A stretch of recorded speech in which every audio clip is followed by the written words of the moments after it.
But you grabbed your own shit though, nah? You grabbed your own shit. But I heard him say something about 80. Very bright.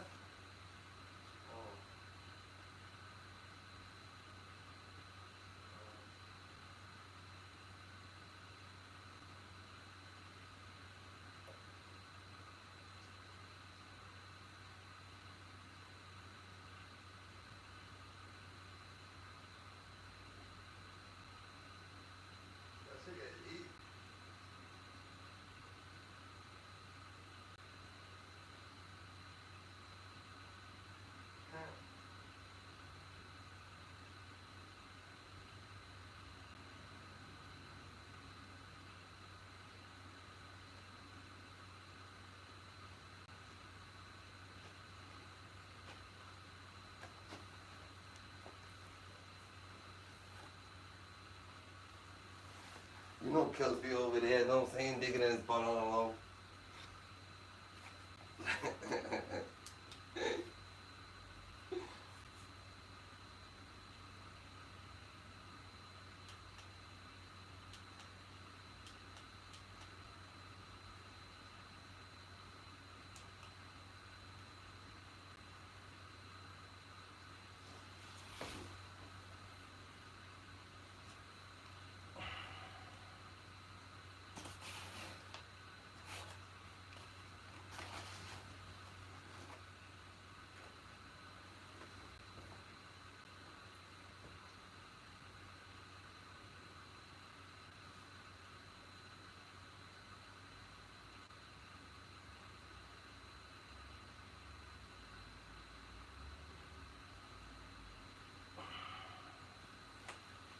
GG's, the dollars, I ate Scuba Dollars, learn for Scuba Steve was criminated, y'all.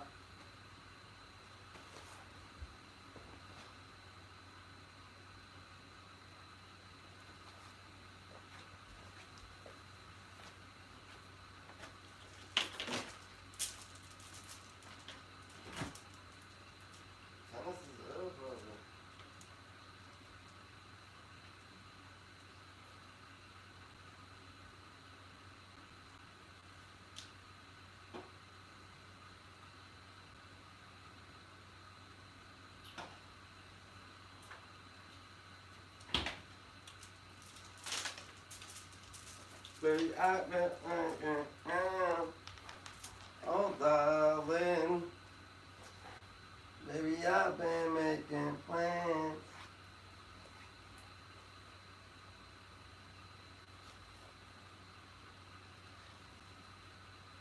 You became one of the favorite students, the Dada. You became Santa's little elf, favorite little elf. You're trying to tell me. Out of all the elves in the world, being you, nigga, natural.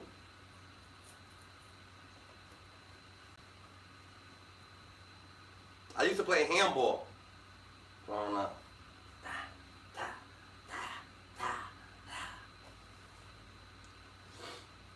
On some real shit, nigga. Everything that I actually did, I did for like 3 to 4 months. Get tired of the shit and just move along. Like get nice at it, man, nice, and just try to look at something else.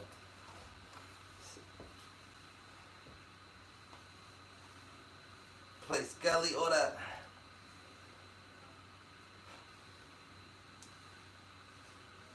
I feel like manhunt was a sport. Play manhunt, red light 1, 2, 3. Hell yeah, niggas.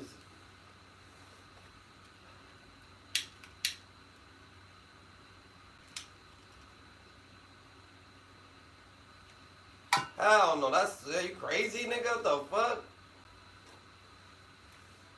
Well, that's fucking crazy, nigga.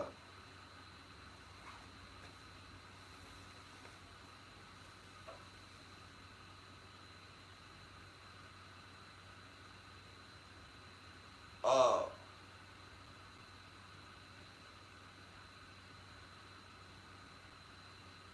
Yeah.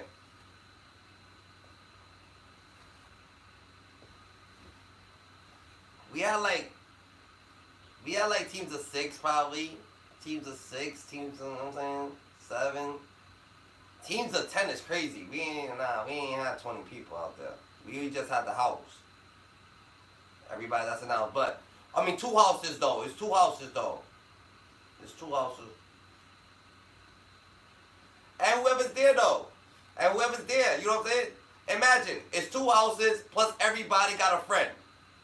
Like everybody, it's 2 houses, but niggas not hanging with the house. Niggas actually got a friend over. These people got friends over. Maybe people's outside. Maybe Killer got a couple Asian niggas over there, or Laos niggas over there. Like it's shit going on. You know what I'm saying? So more people's there. But it's just like natural. It's just not like natural. But yeah, no. Oh yeah. Shit was lit.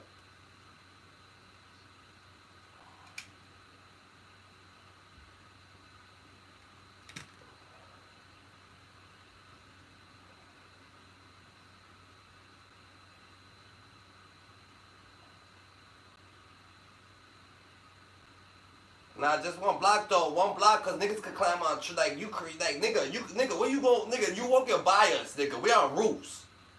Like, yeah.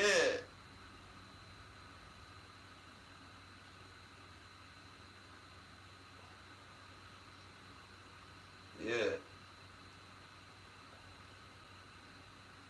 So, yeah, 4 blocks would have been way too crazy. You would never, niggas would have been done, nigga.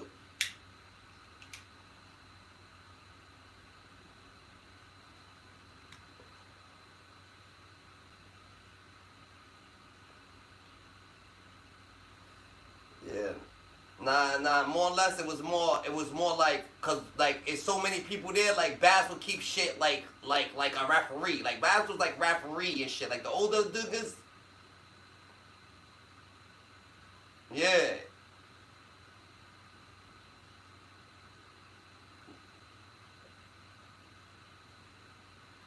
Yeah, get niggas out of jail. Ah, we come through, nigga. Oh shit! Oh shit! Where the fuck this nigga come through? Niggas don't know. Niggas be like, I wish, I wish, I wish, I wish, I wish, I wish.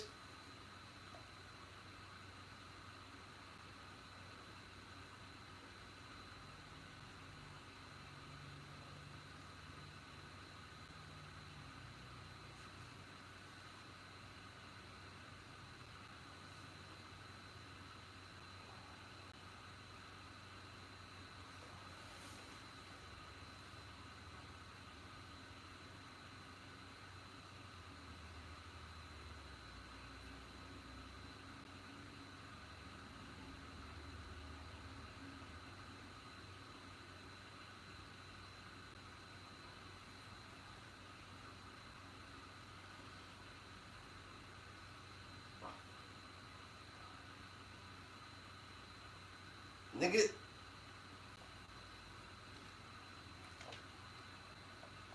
I wasn't an animal. I wasn't like a dog type person and shit. Cause I'm active. Like I'm everywhere. If I can put you in the pocket real quick, you can't actually fuck with me. Cause nigga, I'll leave you outside. I'll treat you like a bite, nigga. So I'm a good person. So I ain't gonna do that to a dog. So you gotta understand that, nigga, bro. I brought a rabbit, bro. A nice rabbit, a bunny, nigga, a bunny, babe. Do you know what they did to it? Yo, these niggas, my neighbors downstairs, nigga, little ass kids, nigga, fat ass little kids, they like 5 niggas, nigga, they killed it, nigga, they hit it with a pole, all, nigga, when I went downstairs, nigga, they was all surrounded, nigga, 5 little kids, nigga, of that rabbit, their blood, all over a white rabbit. I was like, these niggas is torturous, nigga.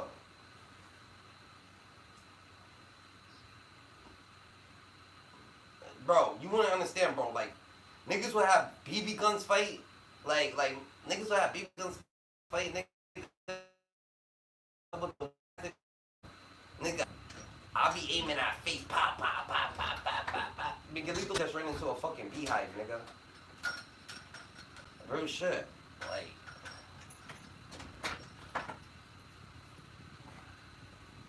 You missed the thing, Harry. No, I didn't. It's still going on. It's still going on? Yeah. People singing? What? People singing over there? I don't know. I see the thing is locked up. I still see. Oh.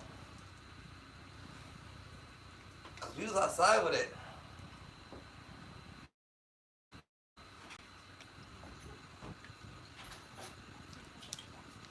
We had a situation, Ding Dong Ditch. We used to play Ding Dong Ditch, nigga. Guess what we used to do?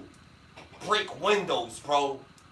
Niggas ain't play no Ding Dong Ditch. Niggas would throw a rock out a window, smash the window, dead, nigga. Oh shit.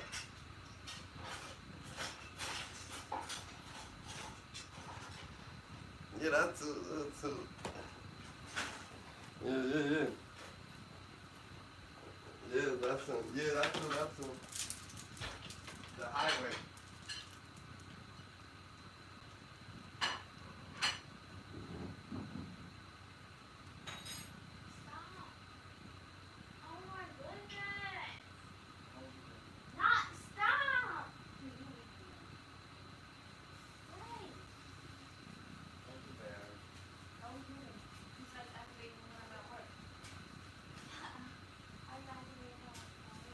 My day was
120,000 views in an hour?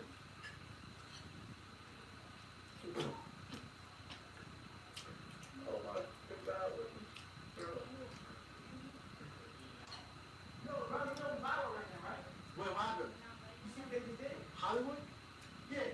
Yeah, I seen Hollywood a lot, bro. You seen this? They just said that shit in my... Bro, I'm just trying to tell you, bro, like, you understand? Bro, they said you commented on that. But you viral. Like, what do you say? I don't know. I'm trying to figure out right now. Yeah, you understand? Yeah. Why not tell me to shut up? Yeah, you know, I'm trying to eat. Wait, I didn't... Who said that? Run it back. I'm trying to... Oh, I'll be right back. I'm taking a break. It's the intro. Guess what? Anyways, everybody have a copy. Hey, get up. Alright, just broke records. We just broke records, kid. Everybody seen that, kid. Hey, you're a good guy, bro. I'm not gonna lie to you. You're a good guy. I'm not gonna lie. That's real shit. Good guy. I'm not gonna lie. That big kiss me on my cheek. I don't know what. Yeah, I don't know if that was like, if that, you can hear that. I heard that. Did you hear that?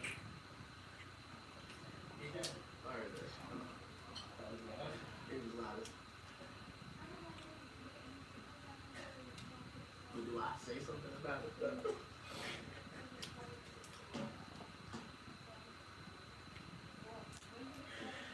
God, this is the craziest start to my stream ever, bro. But this is the craziest start.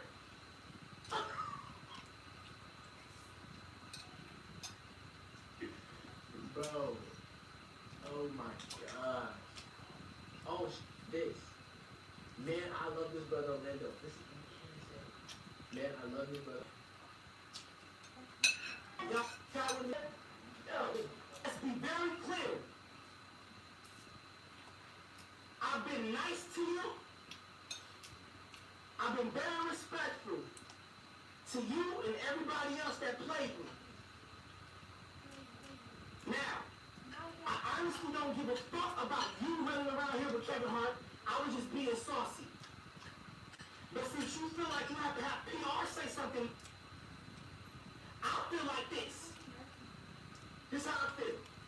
When I was in Walmart and I told everybody you suck my, I meant it.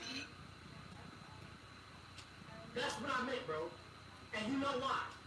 That's between me and you. So as a man, we got past that 3 years ago. I over-apologized. I overdid same thing with that. I'm tired of apologizing. Show me that you're more viral than Ray J. Show me. Because you're not wilding out right now. You're not, bro. You're not that guy. You're not, just like Ray J's not that guy. And all you, as men, now, play yourself if you want to. There was not a movie offered. There was not, when you had your little podcast, you still got, okay, you haven't reached out, bro. You had your little, they took your fucking talk show, bro. They took everything from you, bro. Why do black men keep down black men? Why you won't even tell me? Why you isn't acting like you won't, like you're still in the baby, bro? Why do you have all those kids? Because you had them. None of them girls had them babies. You had them, nigga.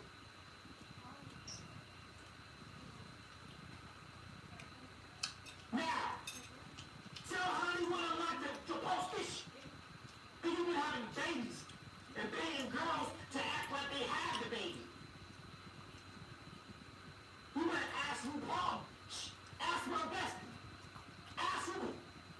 Ask my bestie, nigga. Ask my bestie. Ask Beyonce. How big you is, no, gaming's happy. How homosexual you are, brother.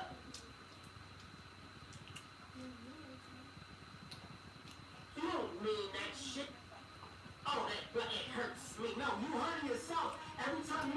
that you're a fucking. In GTA. GTA, man. That's what I said. You go. Nigga, that's what I'm saying. Mariah Carey, I don't give a. Mariah Carey left you because you're. GTA. Period. Nigga. Period. Just split the rules.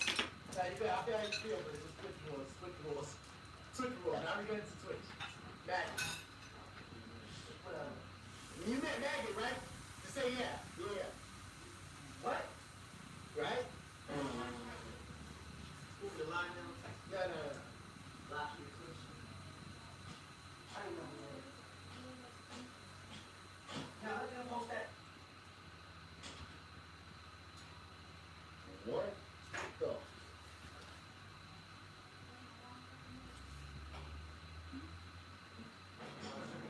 What did I just get into? Chat, you watching this? It's good. Oh yeah, it was the maggots.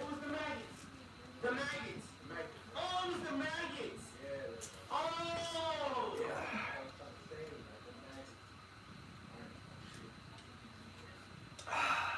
Man. The maggots.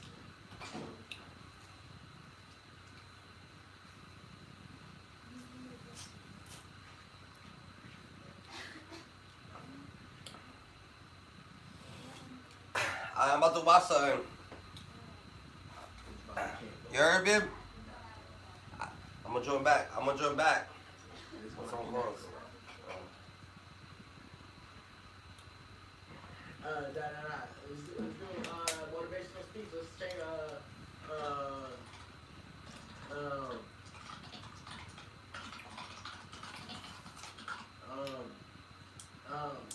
like this is like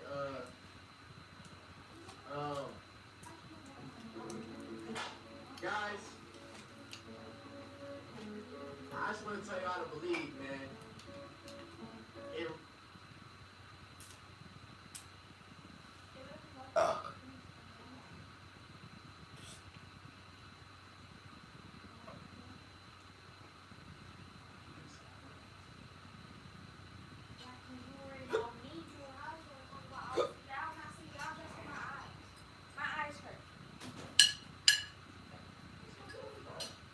It's called Oro. Oh, okay. I'm good. You look at it real much.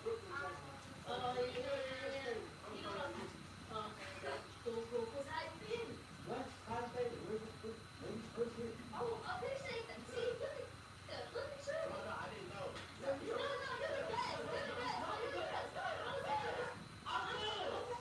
I'm straight. Listen. Okay, listen. Show me this little thing.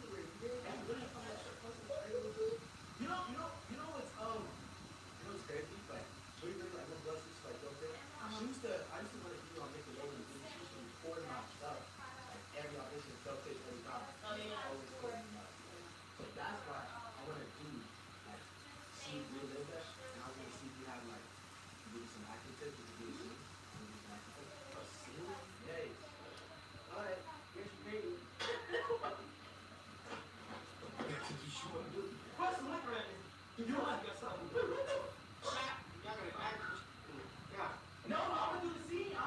with her. You gonna do the scene with her? Yeah.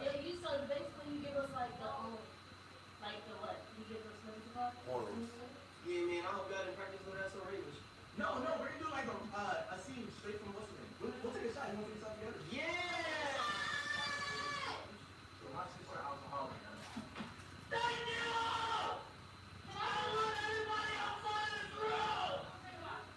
What is this, vodka? Vodka? Is it tequila? Okay. Rebel.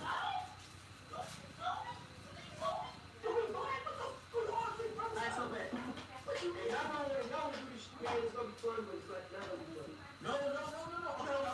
So what are you trying to do? Like, what scene are you trying to do? What are you trying to do? I was gonna get a scenario, and I was gonna act it out. Yeah, but you're never listen, bro.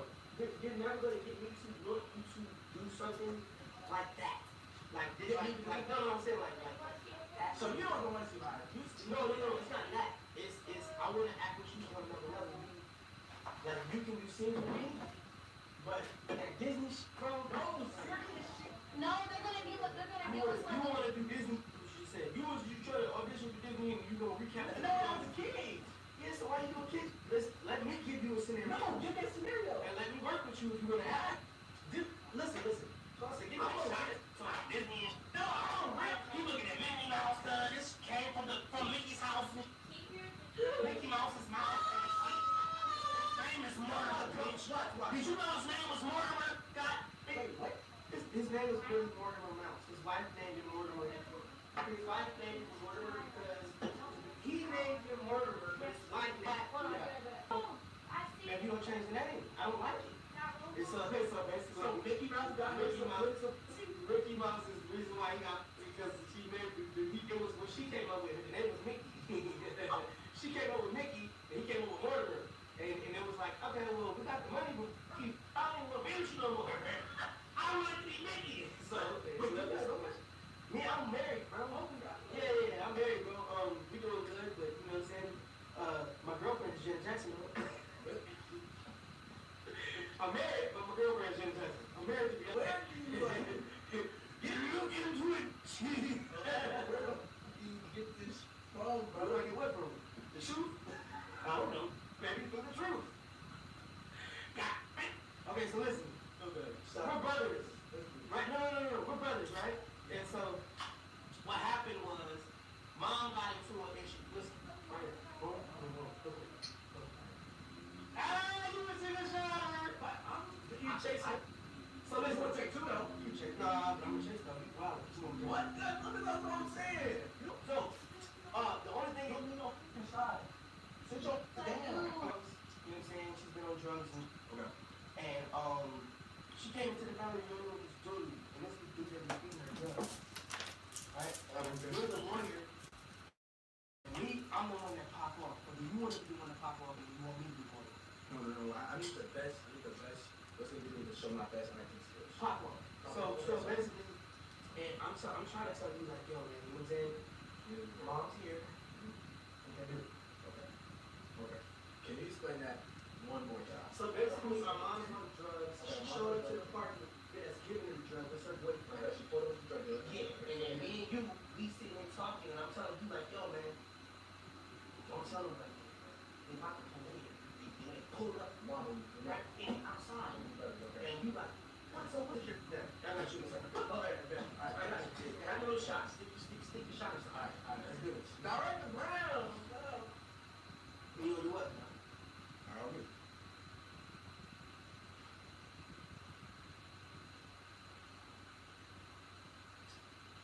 Yo. Check this shit out, yo. What this say? You're the one who loses the king. Oh, yeah. You're the loose one. I'm the one that's I'm calming you down. Yeah. Okay. No. I'm calming you down, but I think we both losing. So I'm supposed to be Mr. Lawyer. Okay. You're Mr. I'm Okay. You chose to go that route. I chose to do this. So I get it. Alright, so let's try it. Alright. Yo, bro. Check this out. Damn, huh? That's not possible. That's dude. It's not dude, bro. Just calm down. No, real. Calm down. No, bro. Calm down. It's some real talk. Here, come out here. Right now. Bro, you don't know what the fuck, man. You don't know what the fuck, man. Bro. You don't know what we did. No. It's not your fault. It's not your fault. It's not your fault. Listen, make sure. In the house, you also really.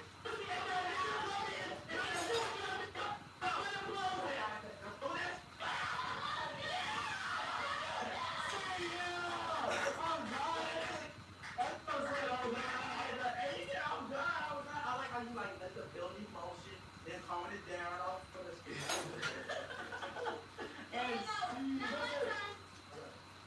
Alright, bet. So more like a bad situation. I cheated on you. Oh, sign that up. You got pregnant at the same time. I bet. Yep. You got her pregnant and another girl pregnant at the same time. You gotta tell her.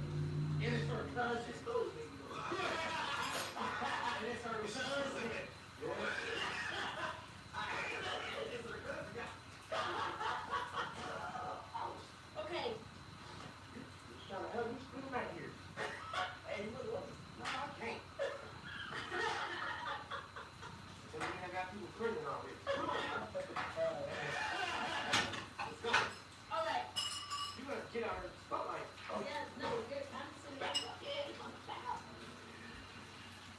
you came to the job to see her. Okay, so I got two girls pregnant at the same time. I'm walking in the house, and I don't even. What are you talking about? You probably gonna be sitting there. You know that scene where you flick the light on and you're there. Okay.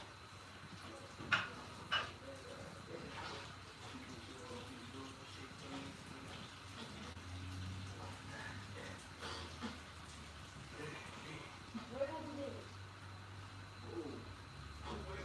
You come from. Fuck you. It's 3 o'clock in the morning. Mm-hmm. What are you doing? Coming in the house. Okay. Why so late? I texted you 3 times. What's the news? Why are you not answering my phone call? No, you know I'm pregnant. You know I'm. Hey, what you do wrong? You gotta answer. How you gonna do the whole scene? Once I come in and you sit and I see you see me, and then it's like, boom, I'm on that.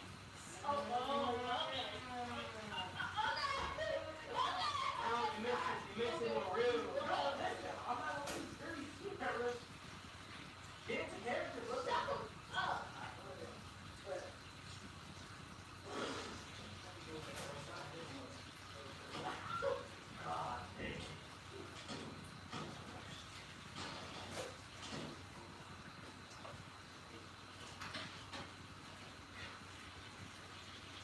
Your ass ain't sitting on the mother couch this late. Why are you coming in at 3 o'clock in the morning? I'm kind of like. No, I called you 3 times. Why are you not answering my phone? Anything could have happened. You smiled the whole time. Stop smiling. I didn't see you the whole time. You know it's on me not to smile.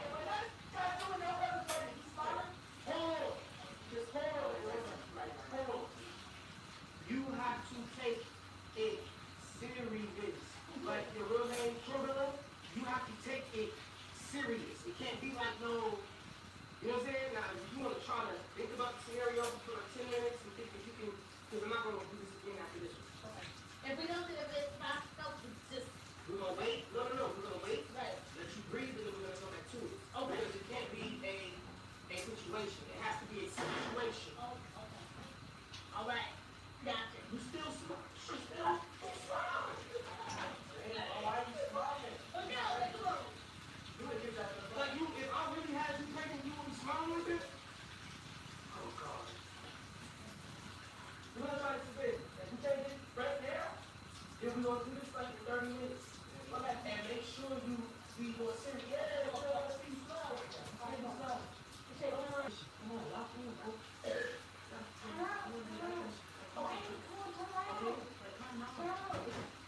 No, don't turn around because your brain's gonna do that. Listen.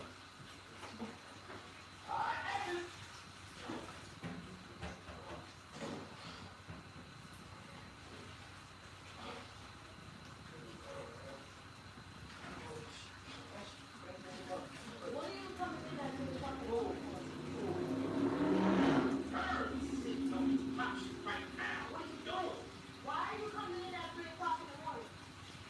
I had no reason to come in here. I at 3 o'clock called in the morning. I called you 3 times. You know I'm pregnant. Anything could happen to me. Okay, that's serious. That's serious. I mean, What are you doing? yo, Tracy's pregnant too. Who is Tracy? You don't remember Tracy? My cousin? Oh, no. This is No. So we're gonna pause here, right? So after Tracy, that's good. After Tracy, your hand goes here. Whoa. So you gotta sit down. Oh, Right? okay. Sit down. Come in. But you got that part, but it's just like it's a feeling. It's not a game. Like it's not a game. Like stand up. Like it's a feeling. It's like, oh, Tracy. Just don't hit my ear. So it'll pop. Okay. And from here, this is where you're going to think, right? Oh, There you go. okay. Yeah, Hard? yeah. Stop. Watch it. Oh. Right. Okay. So,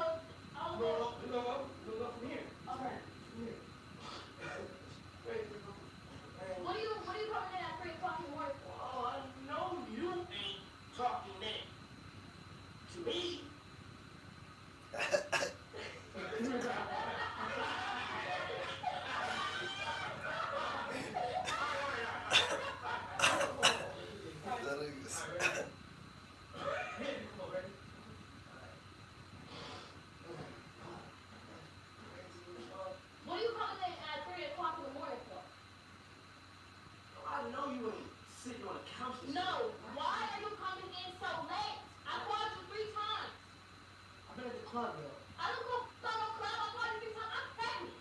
What if something happens to Who me? saw us fucking Tracy? Who is Tracy? You know who Tracy is. My cousin? Are you serious? Yeah, I'm serious. You never home. You never give me love. You never spend time alone. You never want love. It's you the one, not me. And you put your hands on me. I should call the mother police. I should call the mother cops. I'm gonna call the cops on your mother this time. Cause you wanna put your hands on me and touch on me like I'm not that. I'm trying to get that. And I'll do what I wanna. And I ain't with me. See.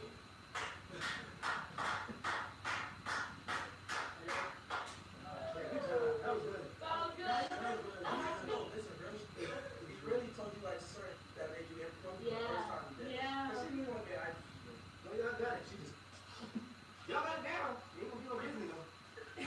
No, hell no. I mean, we can do the big Disney like Beverly Hills Cop Disney. Like drama. Like Beverly Hills Cop. Disney, Beverly Hills Cop.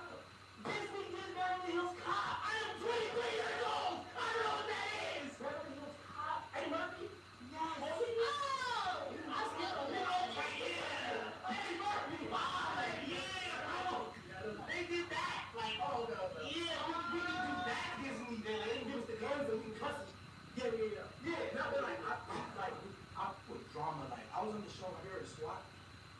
Yeah, I was on SWAT for like a couple years when I was there. And that's just over to this shit. Yeah. It was like cop show. Show my boy. Yeah. Like Derek. Bald head. I'm gonna be good arms. But it's playing Jamie Foxx house. Chill. I've been chilling here. Oh, what? You got a chair. Eric, sit down with me. Here I come. You know what? Put your hand.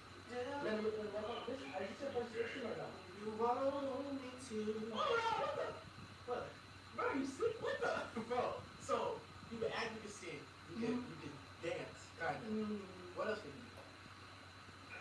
Write, direct, you know, do you love directing more than acting? That's not a question. Yeah, that's not a question. How can I when I haven't given you me? I'm only giving you what I can show you can do.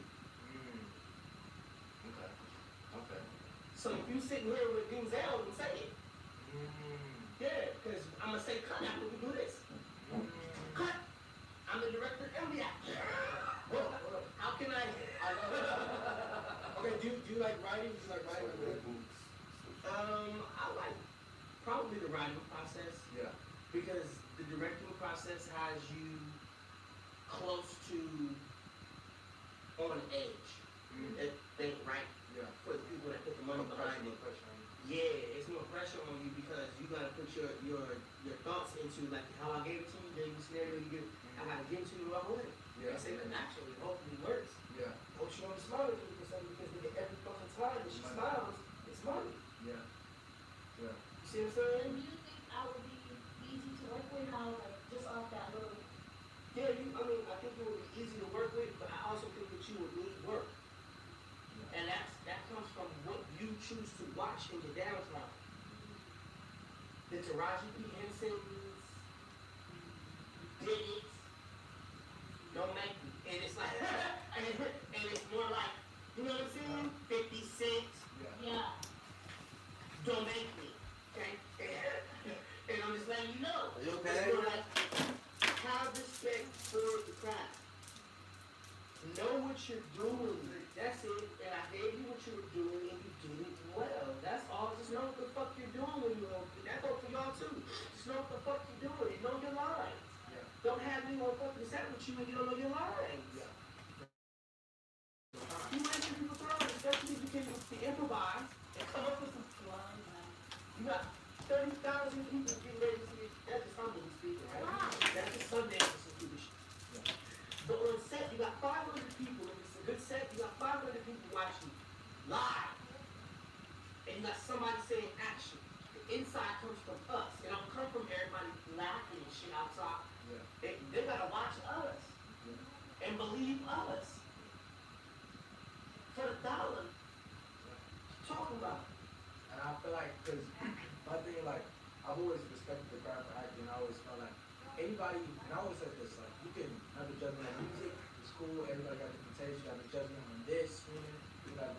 streamers, YouTubers, but acting, I feel like everybody's opinion matters because it is to act human.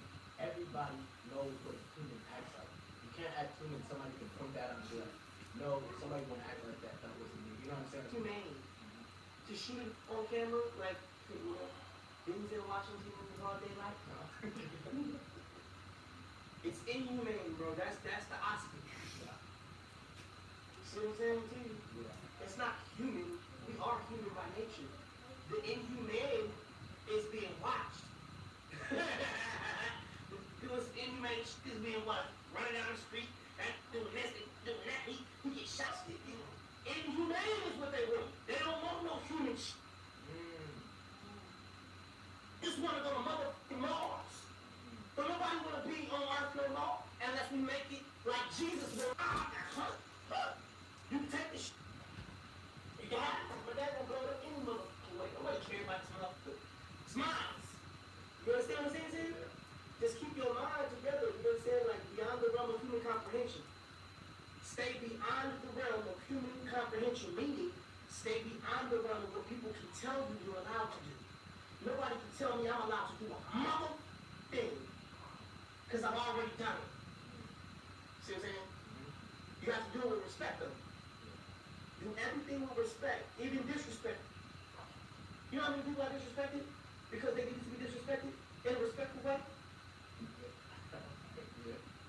What you saying? Oh man, yeah, you do. You know this is baby mamas of mine. You know, Bow Wow ones. Yeah. So it's like, come on, bro. Like you're not playing them. Yeah. Like, you know, like it's called transsexual. You crazy. The world we live in, yeah, they've been playing with me. And they found out. I can notice the boy as the girl, and I can notice the girl as the boy. And it got deep when I turned past, see, when you turn 25, your frontal lobe, it equally just balances out. You can see this, you can see that. Past 35, bro, you start seeing that come alive. Like you start, people's faces start looking different because they're not there. It is that. Yeah. Bone structure, eye color never can change unless you have contacts on. Ain't nobody can get no eye tattoo. No, that's you.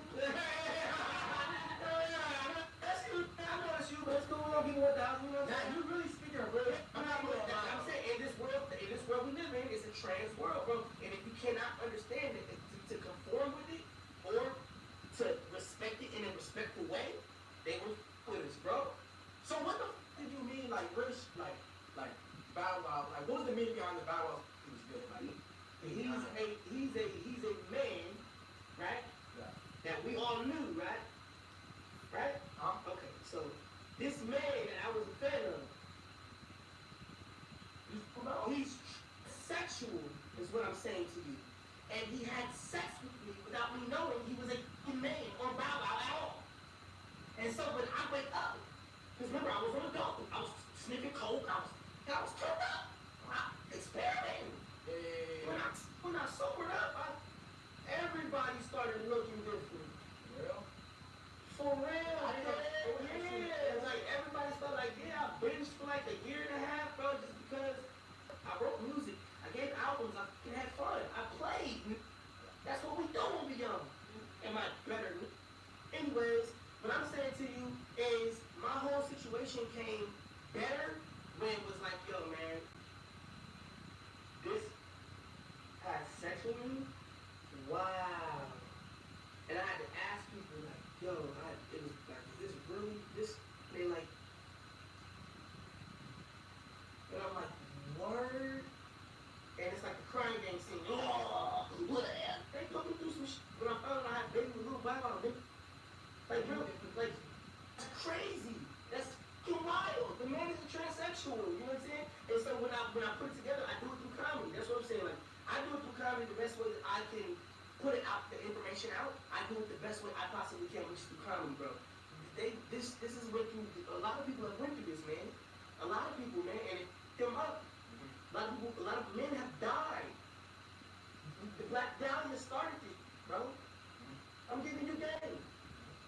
The Black Dahlia, the woman that was a man that going around Hollywood and everybody. And the man that found the producer that found out and took her in the hotel room.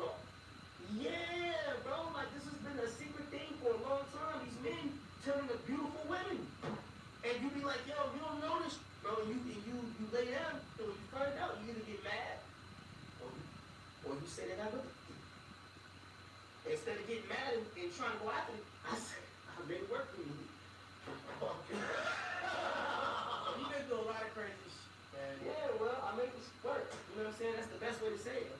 But yeah, you gotta make things work for you in this life, and in every measure of life, bro.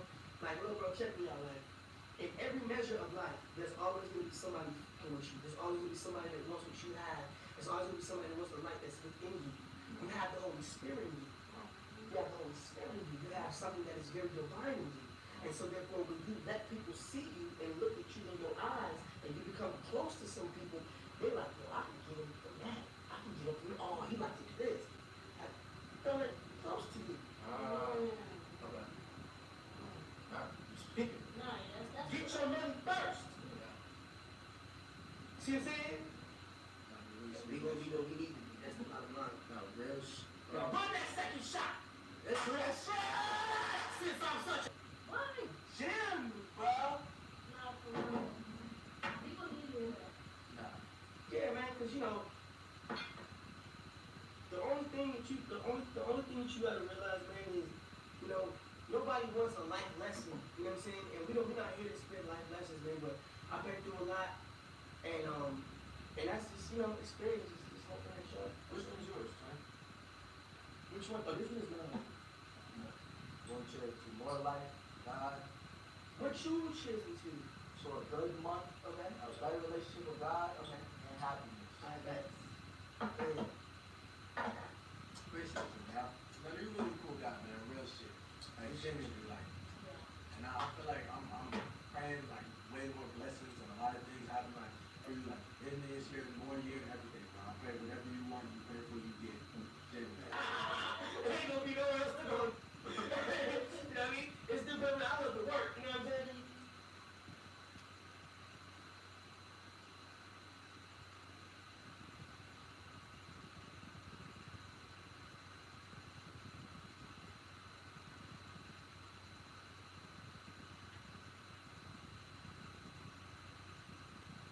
First at 6:30, we're hearing from a Central Falls man who was wrongfully accused in the death of a Pawtucket girl more than 3 decades ago.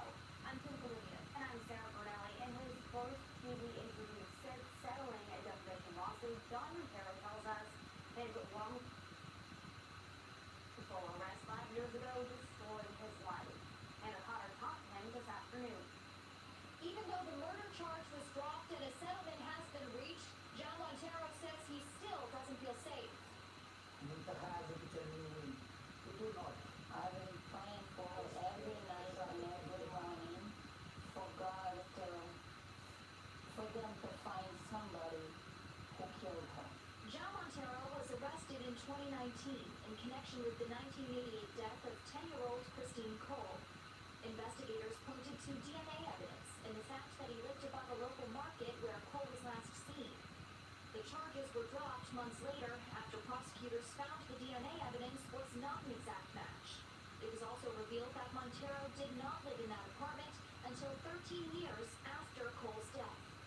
Montero's sister Rita helped translate our interview after Montero and the city of Pawtucket reached a $1 million settlement in his wrongful arrest lawsuit. Do you think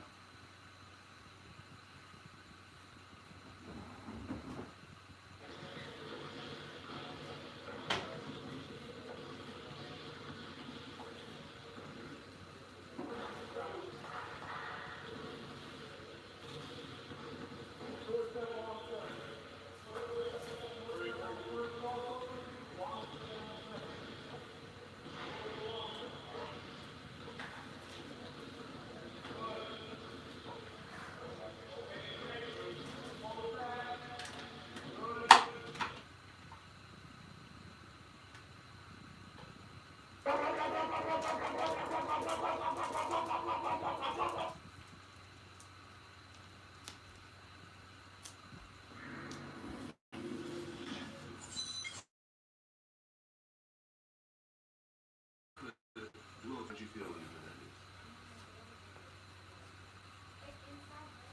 It's so cool. I will actually celebrate my vacation. You my family. And then you got Not that my lawyer probably. Damon. Both of them probably. Yeah, he had actually, your lawyer, because I was speaking to your lawyer about this, he had actually sent me like a whole statement and a breakdown of how they feel about it, but I didn't want to post it because I felt like it might piss off the fans because of the language in it. You know what I'm saying? It was kind of really kind of harsh, so I just left it alone. Because the last thing I want to do is do something that affects you. Right. So I'm sorry you're going through it, man. Yeah. Do you have a court date coming up? I went to court so when they indicted me and they was trying to get me to make another bond. They still haven't gave me all money back on the other bond. They were trying to make me make another bond. I'm glad the judge didn't let me do that. She just basically set it back until they make a ruling on it. Because it was, and the court had ruled on it that it was unconstitutional. So the charges were dropped. But now, 2 weeks after this, they appealed it. So I don't know. Maybe I got more power than I think I do. Yeah. For them to damn near appeal, I don't know, man. It's just people need to learn from my situations and all the other situations that other rappers going through and just let you know, like, man, they on your head. You fuck up, they on your head. This prosecutor I got hate me with a passion. This dude, he went in sending all my tutor friends, subpoenaing them. Wait, your son's friends? My sons, all kind of shit, bro. Like, getting people to go out there asking about trafficking guns. What the fuck? I look like trafficking guns. Like, you're fishing, bro. You're fishing. You know this shit ain't strong, you're fishing, bro. I'm just glad I ain't got no messed up judge. I always have a... Yeah, you said this judge is really cool. She fair. I remember once I went to that thing. She going by the book and she fair. I usually get done. Talking where? Not today, obviously. With the prosecutor that I got right New now, Jersey. man, For what? I'm just glad I got a fair judge. That's all I ask, man. Like, you know, like, It's in New Jersey. you chase somebody who don't All have no America. violent felonies. Like, I'm not a violent. You got caught You with never know weed a what couple is times. in You're not allowed to protect your family. What the hell you talking about that? Entertainer? You're not allowed to protect your family? You or yourself? In a gang-banging neighborhood? Like, you know, I'm going through my job. I'm trapping. Like, I'm going through my job professionally. I pay taxes as a rapper. I ain't no fake rapper. Like, I'm getting it. Like, I ain't no, like, you know, I went for Chicago. come on, man. Like, it was...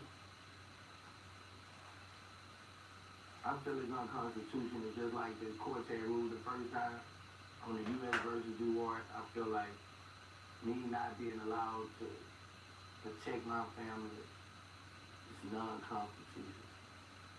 I would have never did time in jail, never, in no other state. No other state. I was, Sorry to go through it, man. I was definitely, because remember, we were like celebrating on camera. yeah. We're like, yeah, finally, this is done. Congratulations. Shout out to your lawyers. I've been talking to them the whole time. And then, Yeah, I ain't sure. I'm built for this. yeah. God doing this. I'm built for this. Anybody built for this shit, I am built for this. Like, God, I understand why all this shit happened. Like it's a relationship I got with God. Like, God built me for this. He built me to go through shit like, you know, for something else bigger. Like, I'm built for this shit. Like, I've been in way more worse shit than this, bro. So, like, I'm built for this shit. I'm glad I'm free. I'm glad I'm still doing me. I'm keeping my mind, trying to keep my mind basically off that situation. I'd have prayed about it. It's gonna get handled. I mean, Well, yeah, you were facing murders at one point. So Yeah. this is light work compared to that. yeah, You it's really all been through. these things, bro. It's unconstitutional. That's how the laws you moved on it.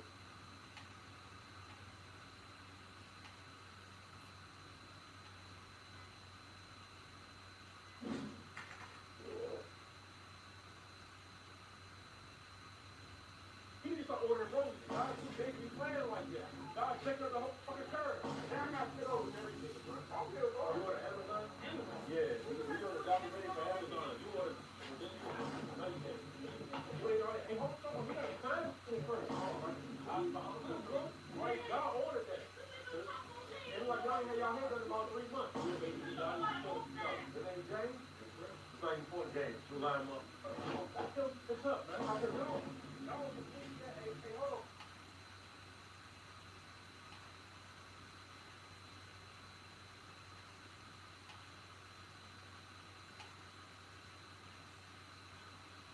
Well, it looks like Diddy's son, Christian Combs, has been officially served. It's been exclusively reported by In Touch Weekly that he's been served papers. Hey guys, it's Rob Raleigh, daily and consistent content.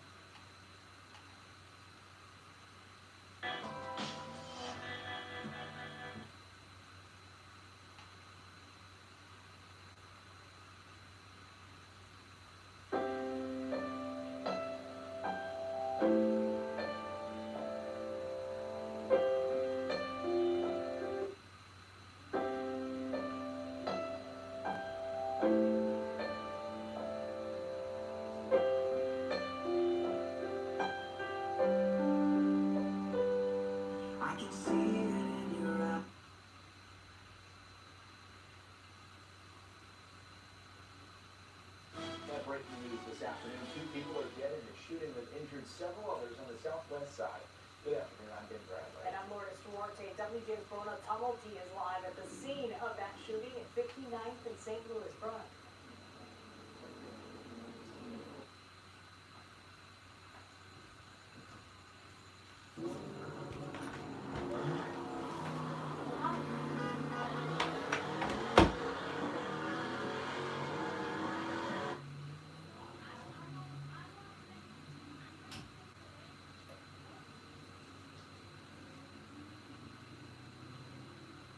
So what's the dimension of one more?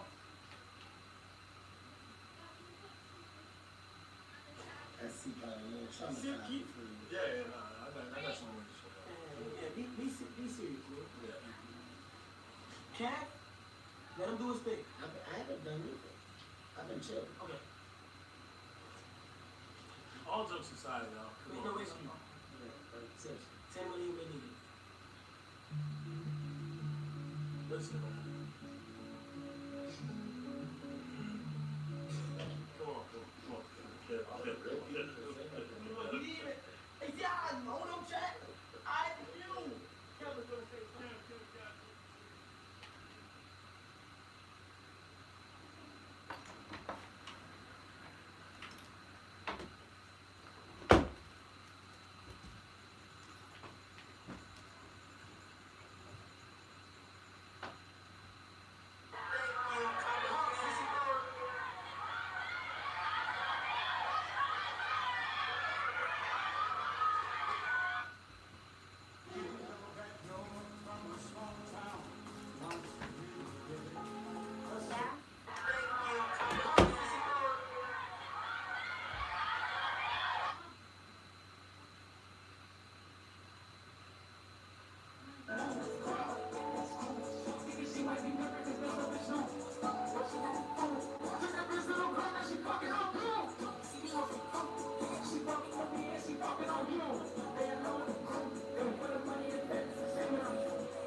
to hear that update from Chicago Police on exactly what happened here. We have learned that there have been at least 6 people shot at this location and 2 people dead. Right now, relatives.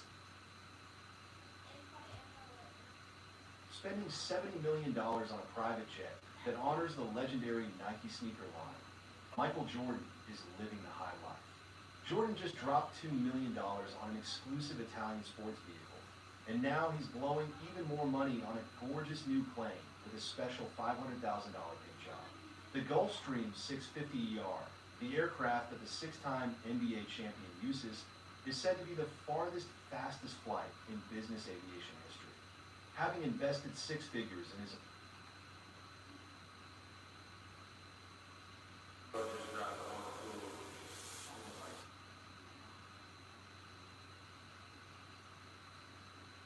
I'm gonna call out Jake Paul to a boxing match. Everybody tell Jake Paul we need to run that. Let's do it. Jake Paul, if you ever run it, let me know. I can't do this. I feel so bad for introducing Jake Paul to boxing. I can't allow this to happen.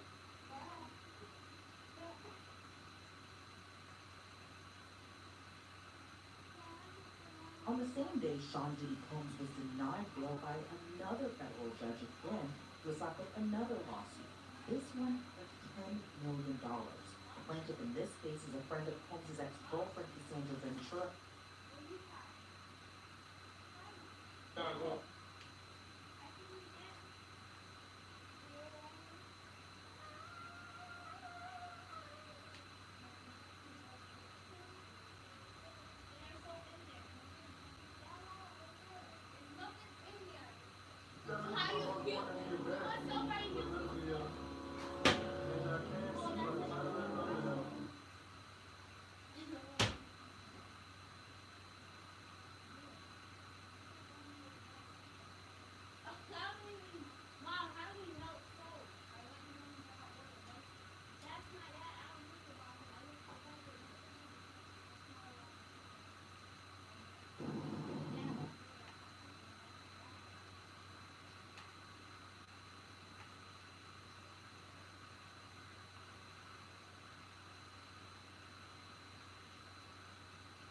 You already know we got 600 Breezo in here. You already know we got 600 Breezo in here.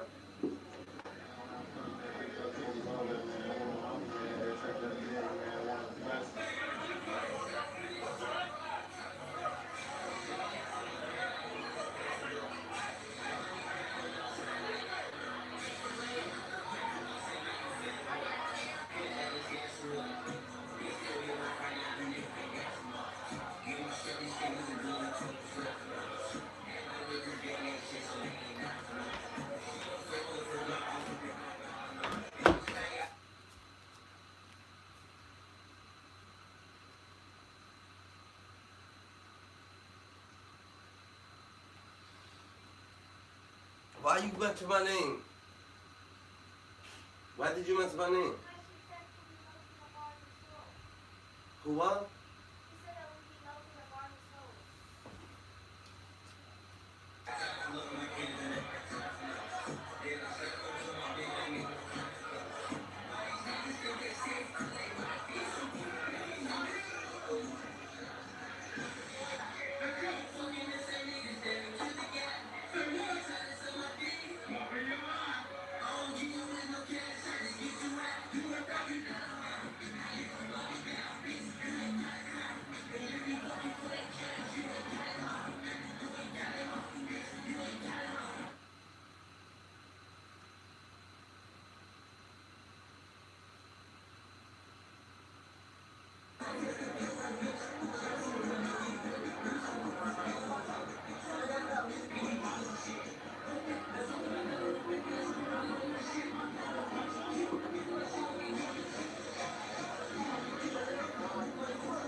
Drop.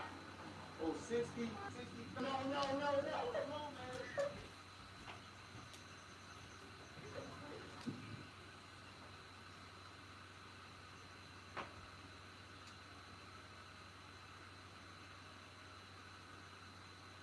Fighting, bro. We gotta protect. We gotta build each other, bro. We gotta build.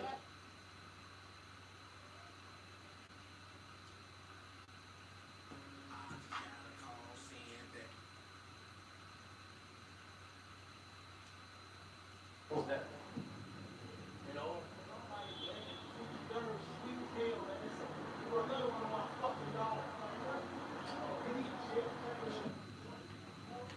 Third, man. This 60 trait.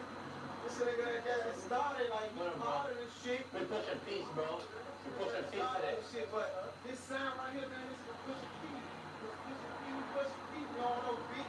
None of that shit, we pushing peace. So he this right here. Bro, what the fuck? You know, be there right there, man. We pushing P, man. Anybody think we lying, man? I'm running that way from the old to the third. We pushing P. Oh my gosh, bro. Come on, we're going back now. Dirty as fuck, man. These niggas dirty. They don't get no money. Alright, bro. Chill out, bro.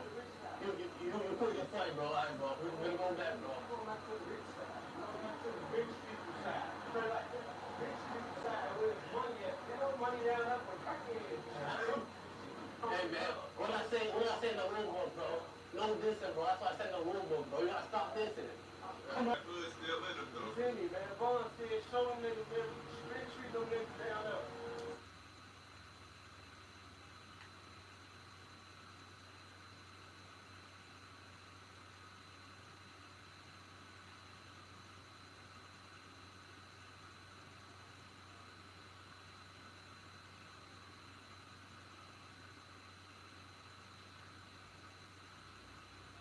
In the house, of course, a big win over the Cardinals already this year. Steph Curry in the house.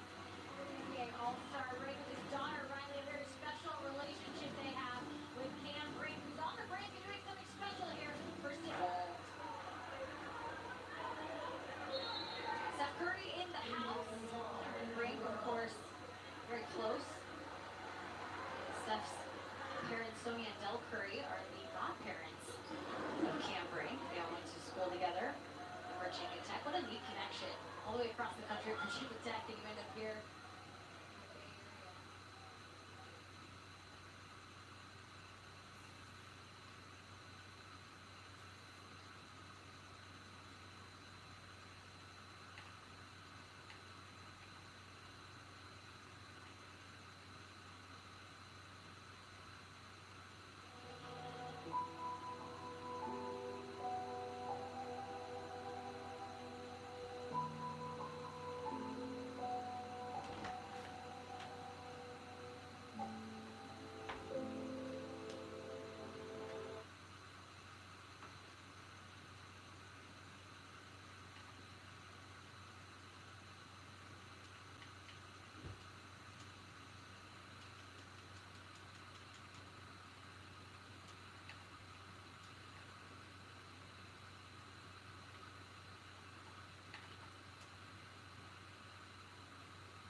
against McGrady.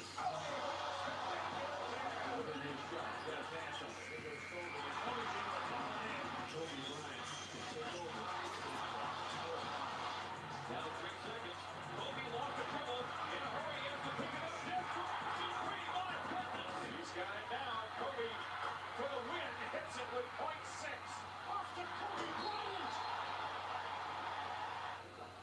Kobe for three. I don't believe it. 52 for Kobe. Bryant putting those on James. Here's Bryant. Yes.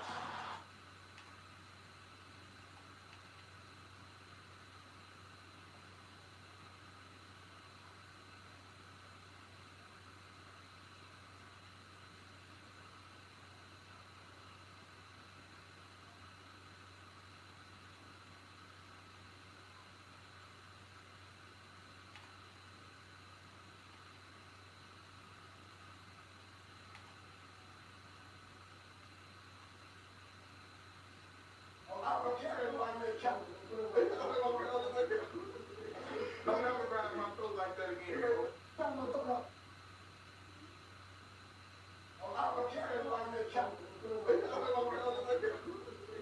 Don't ever grab my throat like that again. On my key, on my tongue, don't ever do that again. At what though? Like taking a picture? Yeah. Charles say this thing. Hey, well, I say they're taking a picture then.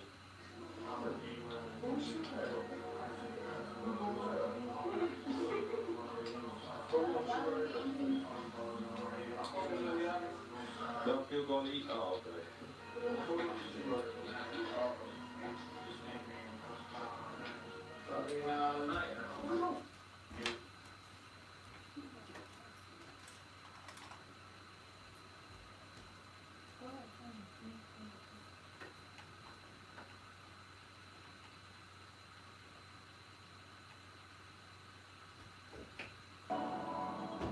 Hey, excuse me. Did you get some yet?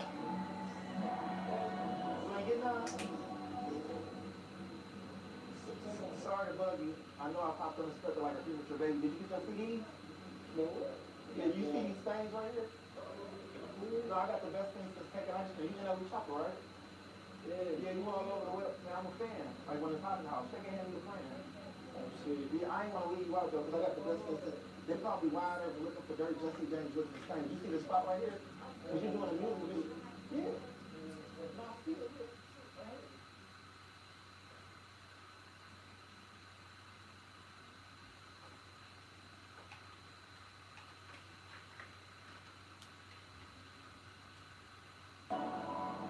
Hey, excuse me. I'm saying when I turn 18. She said if it's darker than me and they don't pay bills, it shouldn't be there, right? Yeah, you got Twitter? Yeah. Follow me. Look, watch this. You see this right here? Look, spray this on here like so. Look. Don't beat me up. You got another. Yeah, this is my last demo and I'm out your hair like cheap shampoo. Watch this right here. Look. Would you say that's shiny like a baby honey?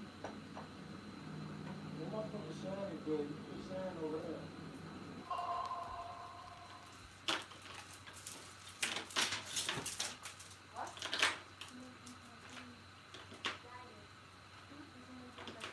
You believe in marriage? I believe it.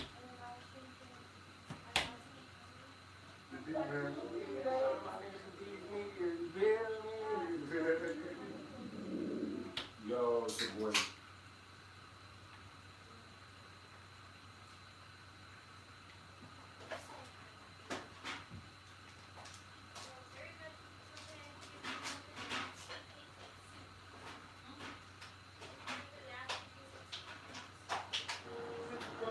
We got a lot of work to do, bro. We got a lot of work to do.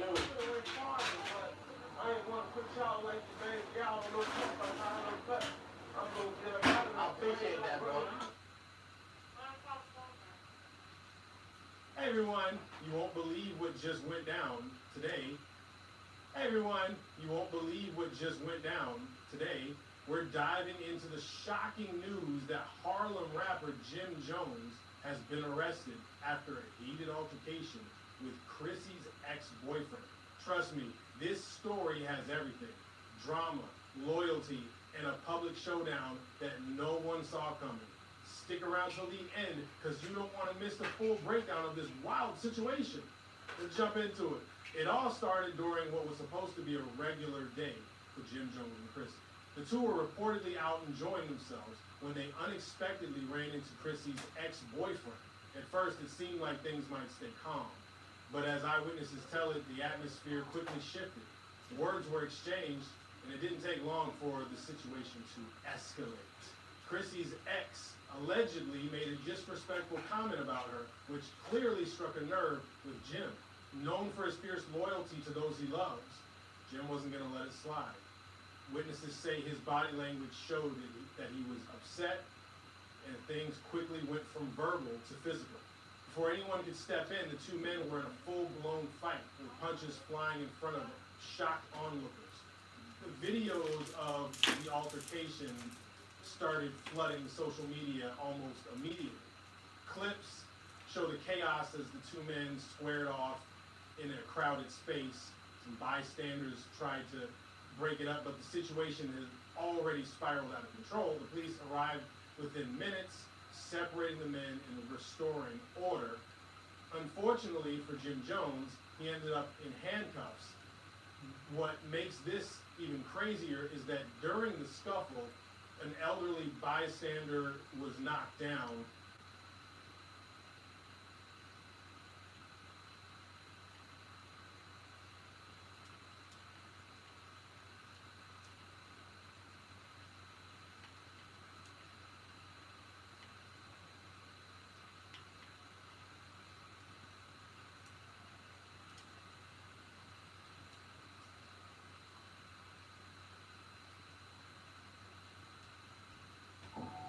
You remember my dad used to tell you that story about the three little pigs and the big bad wolf. Do you remember what big bad wolf could get in the house? Just like your house. Whatever happens to her, remember it's my choice. We have 9 hour window to test and record our comments. Good luck tonight.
mind.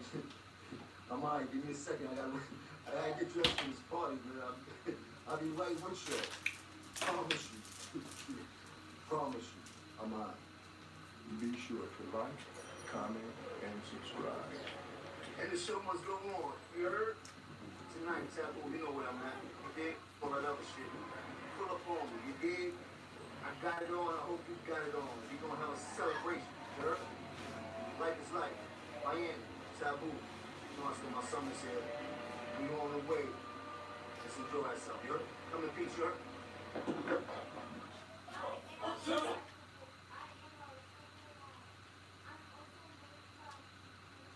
From day one, Aviator Nation has been successful because it's like super special and super authentic constantly. So I don't remember who told me about you 14 years ago.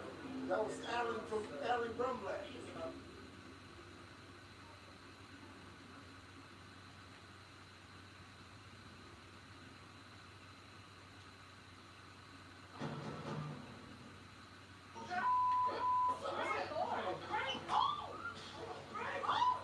Crazy fight at the Atlanta airport. NFL star Adam Pac-Man Jones attacked by a guy who worked there. Tell you what, let's take this from the top. So Pop said this guy was messing with Pac-Man, made some kind of hand gesture at him. Unclear exactly what that hand gesture was. Probably not that Vulcan thing.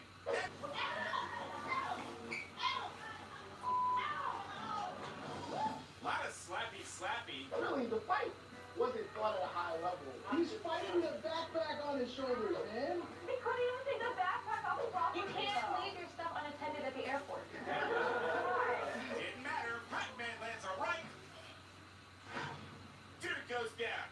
The most disturbing part of this video. The bag of Popeyes was assaulted. Not only does the bag of Popeyes get dropped, it gets kicked. And then viciously trampled during the melee. You're in the middle of a fight. You're worried about the food? It's fast food. You know, I feel like I can't really have this conversation with y'all. By the way, the guy that tried to fight back in the Jones, we like zoomed in on his vest as a trainee. First day and the last day. Yeah, he was arrested. Had to take a mugshot from a hospital bed. Pac-Man was not arrested because cops say he didn't start the fight. And that, friends, is the end of the story. Here's the question. If it pops out of the bag, you put it back in the bag. You can't eat Popeyes up.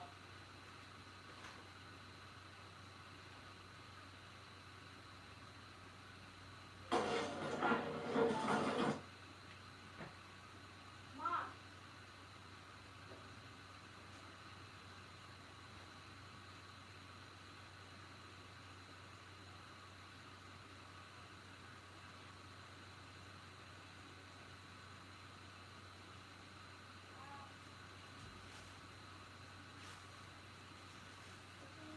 Yo, what's up? It's King.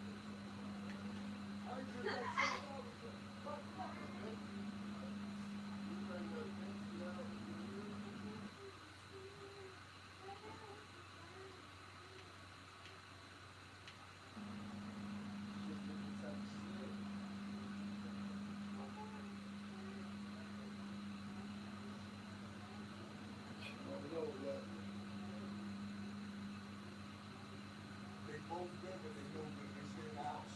The house goes up, the house goes. That's a real household. How what's up? Talking about up to that. Chunk you in the chest, no homo. Real chunk, man. All right, good, come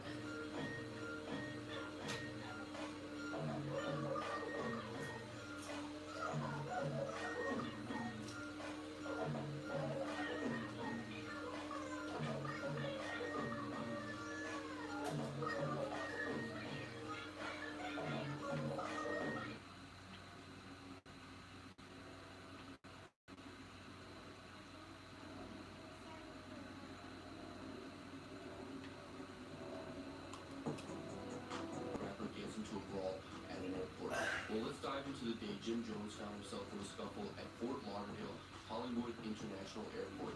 Picture this. Jones, the Harlem native, is casually riding an escalator with two others.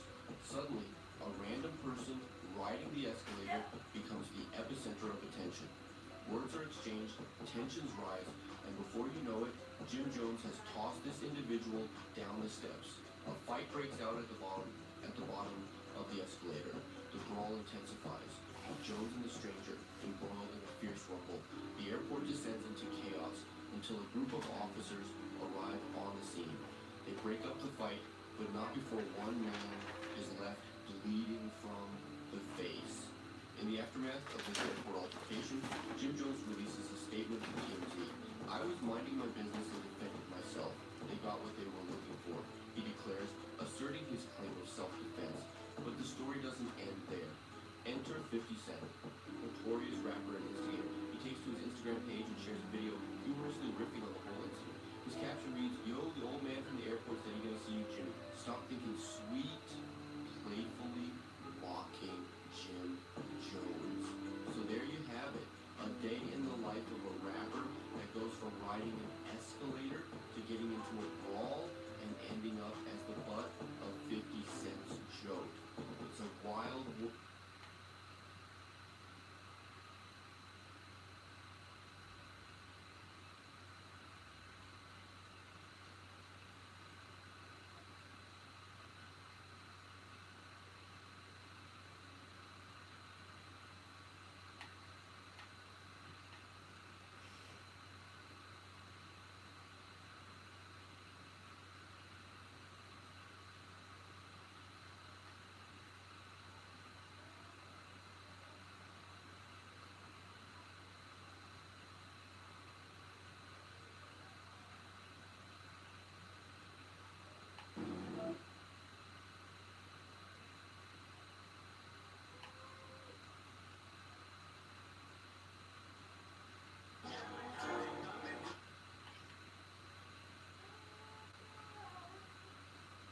Did it ever get overwhelming to a point where you was like, shit, man? Did you ever have a point where you was like, well, maybe I should just take what I got?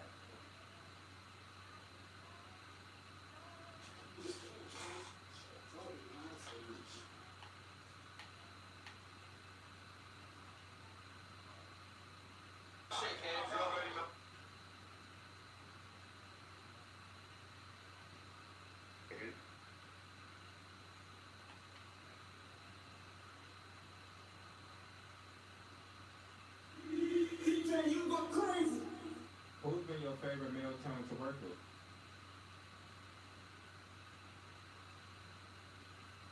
What up, gang? I'm back with another video. Let's get into it.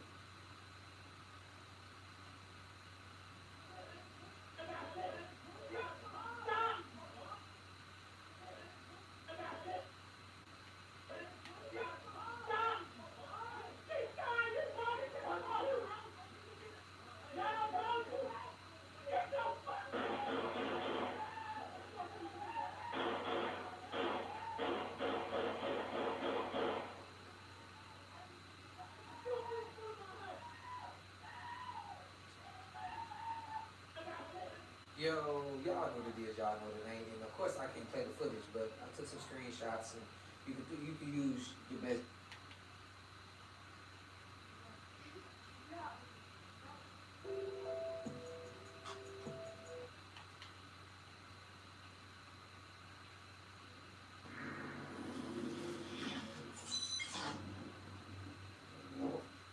So then, January 10th, 2015.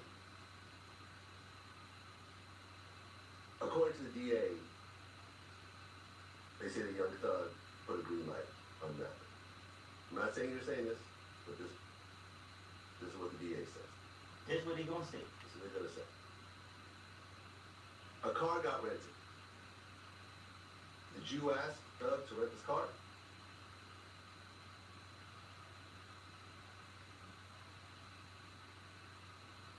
Why does it loud? I ain't gonna speak on that either. Regardless of what happened leading up to it, a drive-by happens at a barber shop. and Big Nut gets killed, a 14-year-old gets shot in the leg, and a 27-year-old gets shot in the leg. Nut's brother was in the vicinity when it happened, and as Nut was dying, he told his brother, Thug had me killed. Then, according to police, you and some other people, you went to Young Thug's condo to pack and left town. I'll be running on a ride out. Well, you see how the trial is, man. You feel me? What they saying ain't what's going on. What they saying is going on. You feel me? Like we don't know what happened. They came and proved that the car that they saying was did it was the car that was actually the car that did it. So man, I don't know what the hell is going on with that. Well, when you got on the stand later on, I'm going through transcripts, you were asked, did you kill Donovan Thomas, Mr. Copeland? You said, huh? They asked again, and then you said no. And then you said, what happened to Nut got nothing to do with YSL. This has everything to do with Threat, not me. I was trying to protect Threat from the get-go. I don't know what Threat got something to do with this, but I do know that I gave that car to. So y'all don't know that Threat, his name been mentioned throughout the whole trial. He go by. I'm here now, bro. I'm here now. What happened? People don't understand like how names are being downplayed in them because, like I said, different people call you different things. I might call him Threat. I might call him Tate. Some other people do too. If you go back into it, and you pay attention, Threat. Oh yeah, that nigga Threat, he turned on his vibrator. And he was mentioning his Tay at first.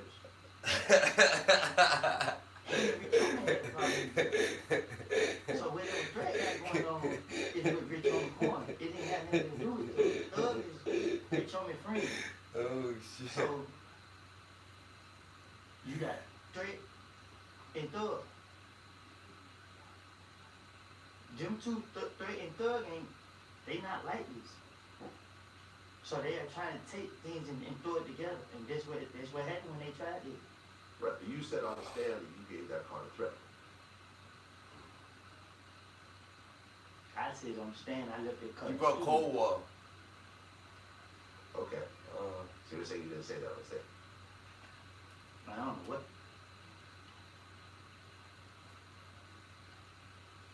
Drake may be the wild card that overturns the XXXTentacion's murder convictions. And I'll be real, it sounded pretty far-fetched, but the more you dive into this case and you hear out the arguments, it becomes even more convincing. Dietrich Devon Williams, who's behind bars for life for murdering rapper XXXTentacion, is now appealing his case, his conviction, his sentence, on the grounds that he did not receive a fair trial.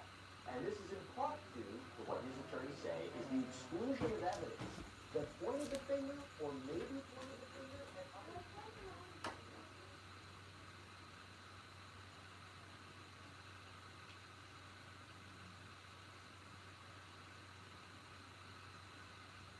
Want to support me?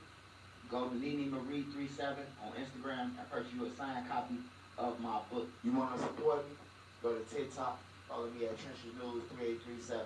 Best audio book out on Spotify, man. Make sure y'all go check out Video Nocturno. Yo! It's your boy Trenches News, and I'm back at y'all with another one. I appreciate y'all. Thanks for everyone who subscribed to the channel. If you ain't sub to the channel, make sure you do. Make sure you join the membership. Shout out to all my mods. If you ain't following them, you can follow their ass at the end of the video. Remember, if you got anything extra, food, hygiene, clothes, bag it up, take it outside, and give it to the less fortunate. Remember, we all one step away from being homeless. Mother Nature could come, destroy everything, and now you home. So make sure you give back. With that being said, let's save the kids, the women, the elderly, the neutrons, and the civilians. Happy Monday to everybody. Hope everybody's safe, ate, and blessed. Make sure you keep your head on the swivel, man. There's some evil people out there. Hey, before we get into the two stories I got, I need y'all to smash that like button. Remember, if you got anything extra, man, coats, thermals, scarves, anything, man, take it outside and give it to the less fortunate, man. It's cold outside now. The hawk is here. If you in a, cold state, but if you're not, still get back, man. Food, hygiene, all that. People need it. I don't think nobody want to be outside. I don't really think nobody want to be outside. So with that being said, I got two stories for y'all. I got Lil Durk and an OTF 5. They got a status hearing today. We're going to talk about that. And we're going to talk about XXX, man, one of his killers in appeal. Maybe they don't go hard on 2K. So make sure y'all smash that like button so this video can get around. Alright, y'all. So we're going to start off with OTF 5. Lil Durk and OTF members that are being accused of murder for hire. They're being accused of using the interstate planes to commit murder on Quando Rondo. Well, it's supposed to have been on Quando Rondo, but his cousin, Lil Pal, ended up getting killed. And they saying that Durk knew about it, that he texted before the murder, don't have no involvement in my name. They're saying that Lil Durk was on a plane with this guy, OTF Bonnie. And it ain't looking good for their lawyers. Now, I reported to y'all that Keith Jones, also known as Flopper, he had a lawyer. They stricken him. He got a public defender now. OTF Didi, they keep on saying OTF Didi got a high power lawyer. He ain't got no high power nothing. Lil Durk do. Didi ain't got no lawyer. Ain't none of these guys got lawyers, man. Only the head honcho, man. It's only, and they asked me, like, you think one of them gonna flip? Hell yeah. First of all, you in California, you ain't in your home state. You somewhere where family can't be reached. Everybody ain't got no family to fly on no plane, or let alone accept a phone call. Everybody ain't got money. Remember that. When you in Cook County Jail, bro. Now, y'all in the comments let me know what y'all think. But Cook County Jail, you could be in Yost County and not get a visit. Every county jail that I've been to, even outside of Cook County, the people from there don't even get visits. The people who get locked up traveling there or not from there, man, they girls come to visit them more than anybody, bro. But the people who from here don't get no visits. I don't know how the commissary money going and everything, but they got a status hearing.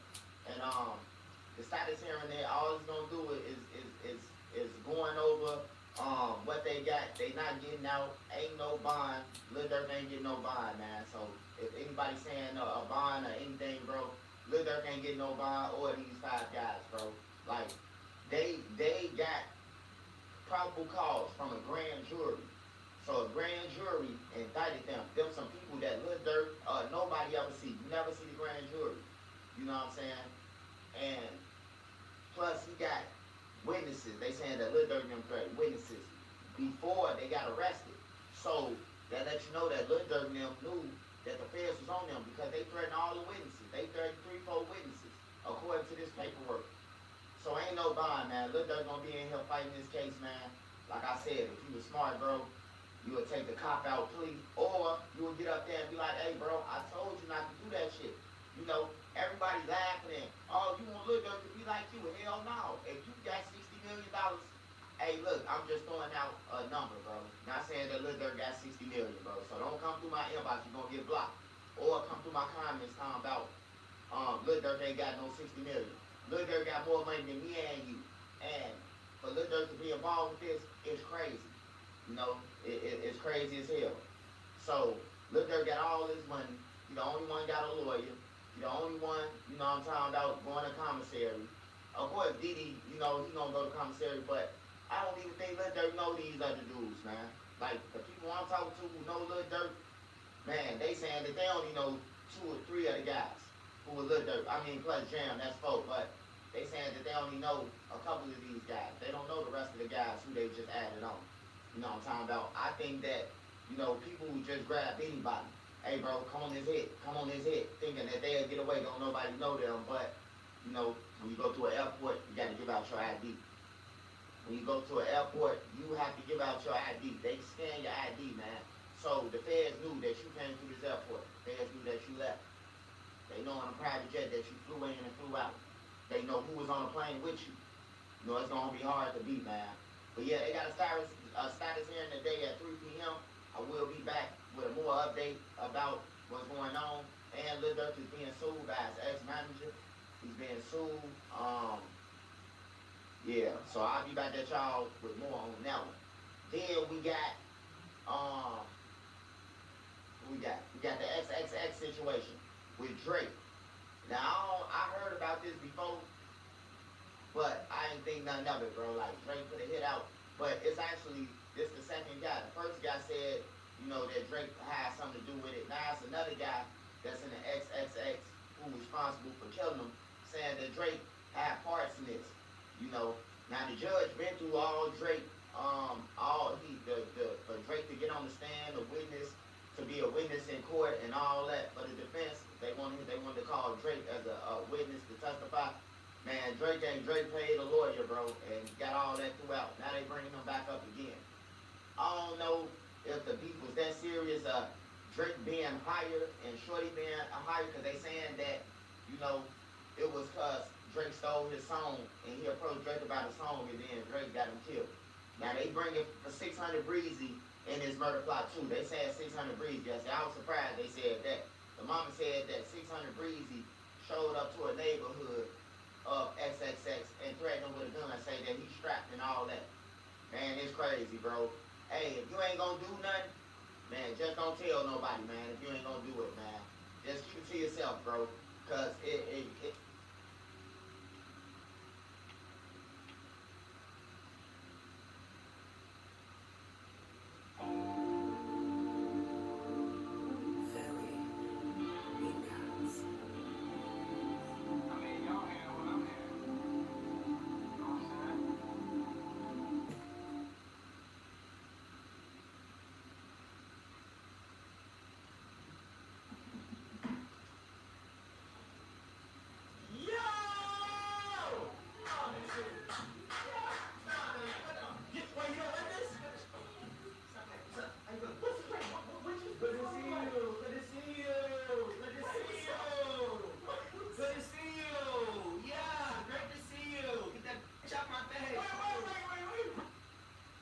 Regina King is in our studio looking radiant as ever. Don't cover up your glow. Flawless. All eyes on you. Skin esteem is a beautiful thing. Appreciate you! Get the bitch off the screen, please. Thank you. Say no. Stop trying to plug this. Yeah, stop trying to plug this. Who's your favorite rapper? My favorite rapper is that got 2 million on his neck right now. You tell me who got 2 million on his neck right now. Oh, I don't know. Show me somebody with 2 million on his neck right now, other than me. Why would you eat myself? I'm gonna lie. Show me Puffy or somebody. Don't show me these little Puffy? Yeah, show me somebody with 2 million on it. I don't know. Who got 2 million on their neck right now? Who got 2? They say you got a song. What's your song? Come on. Gucci. Who said mine? They said your song. My song? Yeah. Oh, but, let me see if somebody will say something. Chat right here. Which one? Okay. First off, What you playing, Ray Ray? 2K?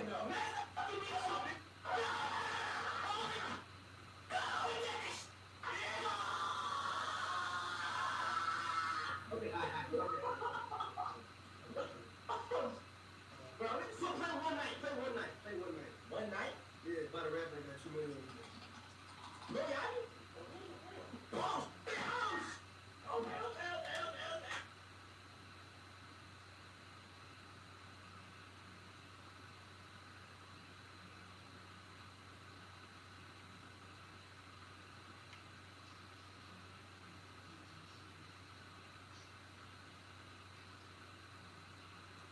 I know, I gotta cook it. Shay, you make me nervous when you watch me cook. Listen, bro, I got me drunk. I'm lit now. That was some mac and cheese. That was some mac and cheese. I want some baked. I don't want no baked chicken. Oh, you're gonna like it. Yeah, You're I gonna love love salad and all that kind of good stuff. Those are cute. You got someone else, Grandma? I love them. You know I love them.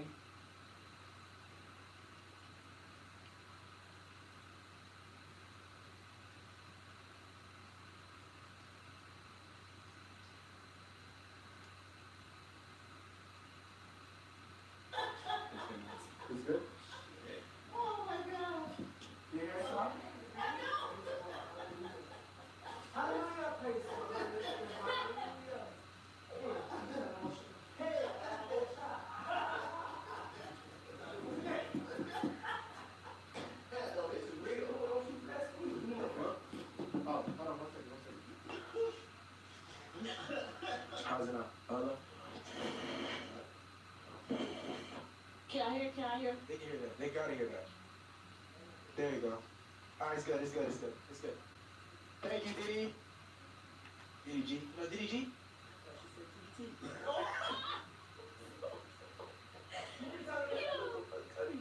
That was...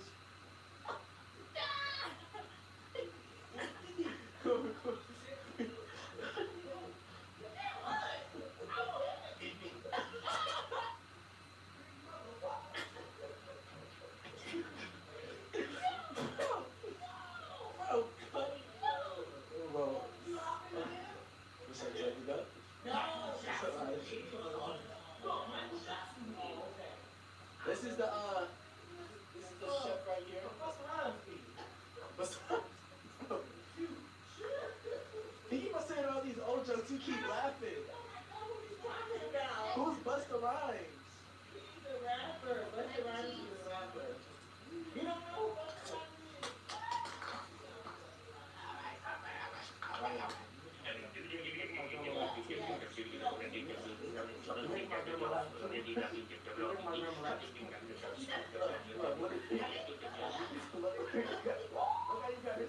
What's good? That's how you rap. I'm supposed to rap. Busta Rhymes be on that other shit.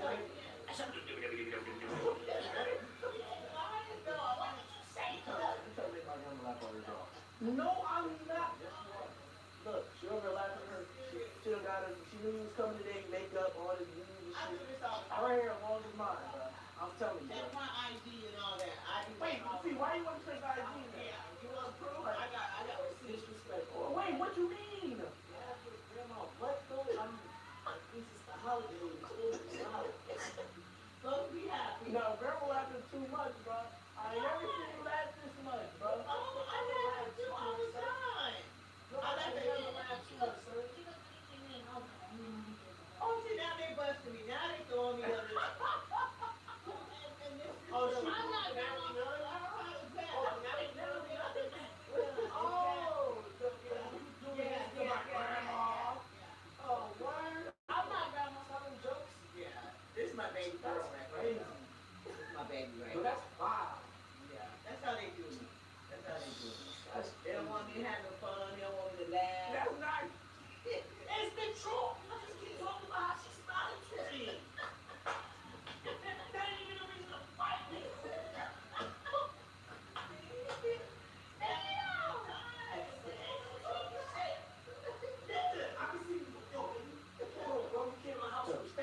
You got drunk, nigga?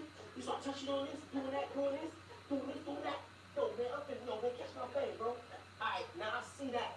But you like, nigga, she smiling too much. Okay, well, I'll stop smiling too, nigga. Everybody just don't smile. And eat like this. You don't nobody talk on the table, just sour ass faces and shit. Bro, this nigga is too sour ass faces. Yeah, you know what I'm saying? Anytime you smile, anybody, niggas don't smile. Smile at you, niggas trying to get my granny out the house. What? Wow.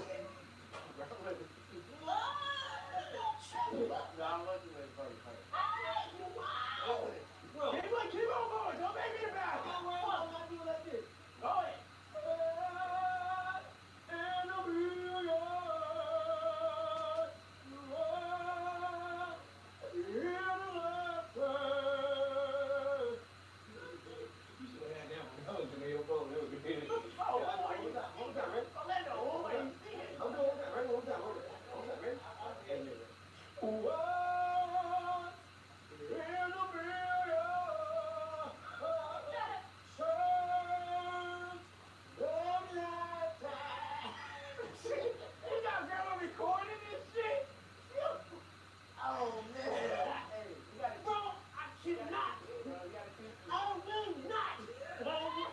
Not today. Oh,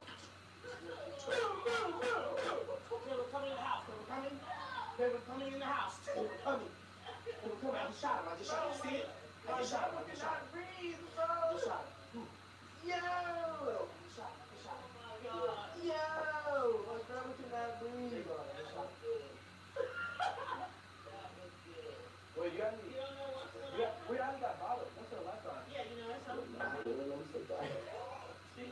You want another shot, Lando? I'll take one, bro.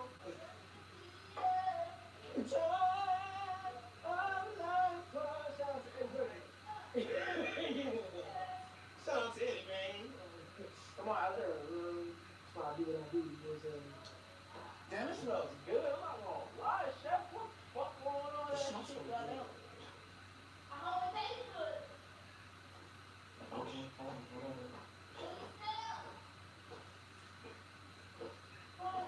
Shit. So we've been thank you, y'all, for letting me be in your house, man. This is so cool. But I've been around some real extravagant stuff, man. Y'all just humbled me. Like, yeah, I got to be regular again. I love you niggas, bro. Yeah, they took me up there. Whoa. And when I got there, I was like, nah. This, I'm not gonna lie. But no, the vibe was, but they weren't. Yeah. Everything was ours, but the right people wasn't there. Like, I appreciate y'all, everybody watching this. How do you go to Versace's house? $1 billion laws there near. Hundreds of thousands of dollars worth of gold. And nobody took the shit. And nobody. Yes.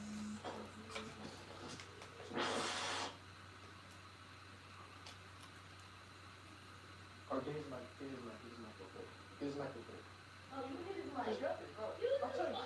He's not gonna shit, bro. I'm telling you. He's cool as fuck. Go grab it. Just go grab it. Just go. Okay, just scared. Oh, stop being scared. Stop being fucking Go scared. get it then. Stop being so scared. You're scared.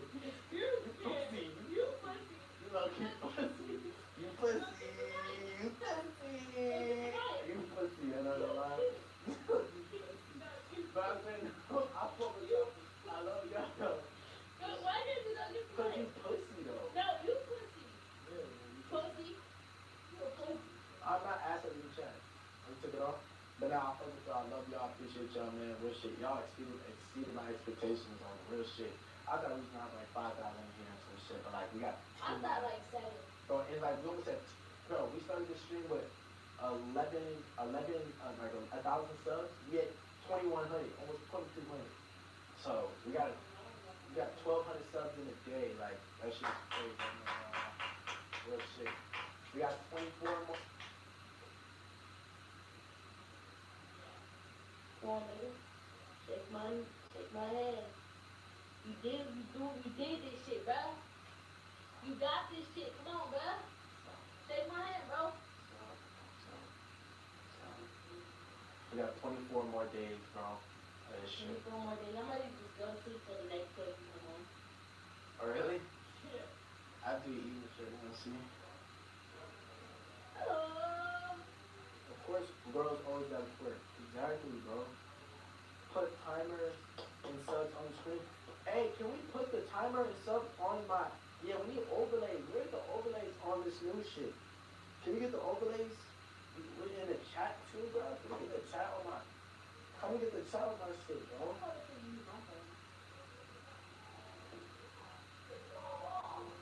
My phone, you can see the tab.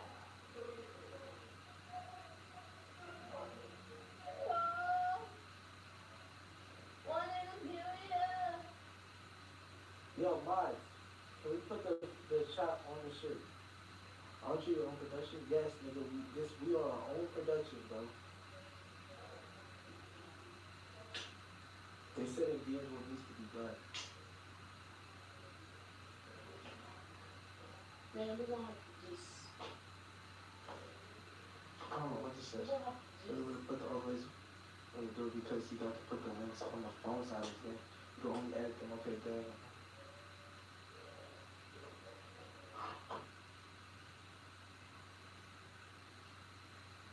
I put it how I do it. I don't know. Let's see it. I know you eat, bro. Me too. I can eat some ass right now. And I can eat some.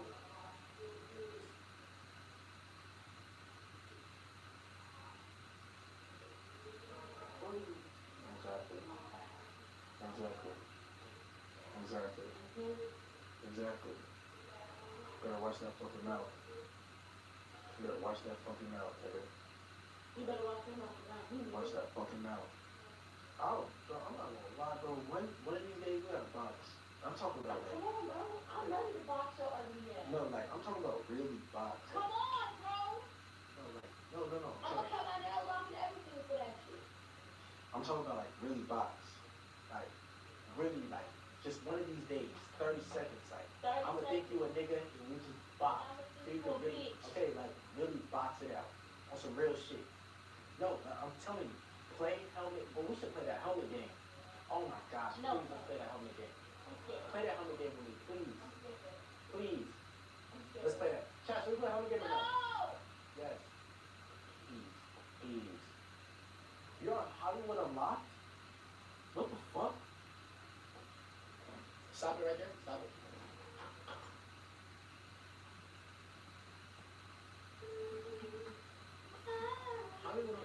Hollywood Unlocked? What the fuck? Instagram?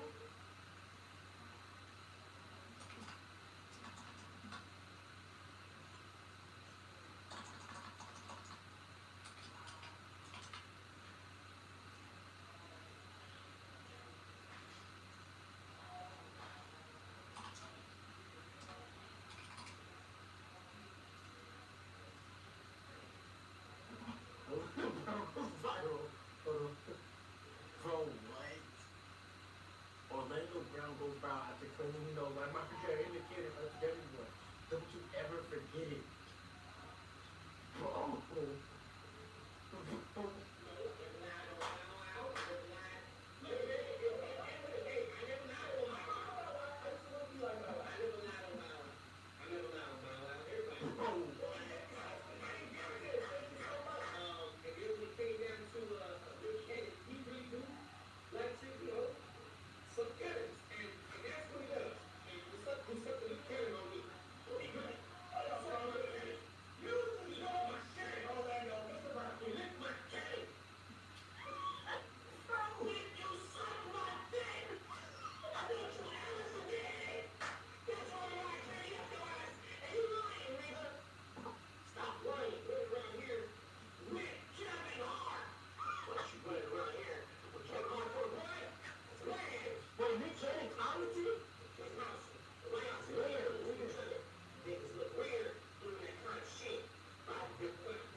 Three slides? Or the people's face on it. And allow us to play our house. Weird shit. Check Twitter. Check Twitter. The dog is funny, bro. Oh, man. Let me see. Look.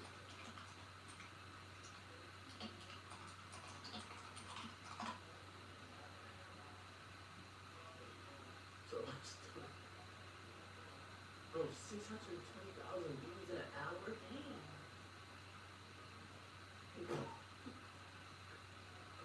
Oh my fucking god, what the fuck, bro? Oh my god. See, that's the best part of it, like, you're seeing everything. Oh my, close screen, close screen. You came loose. I told you you came loose with my girlfriend. Got me fucked up, bro. I told you that shit. Put it like this. So when you say when I'm down and I am at 5 minutes, right, nigga?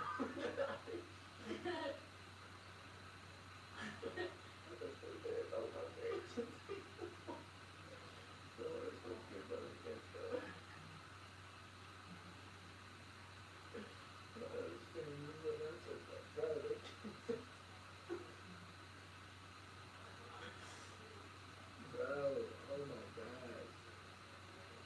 Yeah, damn, what the fuck?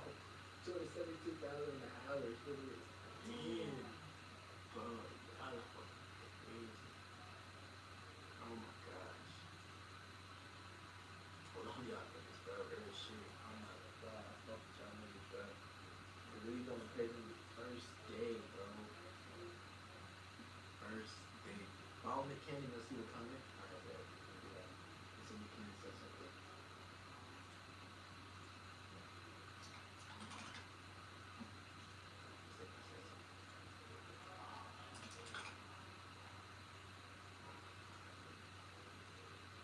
Oh, he followed me. He followed me, bro. Yeah. This nigga followed you. He followed me. Why is my shit so slow like that, bro? What's he following me? That shit crazy. I didn't know that. Alright, alright.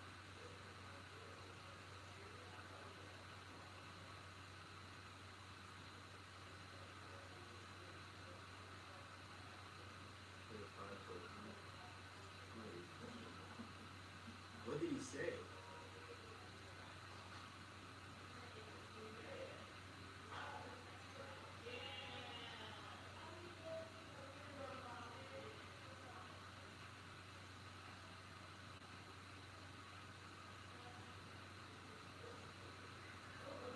I don't see that shit.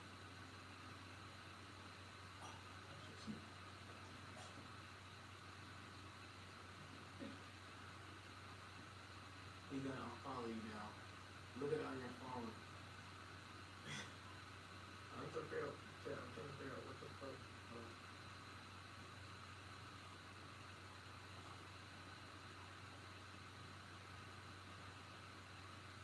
Chat, I'm hungry. That's what I know.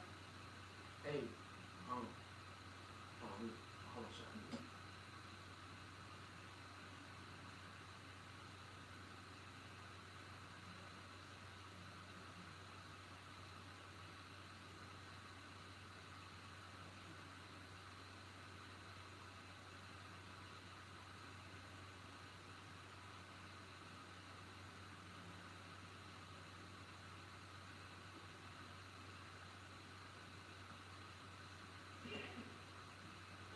I just said music.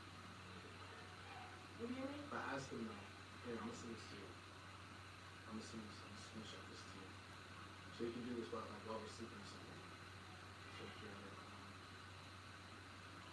You hear me? you sure? Say stay on the screen back up like this plus start. So stream back up. I'm gonna disconnect this. Yeah. But I didn't see this comment chat. I didn't see that shit. Chat, I'm about to go back to my phone.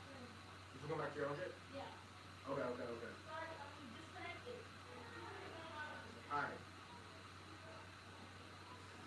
Okay.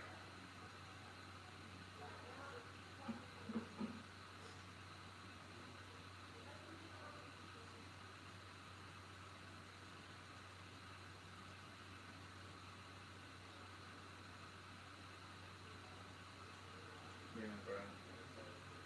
Huh? You see it? Let's figure it out. Oh my gosh. Whoa. Yeah. Big Titan. Check Reddit for the comment. Alright, let's. Hey, somebody put it Reddit.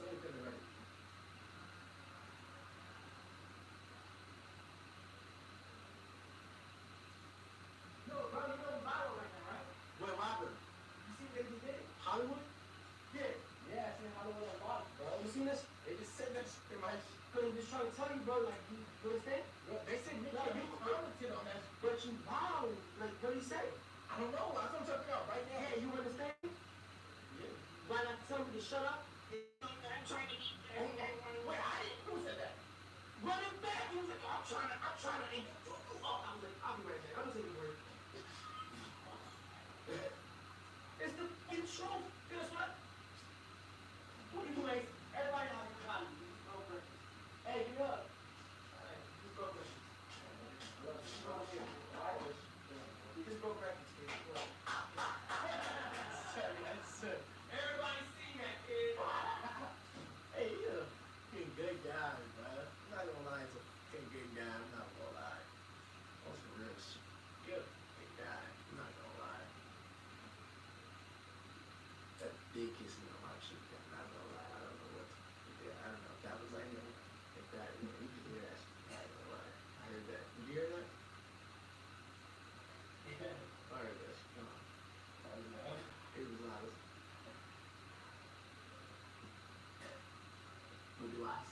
This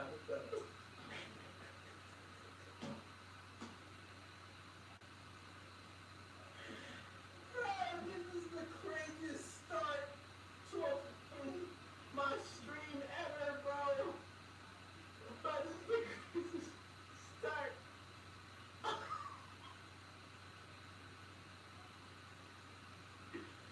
Bro.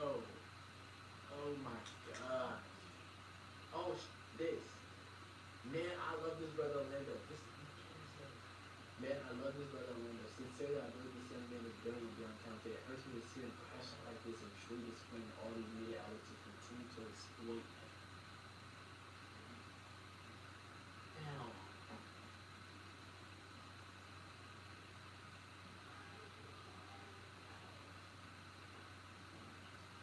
That is that nothing but the same. Yo, God wanted me to show you this. Yo, man. Please, yo. Man, hold on. Wait a minute. Watch out. Come on. Chill. Yo, man. Yo, yo, yo, yo, yo. Yo, man. Yeah, man. That's crazy, bro. Hold on, bro. Hold on. Let's make this very clear. Let's be very clear. I've been nice to you. I've been very respectful to you and everybody else that played me. Now, I honestly don't give a fuck about you running around here with Kevin Hart. I was just being saucy. But since you feel like you have to have PR say something, I feel like this. This is how I feel. When I was in Walmart and I told everybody you sucked my, I lived it. That's what I meant, bro. And you know why? That's between me and you. So as a man, we got past that 3 years ago. I over-apologized. I overdid same thing with that. I'm tired of apologizing to you, lame. They don't make as much money as me secretly. Now, if you want to keep playing like you're really cool to me, Kevin, show me, make sure I'm viral than Ray J. Show me, because you are not wilding out right now. You don't even own wilding out. You're not, bro. You're not that guy. You're not, just like Ray J's not that guy. And all you, as men, now, play yourself if you want to. There was not a movie offered. There was not, when you had your little podcast, you still got, okay, you haven't reached out, bro. You had your little, they took your talk show, bro. They took everything from you, bro. Why do black men keep down black men? Why you won't even tell nobody you're really transsexual, bro?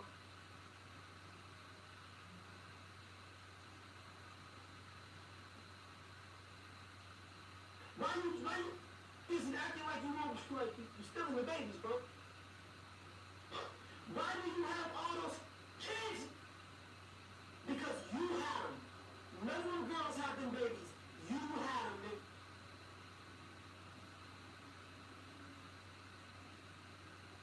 Now, tell Hollywood and like to post this shit.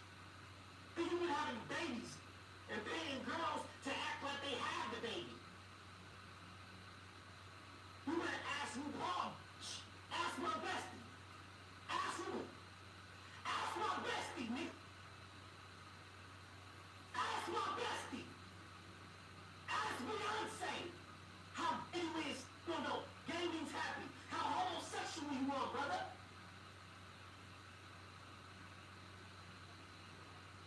You don't mean that shit. Oh, that it hurts me. No, you hurting yourself. Every time you don't admit that you're a fucking... In GTA, my... That's what I said. Nigga, that's what I'm saying. Mariah, I don't give a... Mariah Carey left you because you're... GTA. Period. Period. Period, nigga. Period. Period. It's split rules. Now you got, I feel how you feel, but it's just split rules. Split rules. Split rules. Now we're going to Twitch. Madness. You met Maggie, right? Just say yeah.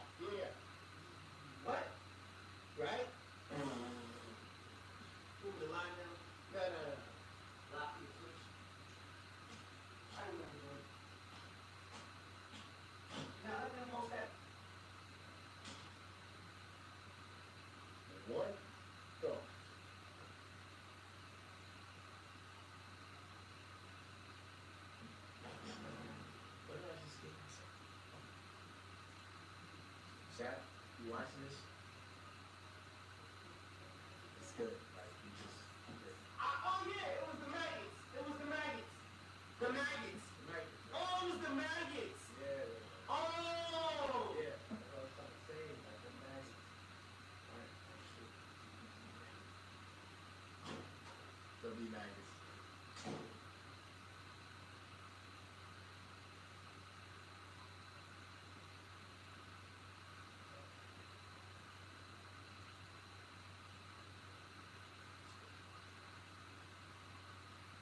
This vibe can't go up. No. This vibe cannot go up. Let's do motivational speech. Let's say, well,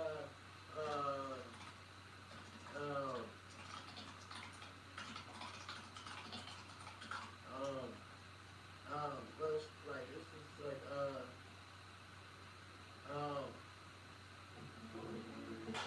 guys, I just want to tell y'all to believe, man, in real you know what I'm saying? Make sure y'all always believe in each other, and make sure y'all split. Please don't. I worked so hard. Please. Man, please. I did not think that. Please, God. You doing a motivational speech? Nah, let's do motivational. I worked so hard for you guys to not take my Twitch. Please, man. Can't let you take my... Bro, you're funny, bro. You hilarious. Alright, so what's up? You got something else to do? What you with? That's cute. What's up?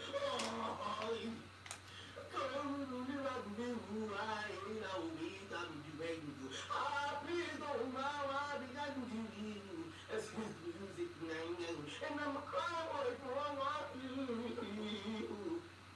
Look at the way it does. God, right? Alright, for sure. I like you too, man. Go ahead, get back something. You know, one of your motivations. No, you do it. Do you want to tell him? Ain't no motivation. Give him motivation. Man, keep following this man's Twitch, and we can't be quick. You understand? Like, just keep following this man's Twitch. I don't know about no Twitch. I only know about what I do. You know what I'm saying? So I'm not nobody hustle. You know what I'm saying? The maggots that be doing what they do, they maggots. You know what I'm saying? I just don't even talk about maggots. You know what I'm saying? That's what it is. But the man don't deserve his, you know what I'm saying? His Twitch to be looked at like he needs y'all. He don't need anybody but his own self, and he needs an opportunity from the right people, and that's y'all. So let's get it right. What we doing? Crossing nobody? What? What you doing? Let me know what you mean. Alright.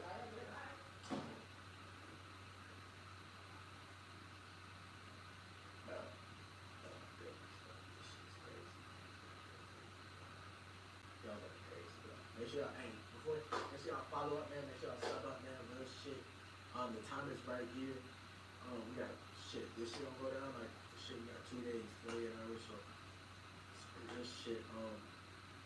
These supporters be up. Nah, dead ass. We got supporters come on up on different type of shit. Man, it's gonna be good. I don't know why. This is a great first day today. Like first great day. Some goal. We get to like. What should we do like 3,000 subs? Yeah, so I'm done my hair.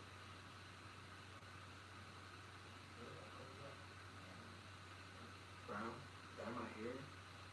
Chestnuts on my hair. What should I do at 3,000 subs? What should I do at 3,000 subs? Tell me. No, you getting 5K. Yeah, 5K subs, 5K.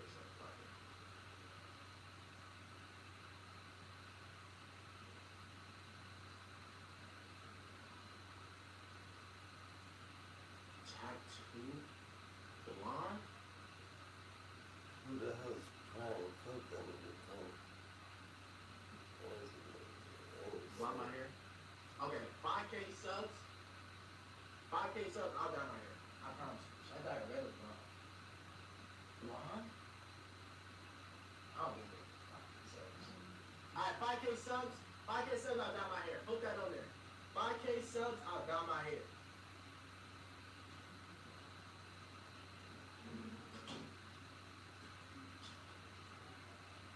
Why not? It's just a sub though. Why? So like that. Do you like that Chris Brown look? You dyed your hair. Blonde is like the Chris Brown. I'm not asking you. Do you like the Chris Brown look? You say you have blonde hair. It's honest. That's because he does. You Prince, nigga. Purple. Yeah. You talking about blonde? It's no color, bro. You like purple? You like orange? 10K subs, base cat? Oh no. Nah, hell nah. You wildin', bro. Nah, we ain't doing that. 10K subs. I'll dye my hair at 5K subs. Dead ass. But like a good color, so not purple, not pink, not pink. Nah, I'm not doing pink. Icy white. That's dope. Icy white? That's fucking great. That's actually funny as fuck. Cause you can spray paint your shit. And you can wake up every day and you can get a spray paint by like the hair paint spray and you can spray paint it. I'm gonna really dye it white. Yeah, if you want to. If you do yours, you lying. That's what I like. But you gonna get Arizona, bro. We can do it again. I'm gonna come out here, I'll come see you. I'll be out here in January to see you. Now we gotta do another one, dead ass, like real shit. If you free this month, for sure. Yeah, but cheaper, bro. Just to see it. Let me call that. I got you. You can't do this in the way like that. Your mom's like, we gotta give you half. Yeah, we gotta give you hell. I said, nah, I need mine. The next thing you know, Nick Cannon start texting this shit. Yo, man, you know what I'm saying? Oh, shit. Yo, fuck, bro. About my kids, my wife, my family, you, your mama, your granny, your sister, everybody in the living room, the world, sometimes, maybe not all of the world, but half of it, maybe about 70% of the world. Yeah, I bet. So, they said 10,000 subs. Okay, I bet. 10,000 subs, we're going to do that shit. For sure. I don't think we're going to get 10,000. Nah, I don't care if we do it, don't. if you do it, let's go buy the paint right now. If you listen to that, we're going to buy the paint now. 10K subs for your goal? No, I'll say 5K, bro. 5K for sure. Alright. And then when I hit 5K, I'm going to call it. Yeah, because that's the easy number. 5K? That's an easy number. It's people that 5K subs. No, bro, listen. You know what you just did, bro? You just got Nick Cannon to reply on shit. You don't even know if he's watching. I know. Yeah, when they had PR say some shit, and I was quick about it. Yo, he's hurting. He's hurting. I'm never gonna be on my mind. No, it doesn't make it myself. That's wild. He's so wild now. That's why she's on tour. He has wilding. I mean, he's wilding. He's so wilding out, nigga. It's just wilding now. It's just wilding, bro. I don't care about this nigga, bro. He lied to me. He should have said, oh, no, I'm Nick Cannon, I'm gonna use some pussy. If he would have said that, I would have gave it to him. Like, yeah, you cute. I wouldn't know you Nick Cannon. I'd be like, just the same. But he didn't lie. He lied. He didn't say shit. That nigga didn't say a goddamn word, but you ain't lie to you, nigga. Like, what the fuck, bro? I don't care about shit, nigga. They lied to me. I ain't got a mansion and shit. You gonna take my kids and everything? That's crazy. Wait. What? I think you did. Didn't it?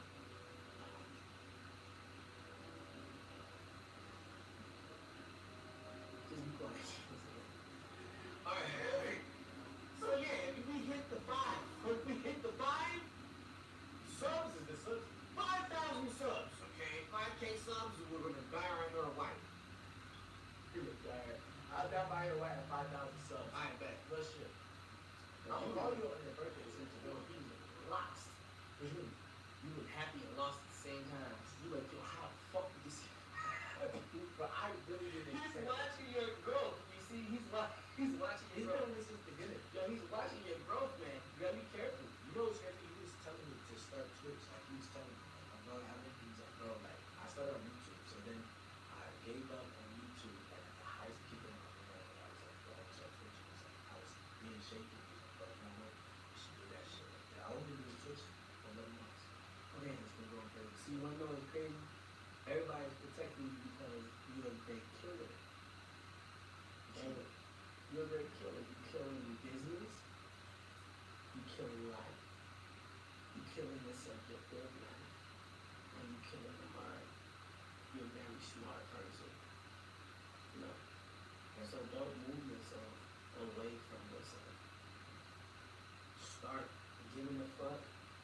right? Get used to it. No. If you start giving a fuck about everything you're supposed to give a fuck about, people will think you don't give a fuck. Yeah. Because I give a fuck about certain things that matter to everybody in the world. Now when that matters to you, then you be like, see, watch this, cease. Oh, that is the. Okay, I do. When I like I do. Don't you? You see this though? Yeah. It's called cease. We cease. Cease means in the name of God. Stop. Everything's okay. Get discipline too. Cease, bro. Just cease. Get in the name of you. Then stop. Like what? Yeah. It's okay. Just stop. You good. He won't cease. Yeah, you watch your thing. This nigga hit you up for the first time. You watching all these people. You doing all. It's a lot going on in your head right now because you just chose to have me as your guest. Yeah. Okay, so I'm not gonna lose your Twitch, but bro, you just gotta back my saying baggage. I was like, no, I ain't saying it. I walked up for like 30 minutes, like making sure that I ain't gonna say it, and I came back like, I say it. I was like, please, Lingo, please, you say baggage.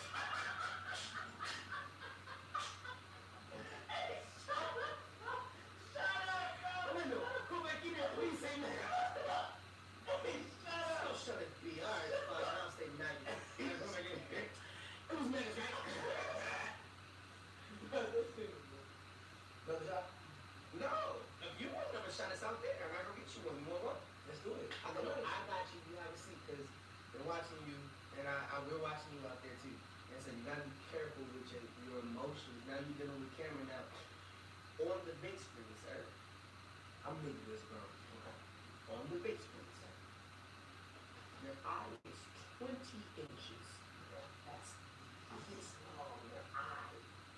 When you look on the big screen this way, nigga, your shit is 20 inches tall on the big screen. You gotta be careful with how you look to the left and to the right, and what you do when you point it up, because everything is huge on the big screen. And what you doing out there on the big screen, you this and that, and you look like tear-eyed, and like, oh my God, look, no, I can't. No, bro, I'm gonna come in here every time I see you. You good. I'm just trying to make sure, you know what I'm saying? I got these people out here, you sit down here, they doing the MIB, the Men in Black. Yo, man, this man got the Men in Black producers out there. Oh, what do you mean? This nigga. Yeah, the Men in Black producers out there. He just be talking.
My bad.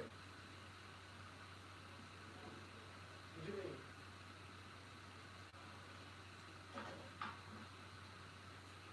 Close the door, close the door, close the door. For what? What you need? Nice for what? We're coming on here. There's some shit. Got that? Damn, why does my shit look like this?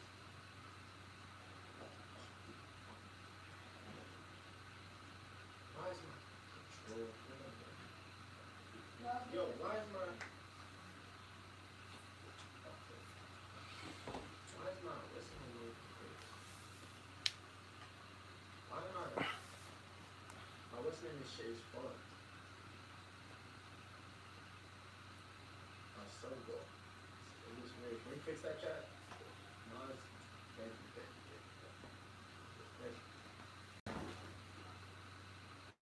Damn, bro.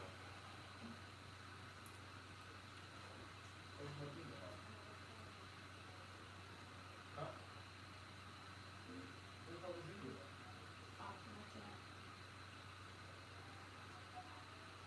Bro. This shit is fucking... Can we fix chat?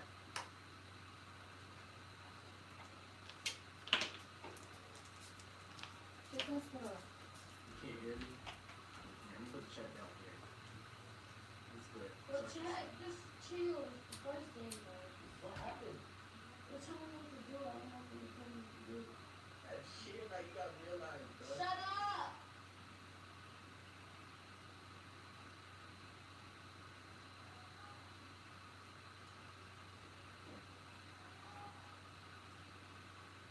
You gotta realize, bro. It's just part of the process, like, you know what I'm saying? I'm saying, but they're telling me to do stuff like, oh, no, no. What else you do? It don't matter, but they're telling me to do things that I don't do. You drunk, bro. I'm not lit. I'm not drunk. Y'all seen drunk? Right? Yeah. I thought I'm not drinking.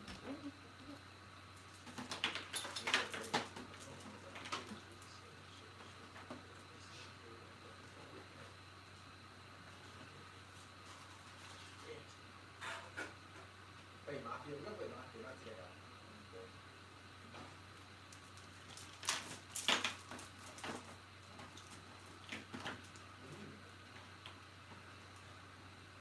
Talk to my assistant. Nigga, no! Get out of my business. Alright, let's go through each other's phones right now. 5 minutes. 5 minutes. Ooh, that's good. Chat, so we're gonna do each other's phones right now. Just 5 minutes. 5 minutes, go through each other's phones right now. 5 minutes.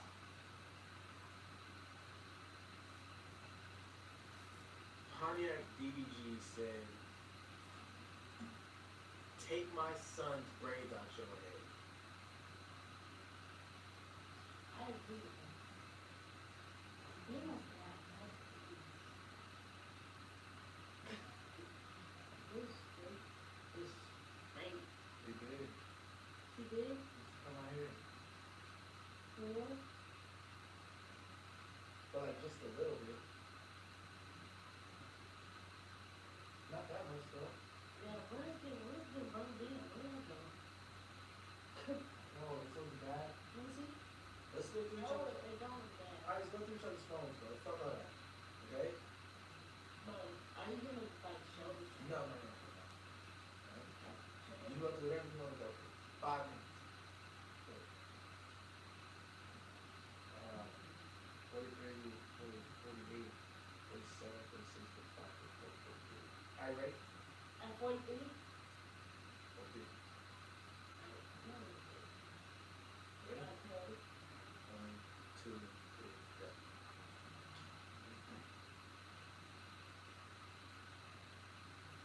I love you. Now that's great. I'm not gonna lie. I'm not. Pontiac didn't do it the 25 years yet! But you're showing my chat, bro! No, I'm not. Didn't do the 25 year thing!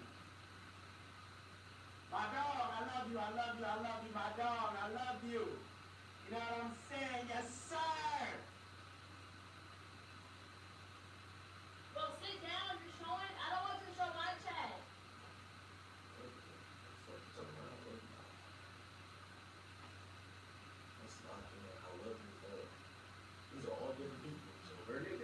you know. That's what it is. It's cold. Thank you. When it gets close to the time.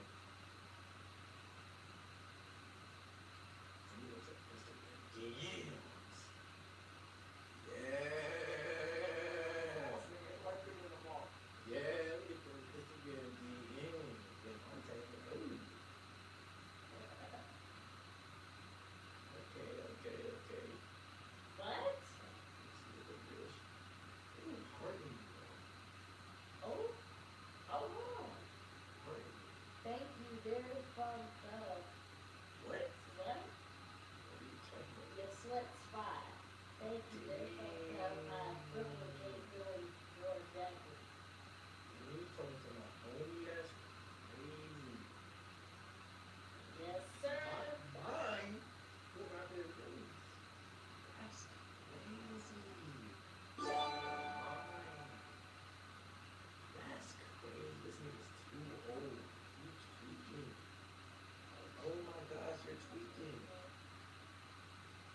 You're tweaking. This is your type? Sit on me? No, that was crazy. Wait, to show you my chat. Nah, you wildin'. You wildin' right now. I'm wildin'? Nah, don't. No. Look. This wants you to answer. This is how you do it? Wait.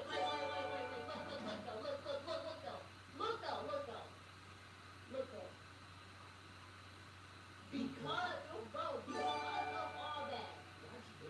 You see how they respond to nothing? It's like, no, you gotta look at my chat.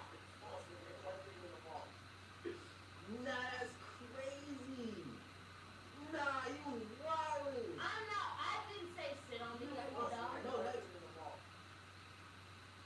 It's oh, he said birthday. We got bullshit.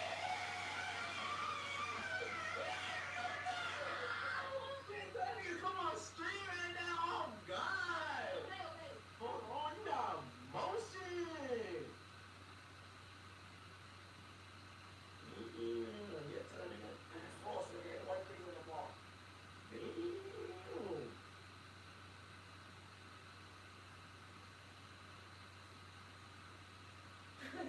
I'm already feeling like this one. What? I should have done motion in it. They don't got no bullshit. They don't got no bullshit. Nah, your shit got motion in here. What? Oh, yeah, damn. That's what it says. Oh, that's crazy. She mad. She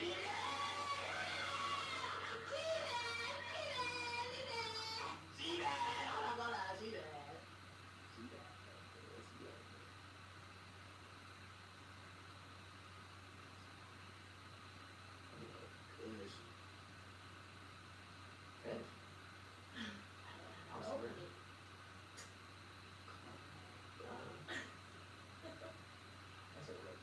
Yeah, I know. That's why I go for you. I know. He disrespect you. That's all it is. I didn't want to do that. That's all it is. I'll make it up for your nails. Can I fly you out? Who is this? No, Yeah.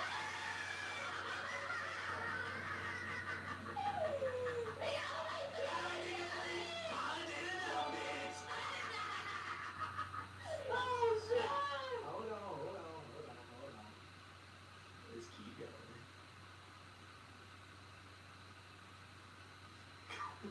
This shit crazy. Let's go. My fucking. Bro, look at my chat. No, look at my chat. Oh shit. Bro, you gotta pick up my chat and then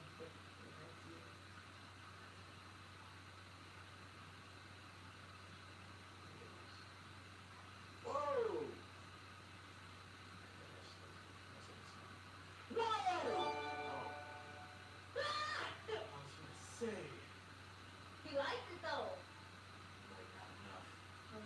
I'm like not enough.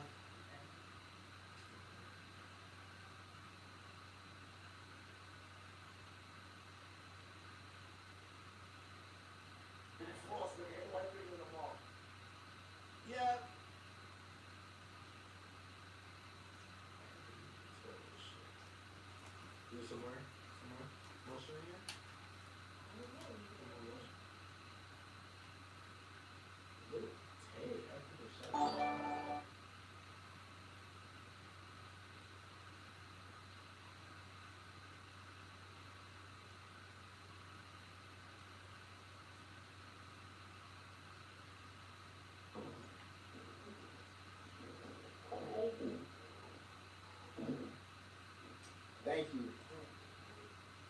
Thank you, Grandma. Grandson. Here. See the shit. I mean, Brooklyn. No.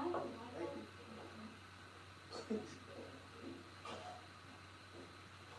Shot, so good. Wait, chef, what is this? So baked chicken, macaroni, and fucking fresh.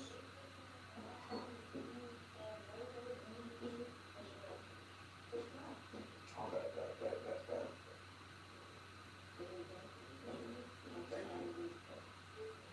Alright, y'all ready to pray before we get there?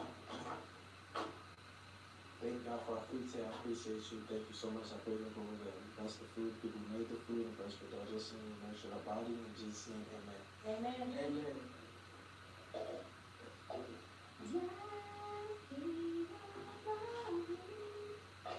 I better see the segment's over. You okay? Can you hear me?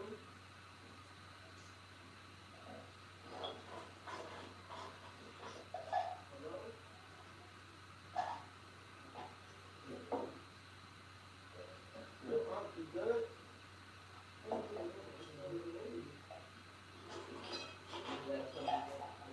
You okay?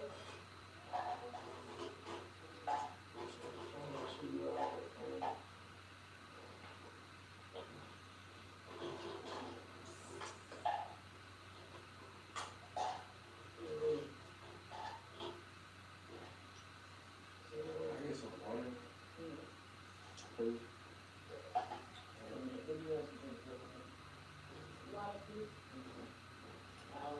You okay about it? You okay?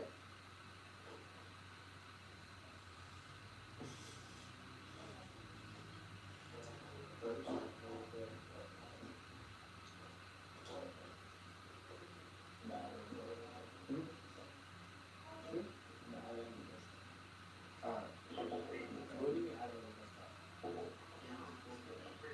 All you're gonna do is just stop him, okay? I bet.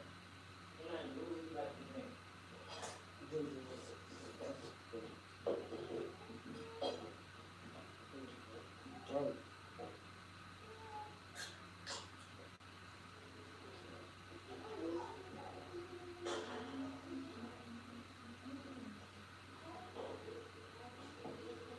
Shall we put the chat on the screen? How do you get it? Very good.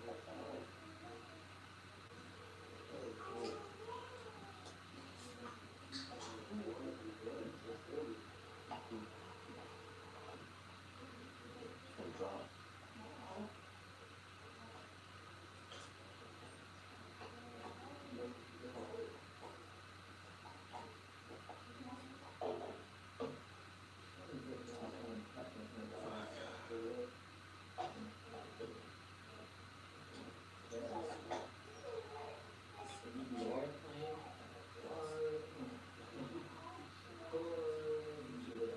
What? Nine? Nine? Oh, I don't know, bro. I don't know. Yeah. Now be shaking it? This is okay. Huh? I don't know. It's the Raptors game. I didn't know what that means. What's that?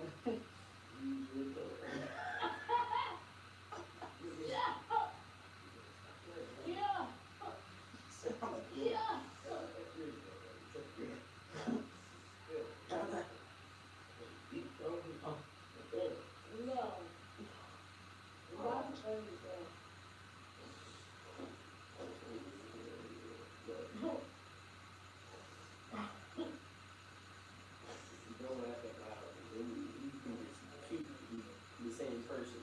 And then leg will start shaking. Shit. Bro, what does that mean though? I just told you. I'm a killer? That's what it means, bro. If you doing that, it means you're just always thinking of some shit to do. Yeah.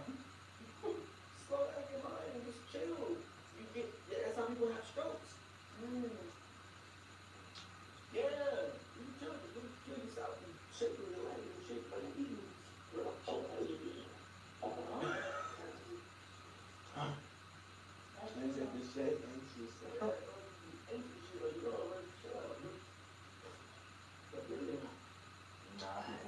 Sean died.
Oh, this is very fun. Oh, this is on camera. That means when I leave, I don't even have your number. I have her number. I just called you just to see if your phone was ringing. So whose number is this? You got my number. I don't know which one is yours. You got assistant. You got mine. You got. I don't know what. I don't know. So this is your number? That's my number. What you mean? I don't have your story, bro. I had you have. And you didn't save my shit. What? Call my phone. What is the statement? Alright, bro. Oh, shit.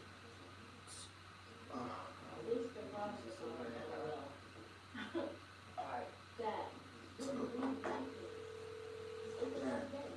We good. That's your phone, man.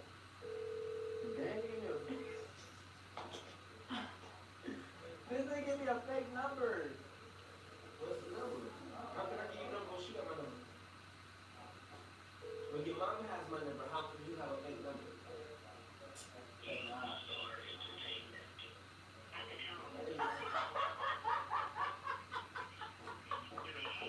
Okay, Portia, call us. This is not funny. No. Who am I fucking calling? Very hard to lose that face that I know so well. Start entertainment.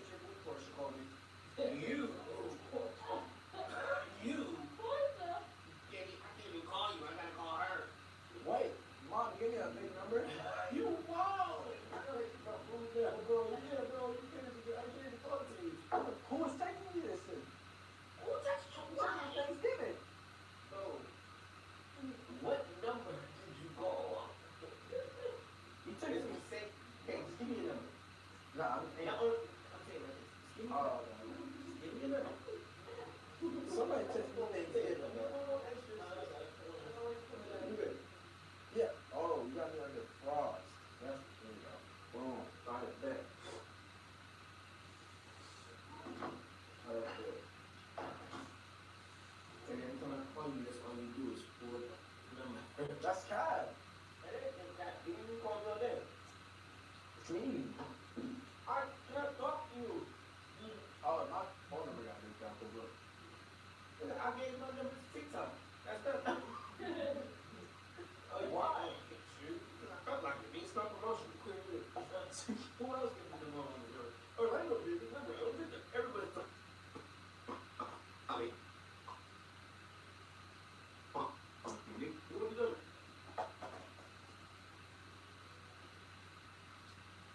Like, bye. I didn't decipher. First.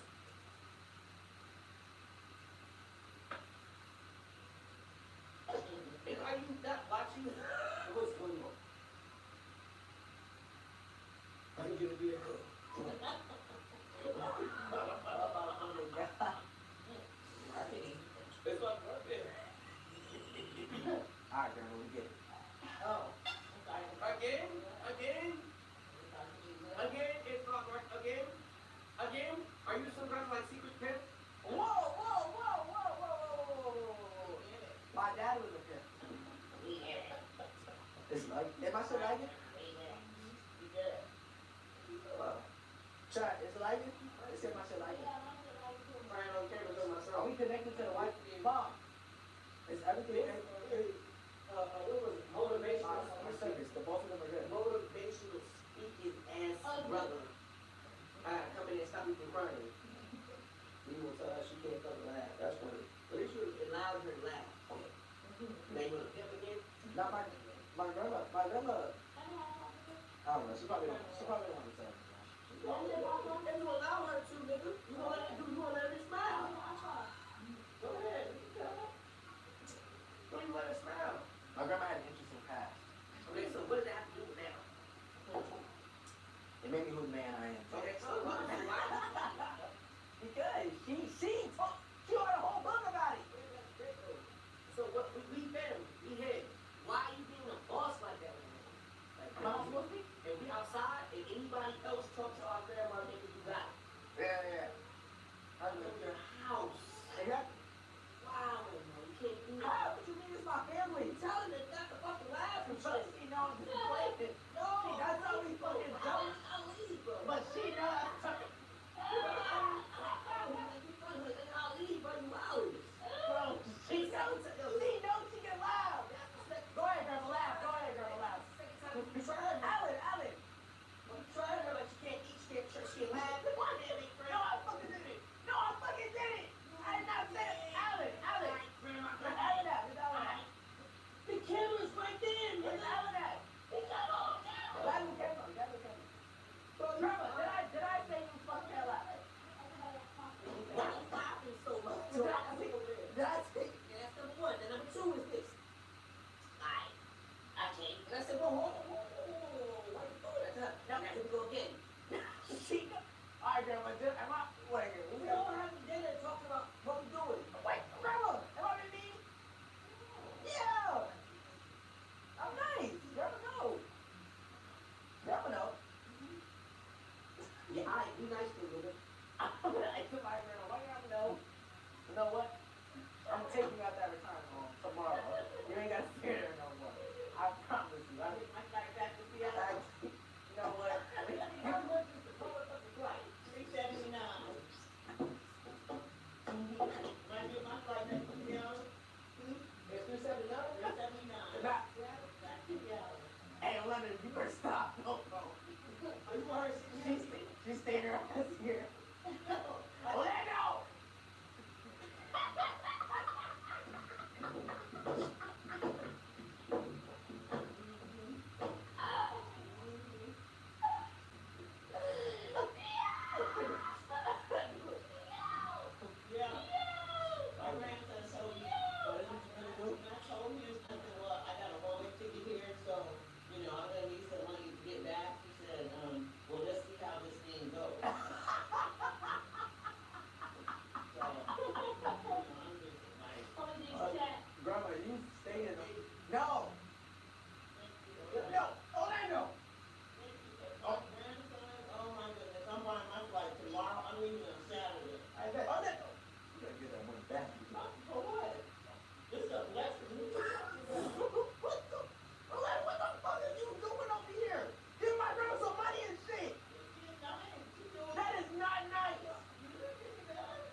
Me, Brooklyn, Mel, Bobby, or my mama.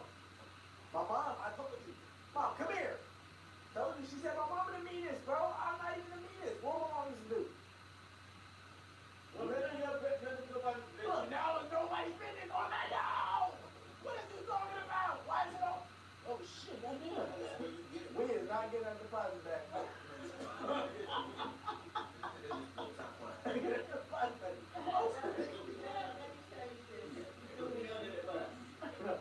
the landlord came in, we just had to connect. Snitching, why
No, I know. I want to give you my podcast channel. So you can Oh, check it out. Yeah. Oh, look. Yeah. At least I got a podcast. Yeah, man. I can't say nothing. I can't smile. Now I can smile, but she can't smile. And then we was all making each other smile. Right. And then when we did that, I was like, you know what? And you got 2 horses here. That was twice. You said 2 what? 2 horses. Harsh, bro. And then imagine me not hearing my chance. You need your 3 seconds. Get out of here. That's why he is. You like me, you church. He clocked you. Yeah. Talking my team. Ow. Oh, I know. That's what I do. That's how I like to say. You can't do that, man. That's crazy. I ain't doing my blessing. God, everybody can't hold that woman's arm. She got to I didn't. Bro. Was it not my mom's idea for the happy son? Somebody. Yes. Probably like, I feel. And I said, I can only stay for 10 days. So this is my mama's fault. I don't know. No, maybe y'all didn't communicate or something. I don't know. I sent the information to Monique. She never responded. I sent her a couple text messages to tell her the claim was on. She never responded. But it's there. And then you know what I'm talking about more, right? Nah, she didn't tell me that. She didn't tell me that.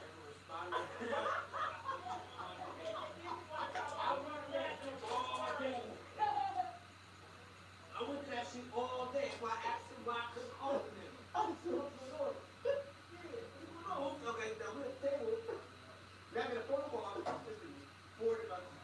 That was not, bro. I never pointed it out. It was under Frost. The first thing I called you on. No, bro. So I'm not for a number. I never blocked you.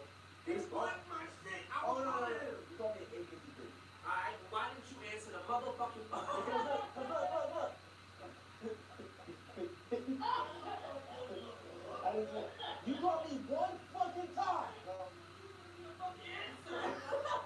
It was Arizona. You didn't answer. I called somebody. You only called me one time, bro. No, yeah, I'm not eating that shit. That's probably why I'm not that tall. Grandma, you disappointed me, Grandma. I'm not gonna lie. You act different when niggas come around. When celebrities come around, you start acting different. That's fucking crazy. Nah, that's cool. I remember that shit. It's all good. Oh, Nick Cannon picked your shit up? Oh, Nick Cannon picked your shit not 72? Nick Cannon never hit my shit. Nick Cannon never said nothing when you paid? This ain't my shit. Nick Cannon never said nothing to you? What? Oh, you a superstar. You was not. Everybody watching you? Now my good, Bro, everybody watching you? Everybody's watching you, bro. And Nick Cannon said, fuck that. He's hurting himself. The same dumb shit that Bow Wow said when I said Bow Wow had good pussy. And now you wanna hate on Granny? Nah, I'm not in on Grandma. But she acting different though. Now you ain't.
we just have, can we at least have a decent dinner, brother? Alright, bro. Not you bang on every fucking body all the time. Like, damn.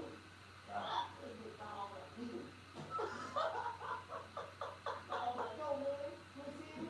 Hold on, wait a minute, we family. You know what I'm saying? Yo, you can't tell me this because I'm fucked it up. Except we have a good Oh, yeah. You know, we was in that movie.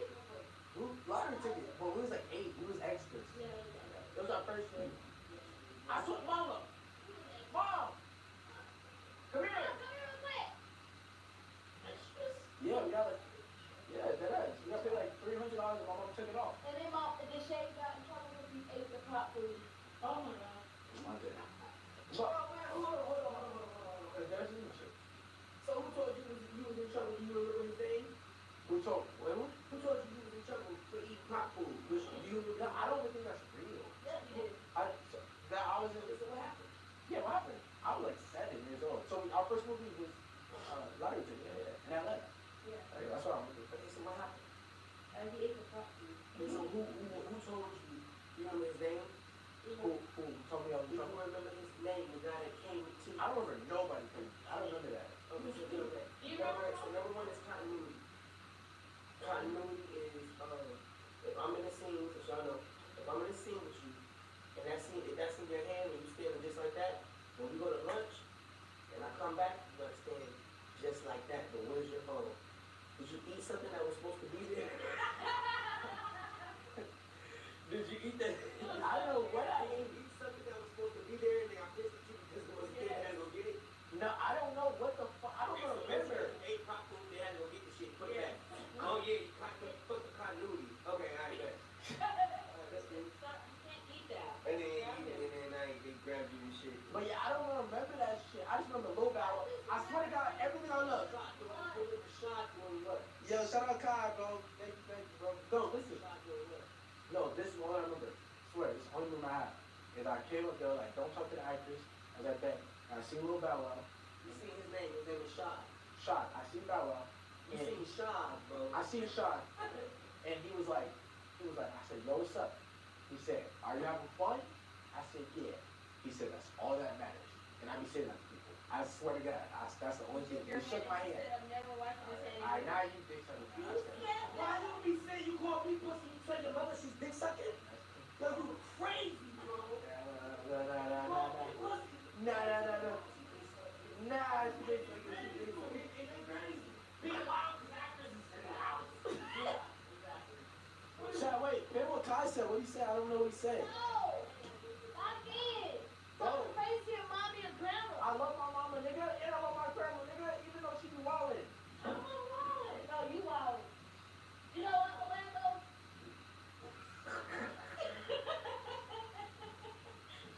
Bro.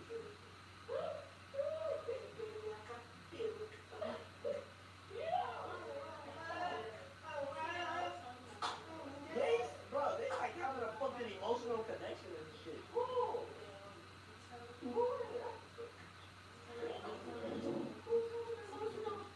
See, you see my mom trying to say, she like, did you tell me what she used to do? Look, see, that's what I'm saying. Oh, you can say I used to be a prostitute. Whoa!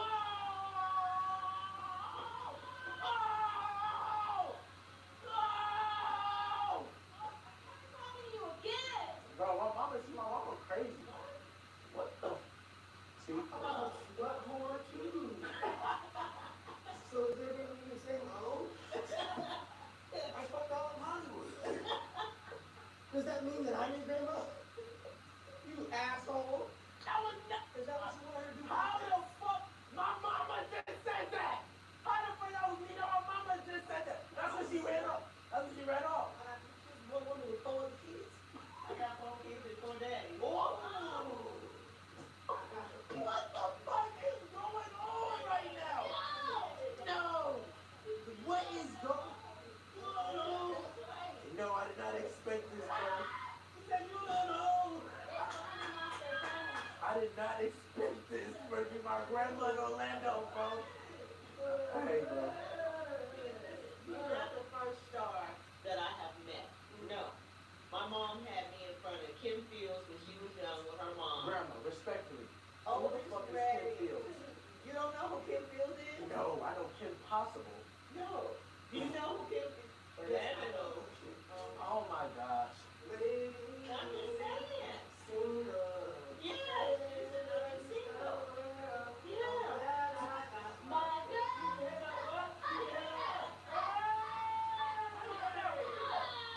You know this?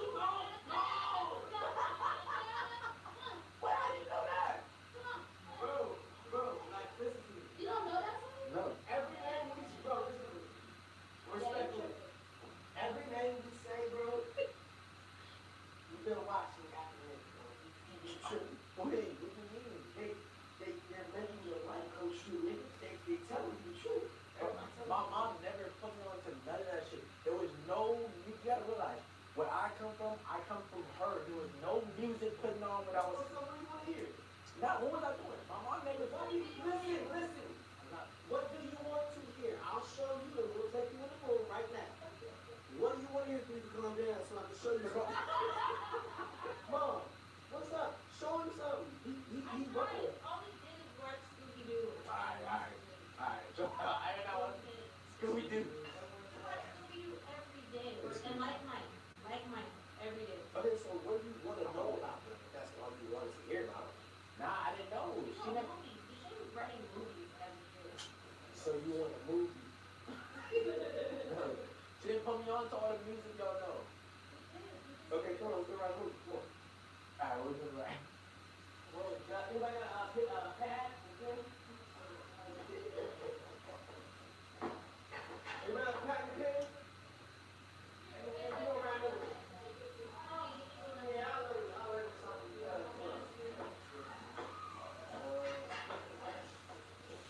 Alright, what about it? What is that? Go to your history, bro. Alright, can I hit somebody's different? Yeah, my braids that short. I'm pretty short. What about Free? Chat, we good? Damn, hold on, chat. Look at this. My braids look smart. You don't even know, bro. Like, you almost fucked up the whole shit. You don't know what I'm saying, dude. Oh my god. Right? What I'm a killer dude. Calm down. My leg look like this. As soon as I got it, damn. Everything. Oh, you tripping, blood? No, Really? I was there for like 8 hours. That was the worst experience of my life. Check me out, man. I don't give a fuck about certain things, you know. I give a fuck about a lot of things. But certain things, bro, I don't care about. You know, little attitude, you be doing this shit. I don't care, man. I don't live with you, blood. You understand me? So you gotta watch how you talk to your grandma and watch how you talk to your mama. My grandma not here no more, blood. God bless her. You understand me? I don't care what she did or how she do it. Blood, my granny not here. My mama granny, she not here, blood. Look, check this out. My mama, man, she gone. Look at Judy gone, bro. Gone, nigga. That's Pimp C, Judy Anderson. On this side, it's a whole woman. That's her. Bam. Nah, rest in peace. I knew her as Pimp C. Yeah. While she was here, in her second life, you see what I'm saying? You gotta be careful, man. When you lose, you gotta catch him. Yeah. You know what I'm saying? And if the dick, bro, she the biggest pimp out here. She gonna catch your ass and make you her house. I swear, nigga, they got real phones. Niggas still up? Okay. Like that shit. They'll set us up, they'll stop the plane. How y'all doing? Right. Cause you on camera, like, stopping her. How they treating you? Her crazy and shit. She gonna call one of her little friends she don't know about. And she gonna leave. How they treating you?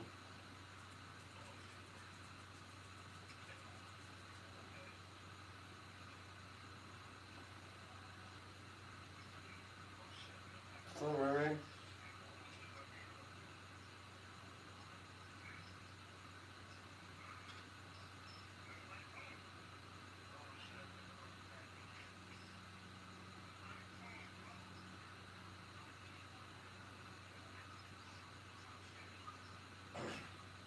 Not you.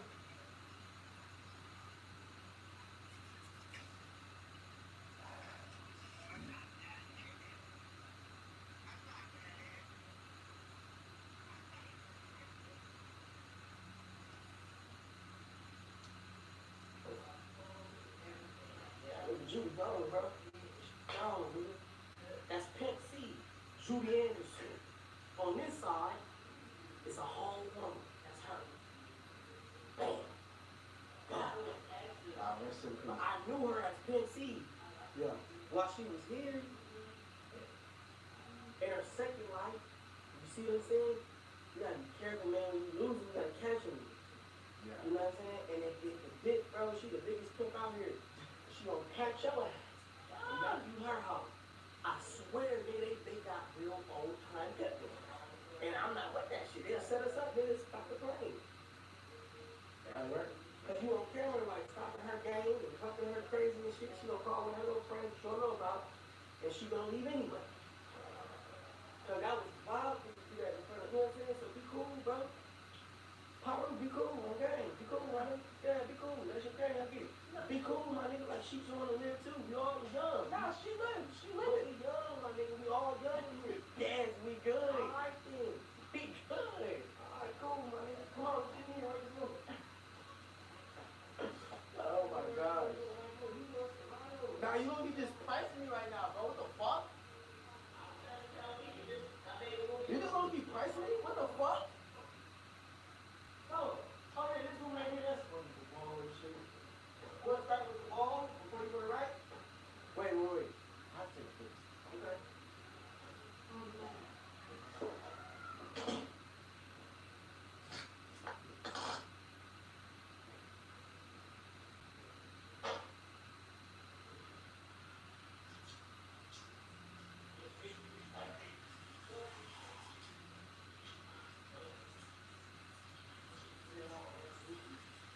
Wait for real.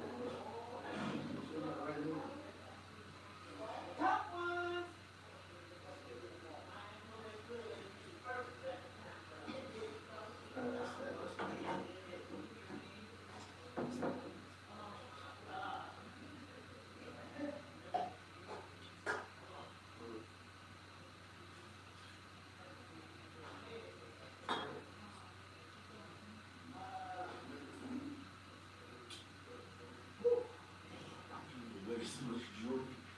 What the fuck? It's cold. It's cold. It's freezing. Oh, shit, it's freezing. Oh, fuck. Yo, bro, I got a shout out to my jewelers for letting me hold this shit, because you know this shit is half mine. I got two of these. The other two, I was like, I'll be back. Two of these I own. The other two, these are the ones, the heart ones I own. This one and that one, this is my wife's. And this is the jewelers. He did this for my son. So,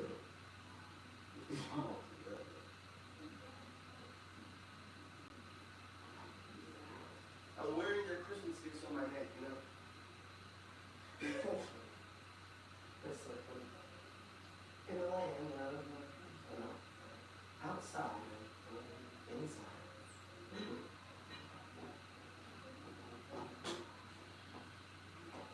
Outside of the window, we see, and then, oh yeah, so, okay, here, right your movie. I don't know how to fucking write no movie. I want to tell you. I want to tell you what's right. No. You know, hey, why is your favorite dog? It's cold in here. Tell you what's right. What y'all doing? It's called Jingle Bell Rock. You know, you get on though.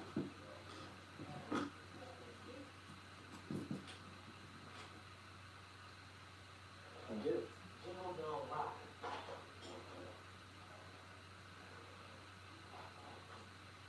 Yeah, that's what I wrote. When you read, I don't know what the fuck you want me to write. Jingle Bell Rock. You want me to write that? That's right under here. Yeah. Right, Jingle Rock. You right. It's your movie. Yo, I didn't got boy Rod You got me to get get this. this. What you go, right there, go right the movie. Jingle Bell Rock. Okay, My we're hairline doing is stage. fast. This is stage directions. Now, you're gonna put a line over this. That's that. You're gonna start here. On this line. Everything I say is a stage direction, and then we'll be line. Alright. So we're gonna do here right here. As we pull back. As we pull back. We see a significant Oh, I spelled significant. S-I A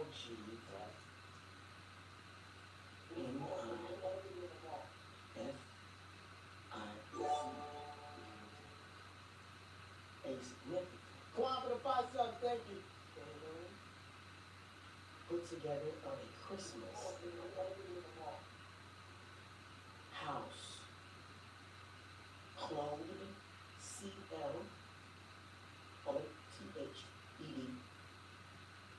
clothed in lighting.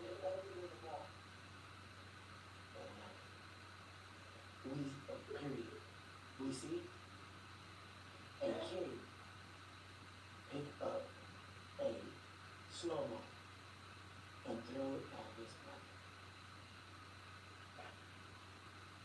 We enter the scene. The scene. Okay, this is what she does. His name is what? Trevor? You want his name? Trevor? Trevor? Is his name? Okay, right here. Alright, for you so you know how to rap it. This. That's not the real Kwan. Get 50, bro. Why got money? This is Trevor's line right here. The lines go from here to here. The stage directions go from there to there. Anytime you want to see something in the movie that we cannot say, look at me. Anytime you want to see something in the movie that we cannot say, this is this. It's, we pull back to see a significant family put together Christmas house, clothed in lighting. Wow, look at 20, thank you. See a kid pick up a snowball and throw it at his brother. We enter the scene, Trevor. What do you want Trevor to say? So the movie is Jingle bell, jingle bell, jingle bell, hey. Jingle bell, jingle bell, jingle bell, no matter what city we're in, everybody's having Christmas. Hey, it has jingle, hey, jingle bell, and then you put it, you got that chicken beating with me, making blood, hey, that's the jingle bell. We pull in and we see it, and they're throwing the fucking, what is Trevor? Bro, what the, what do you want him to say? What happened? What? Oh,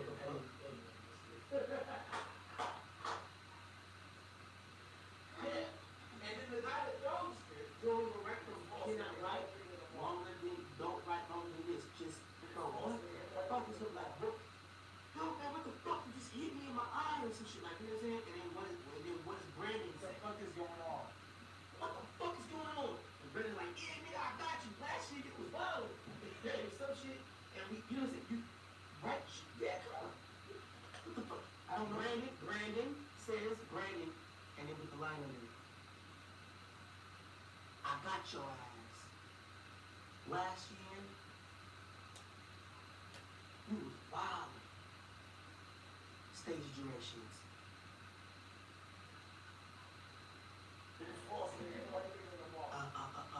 Stage durations. Trevor. What's going on? Trevor takes off. We already see. We already used we as we pull up on we see. Immediately, Trevor. How do you spell immediately? E-M-I-D-E-I. Jingle bell, jingle bell, jingle bell rock. Jingle bell and jingle bell.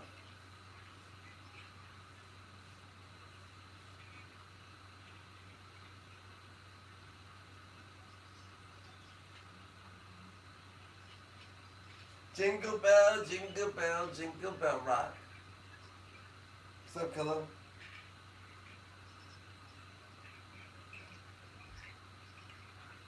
What's up, Killer?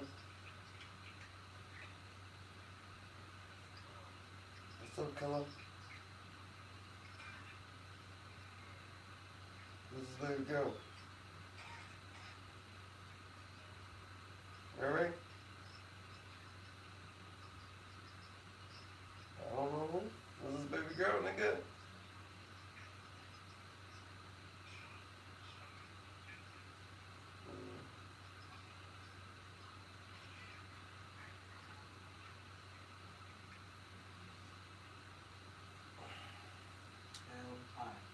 big why. Immediately. Look, yo, why they would have subbed? They would have subbed. I get it. Immediately, Trevor takes off after Brandon. This how it went. Trevor takes off after Brandon. Okay. Period. Period. When he catches up, yeah, you get it now? You gotta go somewhere and right there.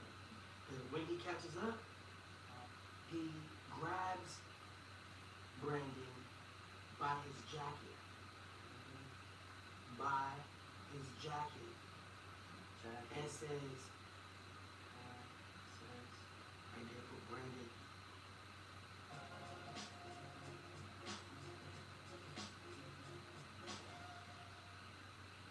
It's closed. What about my letter? Call Uncle Brian. The North Pole? Emma! No! Similar to Remember sales event. The offers on select models. I can lock up every door. Check again just so I'm sure. Watch something from the brain. My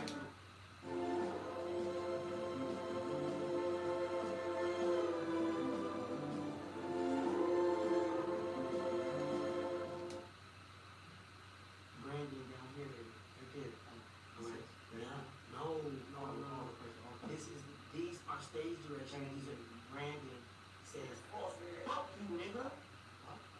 Yeah, fuck you, nigga. Just cause it's Christmas. yeah. Just cause it's Christmas, you wanna throw, okay, you know what I'm saying? Like, come on, give me some lines. Fuck you, bitch. Yeah.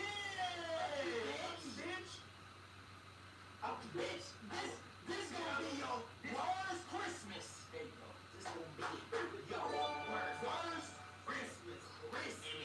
And he takes his balls. No. He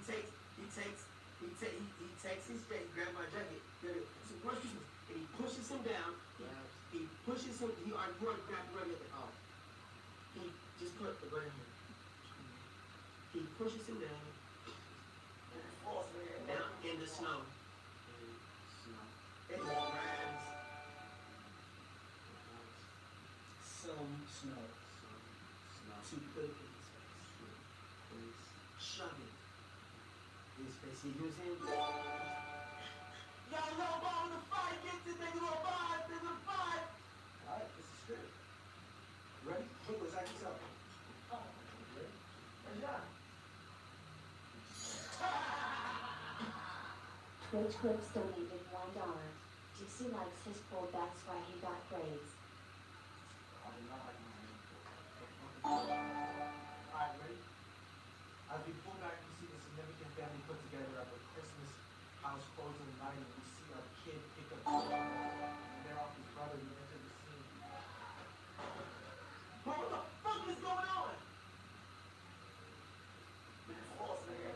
I got your ass last year immediately.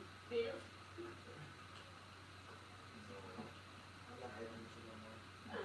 We gotta get it and read it the next day.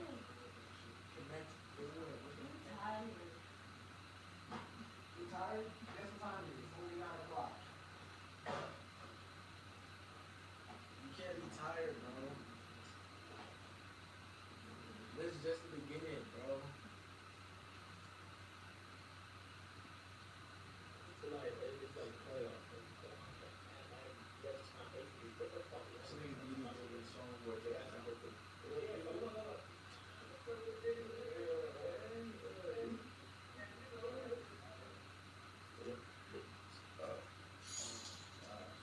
Well, who pinned T2 Twitch heads? Clips donated $1. Do the clock that T dance.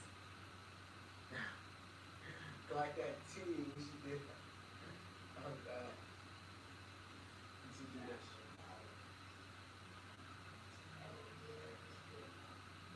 But I'm so tired, I'm not gonna lie.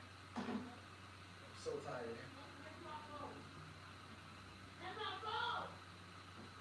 Ow! I'm so tired. I'm dead tired, bro. I'm not gonna lie. I'm so tired. I'm dead tired.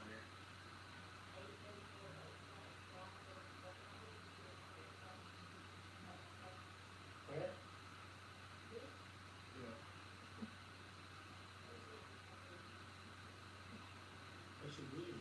Because I want you to come here.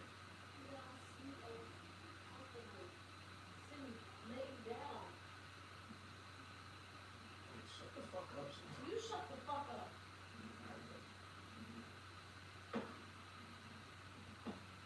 Not even 10 yet, bro. You know what I'm saying? Shut up. Oh, God. Oh, shit, man. Relax.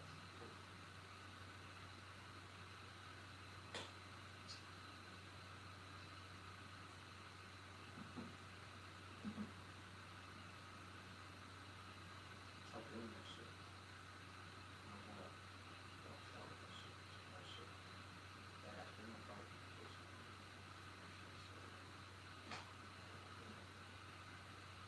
False, nigga. Ain't white bigger than the ball.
Mom, I call you back. I'm in here with the fam, about to get back on this little live stream page, and I'll call you back. I got you. Call that door. No, yeah, watch it. Alright, bye. Whatever, man, I'm done. Alright, we play this game. It's called We Listen. Oh, they brought you that shit. Yeah, but I gotta do it on the homework. No, they see this and they have a few. Yeah, this is for the homework.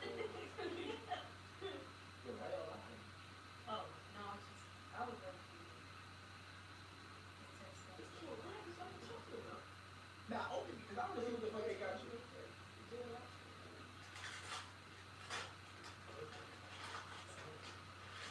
A picture of Bob! Y'all dumb as hell! Y'all dumb as hell! This is a Merry Christmas. This is a very Merry, this is my, actually this is a nice picture, you know what I'm saying? This is a very nice picture, no fun. Let's dumb as hell. Y'all being funny, but this is a very nice picture. Very nice picture. That look like my little thing. Y'all look like the real Bow Wow. Shit, that look like my friend. This is like my poor boy. Hey, yeah, this is the poor boy right here. Yeah, the game is called We listen, we don't judge. So the whole point of the game is that we have to say something that we're gonna listen to, but we don't judge. We don't judge each other. Okay?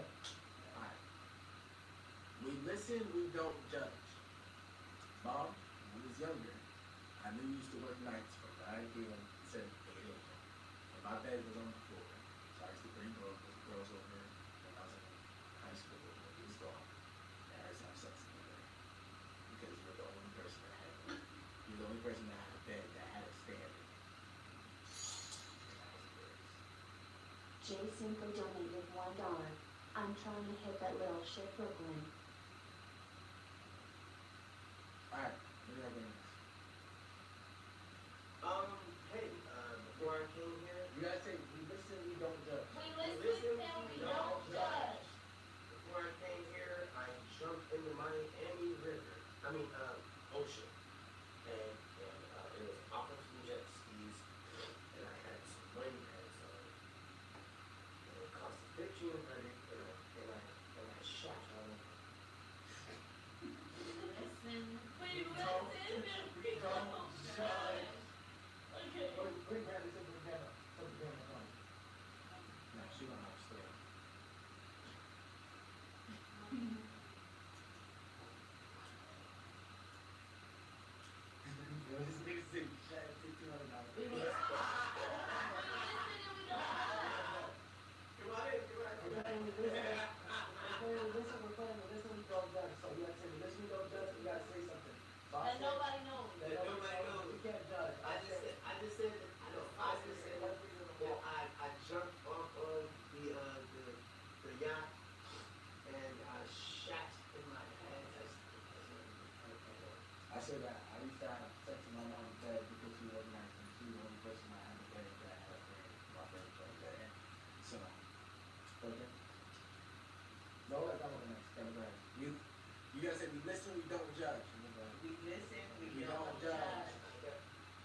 body parts.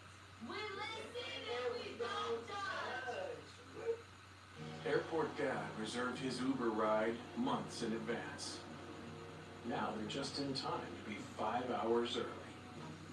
To all the airport dads, now you can reserve your Uber ride up to 90 days in advance. If your dog has food sensitivities, their food might have ingredients that don't agree with you or your dog. Natural balance recipes avoid common triggers of stomach and skin issues and use wholesome ingredients that you both can agree on. I will be where you are, no matter how far. Great skin! Thanks. I got Old Spice body wash to thank for that. Used to rely on me for skincare advice. Now he's So fresh. But I probably should use Old Spice too. The $7 Lux Cravings Box has the Gordita Supreme? What is this, the 9?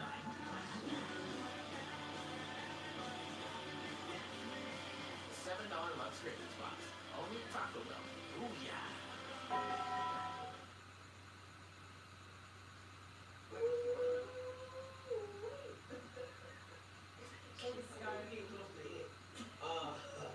We listen and we don't judge.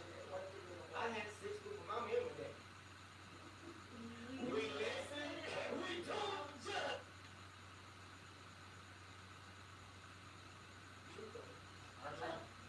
Alright, go with it. We listen and we don't judge. I remember I had my own room growing up, and I'm on the stage there with their own room, and I walked in on them and saw both of their body parts. We listen and we don't. What? Alright, go with it. We listen and we don't judge. I remember I had my own room growing up, and I'm on the stage there with their own room, and I walked in on them and saw both of their body parts. We listen and we don't judge. Take a cigar and get close to it. We listen and we don't judge. I had 6 with my mom and my dad. We listen and we don't judge.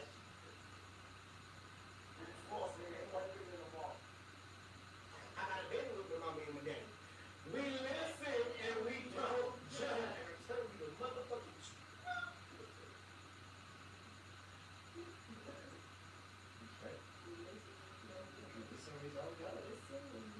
That's game over. It's not that for everybody. It's not that for appreciate it. And so thank you for giving me some cookies. You know, I love my mom for that. You know, taught me how to fuck out a man. My own mother did. It's great. We listen, we don't judge. You right there. Yo, she rolling. Yo, this nigga's different. We listen and we don't judge. Take a cigar and get close to it. We listen and we don't judge. I had 6 with my mom and my dad.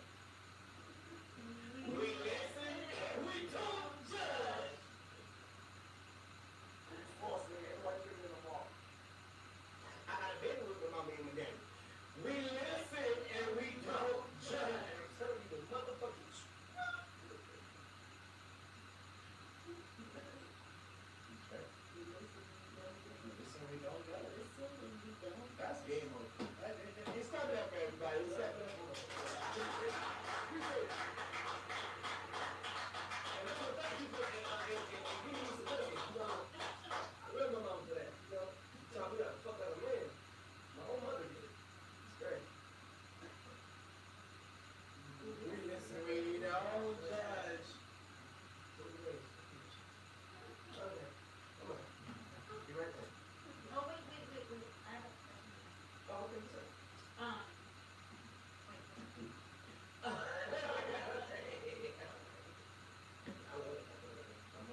you, bro. Real shit. Happy birthday. My son. What? I love you, son. You know, love you, son. Yo, B, they brought me a cake. Skin bones. You said skin bones. How they get it? Oh, yeah, my cake. Alright, let me play right back, alright? Oh my gosh. I love you. Skin bones with the fucking honey gifted, bro. Oh my god.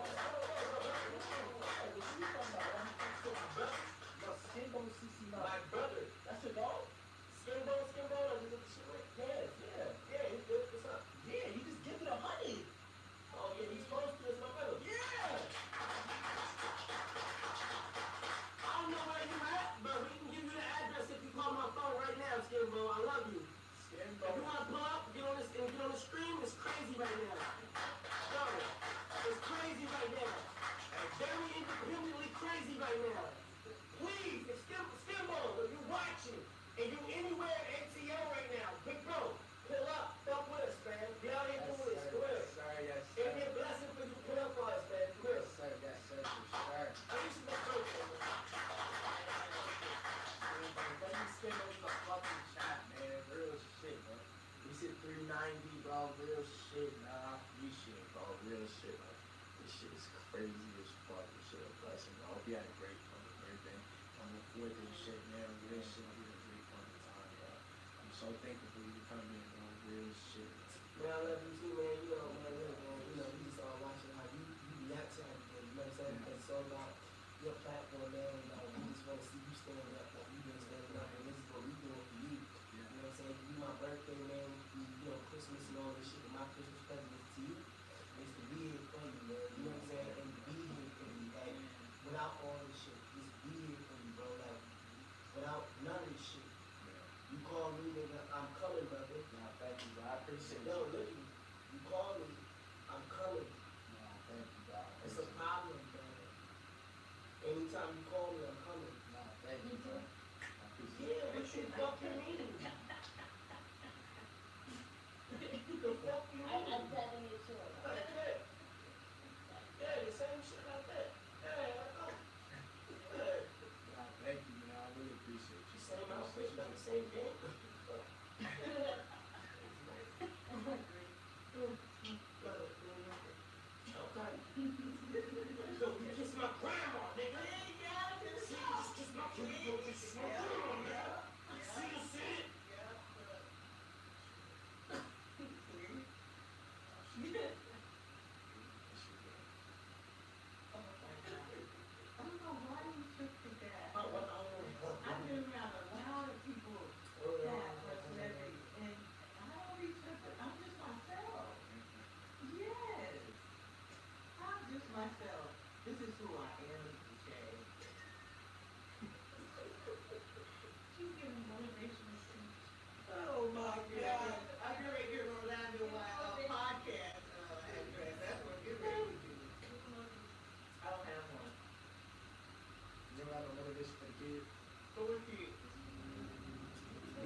great time and everything, man. Real shit. I'm so glad, man. Definitely get some shit popping.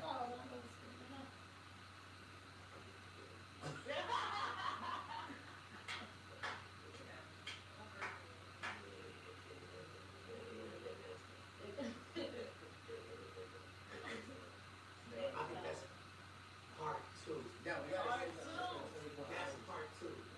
Yeah. Let the man part two. We have to do a full 24 hours. A full 25. 48? 48 go shopping. Let's do it. And then they did Miami. Let's do it. Oh shit. You gonna check on me? They did the 48 and they did the 48 in Brooklyn. They just did a 48 in Miami. Only thing we didn't do was a 48. No, I'm with that. Bro, that shit, you get a 48. No, that shit was five.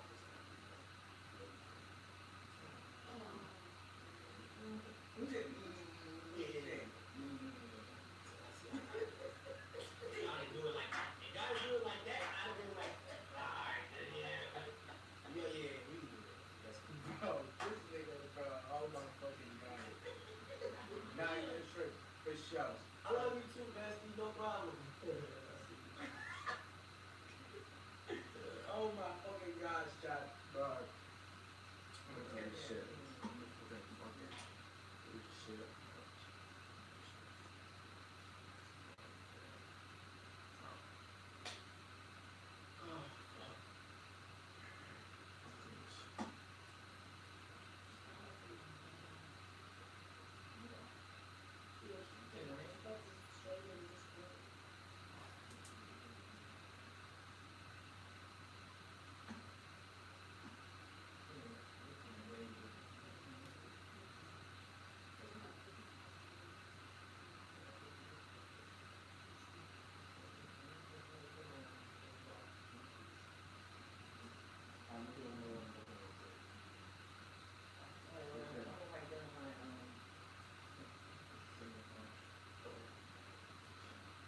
Man, that's it.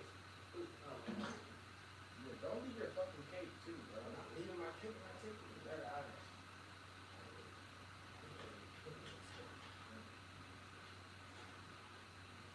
What's your podcast, man? So I can check you out. You can do anything. Word.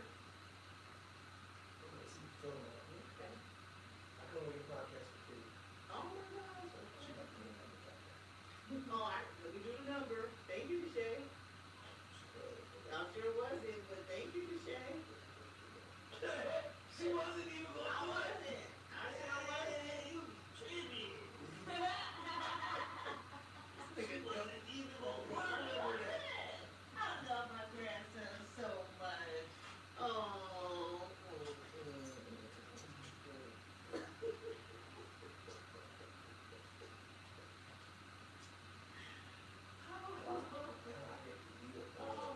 Another this time ain't nobody.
transfer from this to look to this.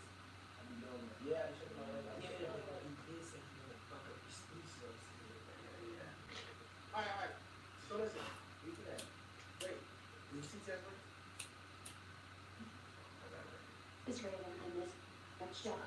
So what we do is we're gonna all take a waterfall, and the first one on the left is out after GPS.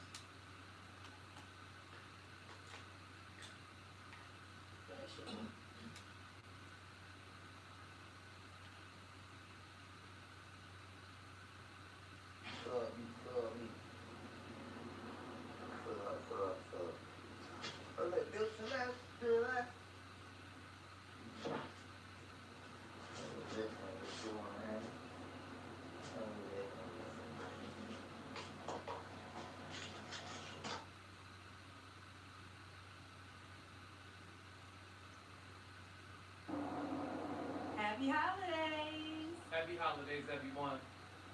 Thank you so much for your love, for your support, for your loyalty. We really appreciate it. Oh, and we are YouTube partners now. Officially. And it happened in 40 days. That's a big deal.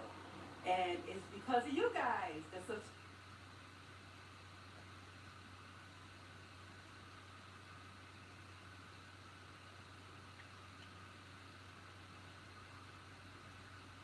C was proving success on his own, and with his business in order, he couldn't lose. But the reality of that gangster essence was so present in his movement to the point of no return. Sometimes the people you hang around, they happen to be the people that are responsible, but you're in that atmosphere. Sometimes you gotta, when you start getting to a certain level, like the level that you definitely at, you gotta start moving to different places. You can't go to some of the same places and do the same things that you once did. It used to anger me just seeing him in that situation. So that was the bitter part of it, just being around him sometimes of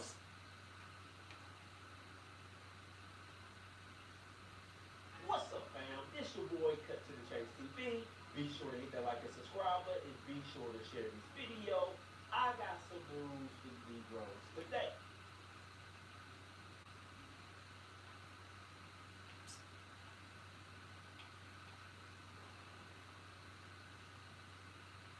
Welcome to the team.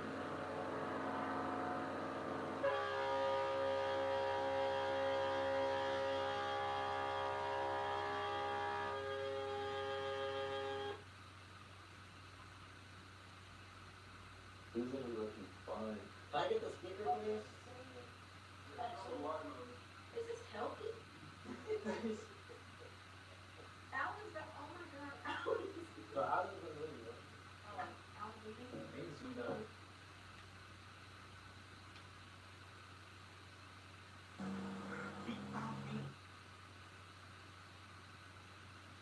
Isn't it looking fine?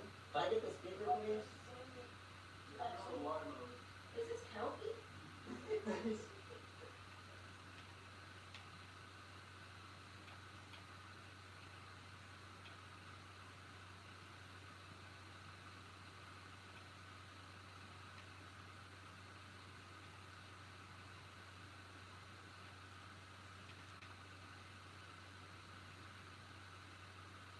Okay, Reggie, before we get into today's segment, is there anything we want to say?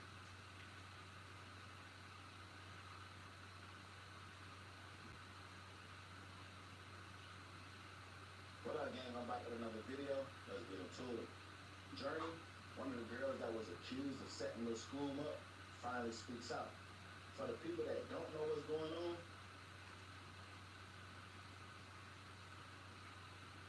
what up, gang? I'm back with This Giving Tuesday, make a life-saving impact. Donate to Doctors Without Borders today.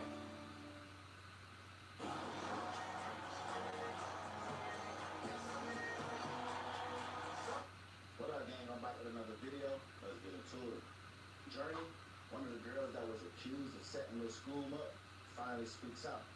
For the people that don't know what's going on, when Spoon was shot and killed while leaving Journey's house, it was rumored he was getting his hair done. But his mom and friends said, "What happened?" They don't believe his hair was long enough for him to be getting it done. But after I looked, he did have enough for for some starter dreads or some starter twists. Whether he got his hair done or not, it never came out and was confirmed. But Journey did let us know what School and her was messing around.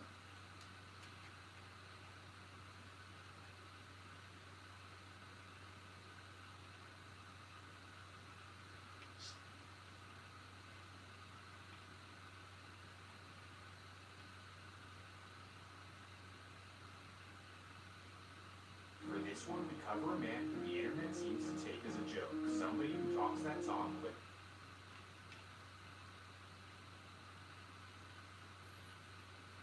So today we are going to be talking about Ronnie James again and lights.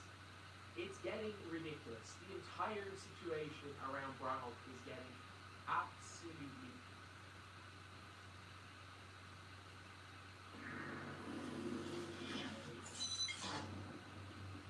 What was 3-year-old Tupac like? Like the rest of the kids, always smiling. Yeah. I mean, you noticed he kind of looked like you at that point? Yes, he always did look like me. Even when we were separating, I was trying to get back with him. Right around the time Juice came out, Fee told me, she said, I've been looking at him and he looks like you. Yeah. But later I found out that was just something to placate because his publicist was a good friend of mine, Karen. Yeah.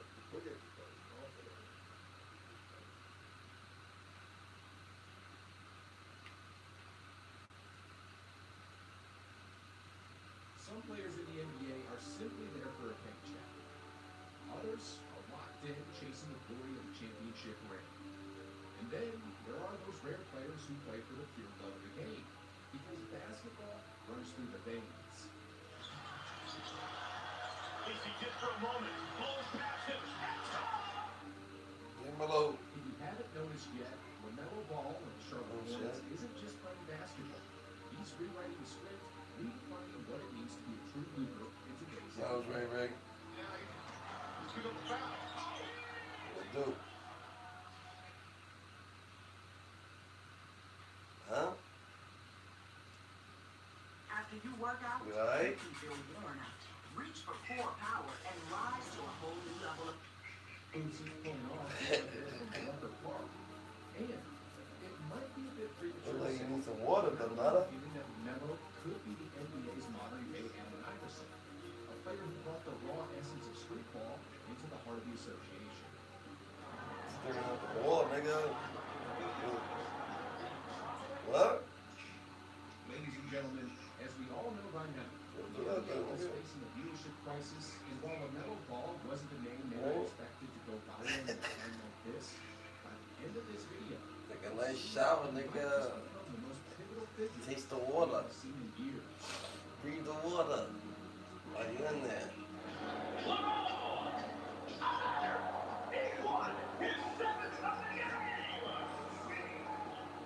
What you doing over there? LaMelo Ball has to be one of the most entertaining players in the NBA. I mean, just look at this play where Giannis misses the game winner against the Hornets. Now, listen to what LaMelo said about it during the post-game interview.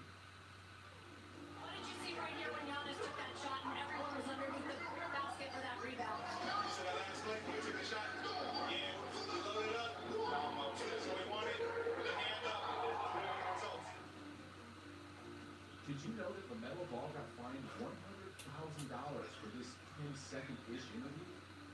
Honestly, when I first heard about the fine, I did what everyone else did. I replayed the interview from start to finish, and to be real, it took me 3 or 4 tries before I finally understood why the NBA fined him. Go take your shower, bitch. I don't want to get too deep into this, but honestly, this man's comment pretty much nails it. I don't know what's funnier, LaMelo saying that, or the league finding him over it, laughing emoji. Y'all see these pink shoes, right? Look at their position. The left Give me a one nice shower and a is bowl around, good. while the right one's just barely touching it. Now, those are Applesauce. LaMelo's shoes, and based on that stance, you'd probably think he's about to drive to the basket, right? But nope, LaMelo is so unconventional that this is Yeah, actually how yeah, this machines nigga, evolve yeah, sometimes. he done what he It's said. honestly so weird, and I can't figure out why he does it because At least your mind tells it's you. not like he always shoots like that, as you can clearly see here. So, unconventional is probably the perfect word to describe it. I mean, these awkward stance shots almost look like one-footed attempts. And Oh, seriously, when's the that last shit time looks you saw sweaty someone as hell. bounce around a bit, then casually pull off a step Look like back he was one-legged sweating. fadeaway three? It's the kind of move you'd expect in a street ball game. Yet, here he is, pulling it off in the NBA against some of the toughest defenders in the world.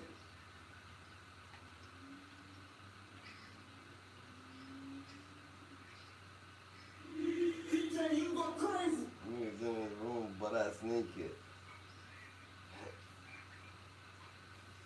Yeah, he wanted niggas to see his drawers. Baggy ass, dusty ass drawers.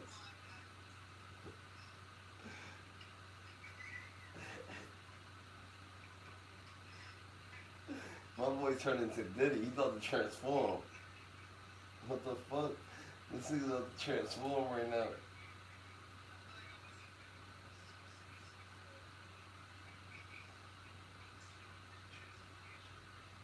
Take off your shirt, nigga.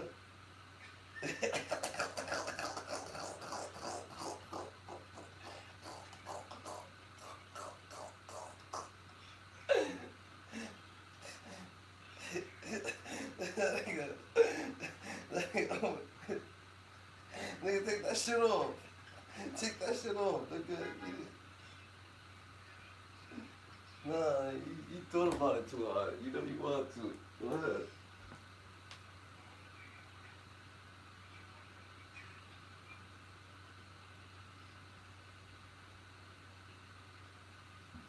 Be spontaneous.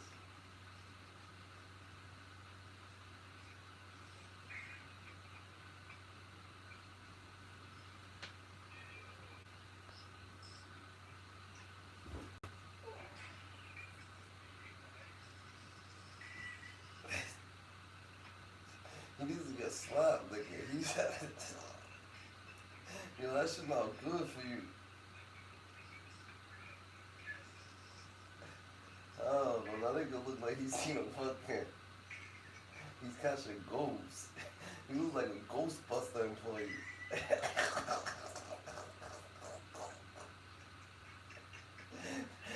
He look like a Ghostbuster. He look like he just got done. Yeah, he look like he just got done Ghostbuster. Look at this afro, his little afro.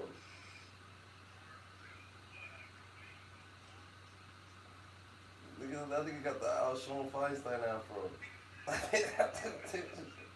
It's like, it's something. He got the Don King.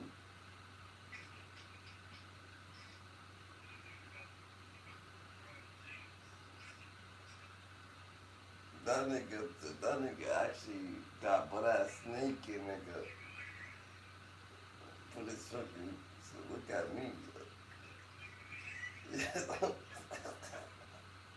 He's zesty as hell, nigga.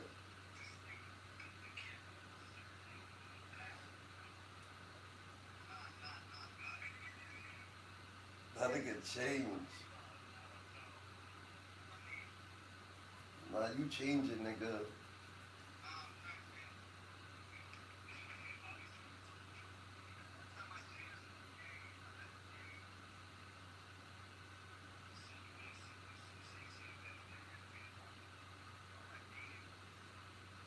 You did ever in the area and get my ass.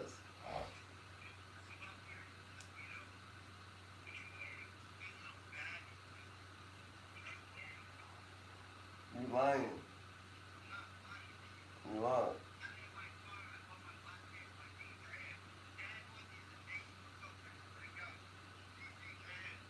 Now you want to show us the jeans that you don't got on. Yeah. Put them on, nigga. What you doing about?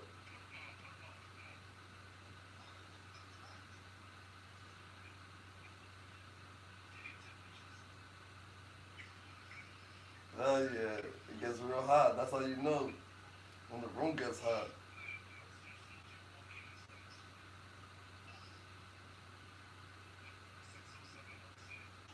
As soon as you start sweating, nigga, that's how you know the party's starting. First step. The first.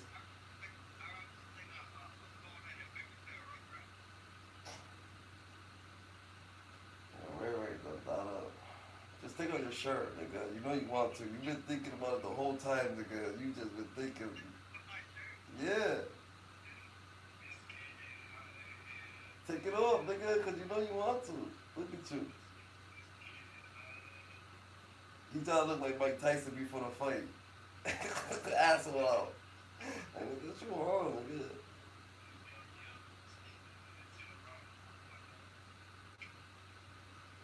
You something to strip.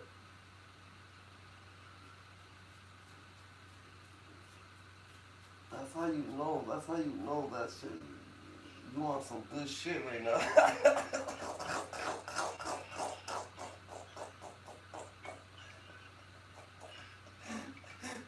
That's how you know you want some good shit.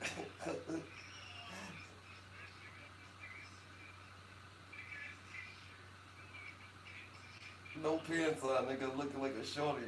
Looking like Aaron coming out the room. Like, what you on, nigga? The shirt's a little past his boxes. He look like he got no drawers on, nigga. He look like he wearing panties. Like, what you on, nigga? Matt. Long laid ass nigga trying to show us his legs. Nigga, he lotioned them shits. Yo, them shits is shiny, nigga. Hell yeah. He looked at his legs. Them shiny ass legs. Yo, you put baby on your arm, nigga?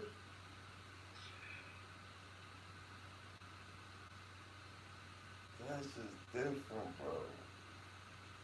What is he on, though, dog? Yeah, like good shit. That's how you know you're comfortable, nigga. When you put a cousin in the group chat getting naked. When we show him my dick print, pause no diddy. What you on, nigga?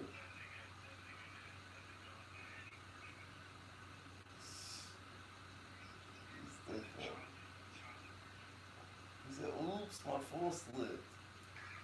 Like, what you on? I gotta roll up, nigga. Oh, this nigga Rary's different, y'all.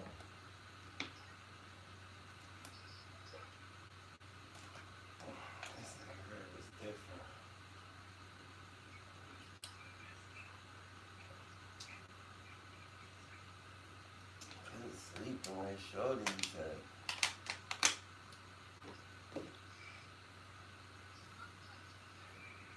Killer would have licked the screen.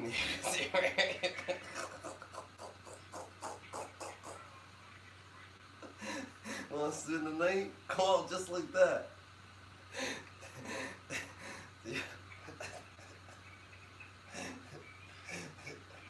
Oh shit. This nigga Diddy Killer's fucking Busta Rhymes. He's aggressive. He's a dusty monster. What the fuck, nigga? Yeah. Oh shit, nigga. This nigga trying to put Big G9 and me Ray Ray. Yo. Yo, that's crazy, Ray. That's that crazy word. That nigga want Killer to come pick him up right now. He's thinking about it. He said, I wish I could breathe on Killer while he sleep. Yo, you niggas is different. Yo, Ray Ray comes for the night over here. I told that nigga, you breathe fucking too hard, nigga. Yo, I swear to God, nigga, you might wake up at the pearly gates, nigga. Real shit. I put pins on niggas' noses, nigga. What you talking about? I put that. Lottie come here, nigga. Trying to fucking sleep, nigga. But, nigga, you know, yo, you know a nuke? Set off a nuke? I know how to set off a nuke, nigga. I know how to put the bomb. I know how to set off the nuke, nigga. I put a little thing, power pin right here, nigga. I I'll make sure that shit at a perfect angle, nigga, to the sky, so it could look. It gotta look west. It gotta look west.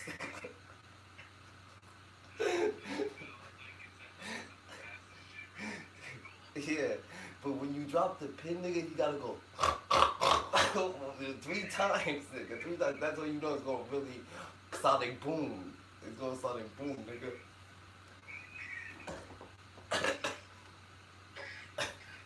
That's just crazy. Niggas is sonic booming over there, nigga. Oh, my cousin walked through it, nigga. He almost had a heart attack. This nigga almost had a heart attack. From my heart. You gonna need some water already, nigga. You gonna need Narcan, nigga, too, nigga. Talking like that.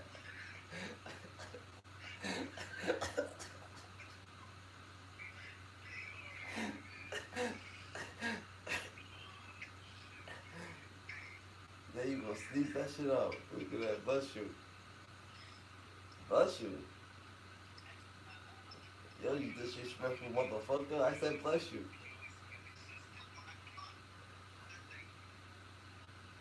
Nigga, ain't no wait for no blessings, nigga. When I say blessings, when I say bless you, you say thank you. Right there and there. No, wait for a boy. You don't wait for a stop sign. Wait till it's a stop sign, nigga. Wait for the green light, nigga. Wait for a red light.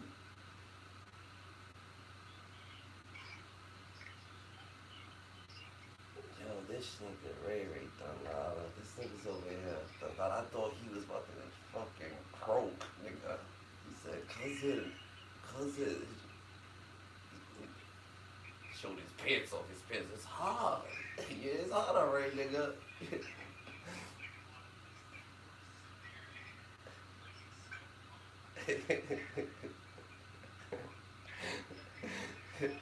Fire.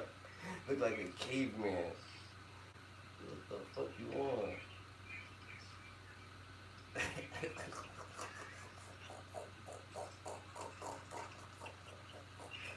A caveman Squidward. We got a caveman looking. Nah.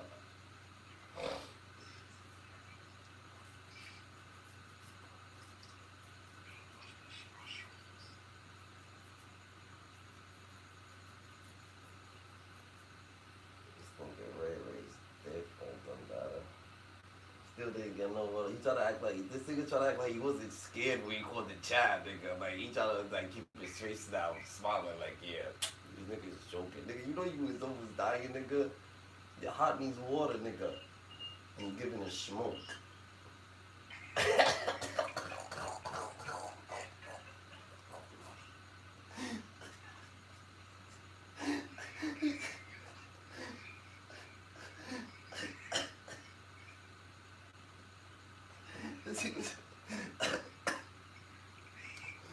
This nigga's over here. That nigga over here, nigga took fucking Perkies with fucking liquor. Like, what you on, nigga? What? Look at, he's hot toasty, nigga.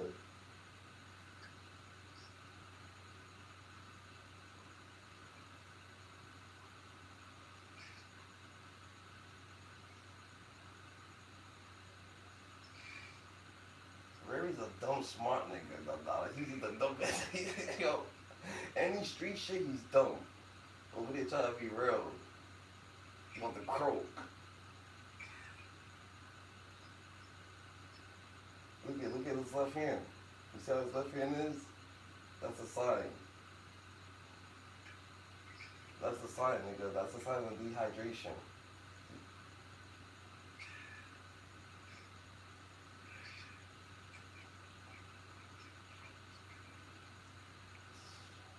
I feel bad for Ray, nigga. Nigga, look how skinny he is, nigga. That nigga, his shirt, nigga, that shirt shrunk, nigga, the last time. That shirt grew, nigga, the last time. Look at that shit. Every hit, nigga, the shirt's growing, nigga. Every hit. Yo, every head, this nigga's shirt's growing. Look at this nigga. Yo, what the fuck? Yo, look at this. Every head nigga.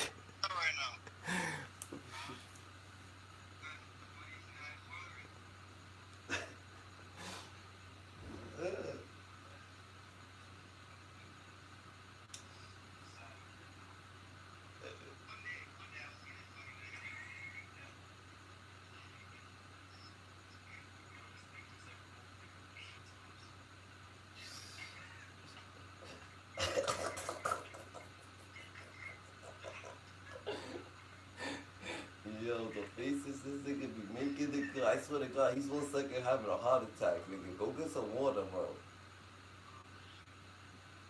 Go get some water, bro.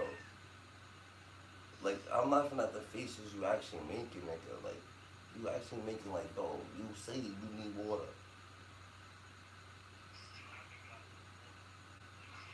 Yeah, nigga. He can't even hit that blunt, nigga. He's like, I might hit this shit too hard, man. I'm gonna croak if I hit this shit too hard. And you know Ray Ray always hit the blunt hard as fuck. You gonna show us an empty bottle of water.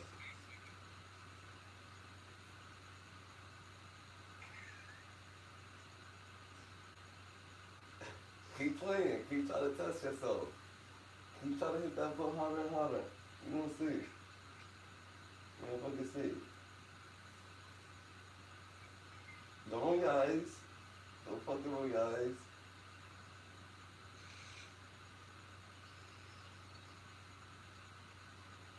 That nigga's different.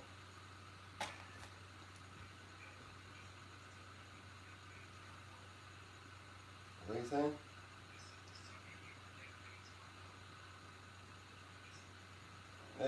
Nigga, that's water. That's dehydration. He's not doing that shit. His brain's doing that shit automatic. You just happen to be looking at him. Like, your Ray, yo, your veins popping out. Look, he's touching his stomach. He looked like you that day when you was holding your heart. Yo, I don't think this shit's...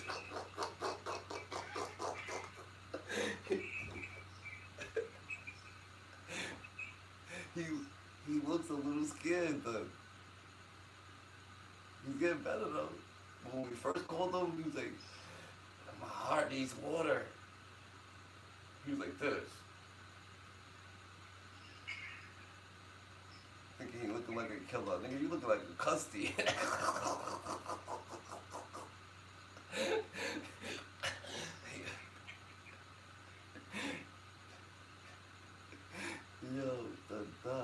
Yo, nigga fucking look like a piece of paper nigga in a folder.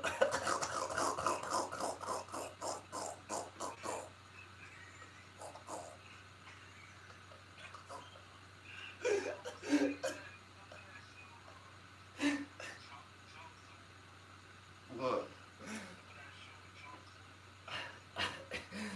Nah. Yeah. Cause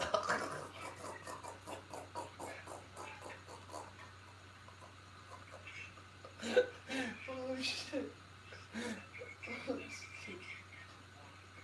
This nigga look like Gumby, nigga. He crazy, yo. That's some shit. His name should never been Ray Ray. Should have been Gumby. Okay, Tom, this nigga say he looks like the Trunks. That shit is funny. Yo, what Ray Ray? Yo, Larry's hilarious, nigga. Someone please call 911. Can you do that for me?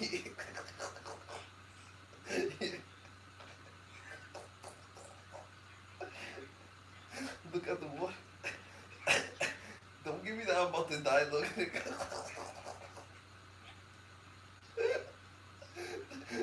Don't fucking give me that I'm about to die look, nigga.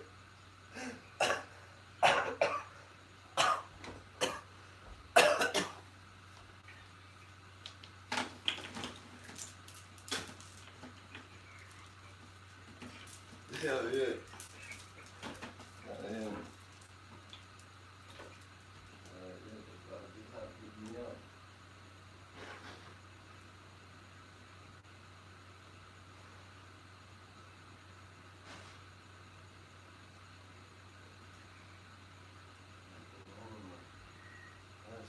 really funny.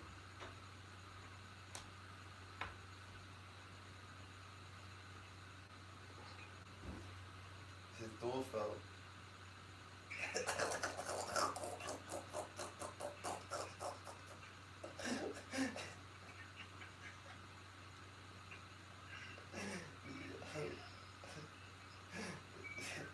Yo, he looks scared to close the door. He looks scared of the door, nigga. Yeah.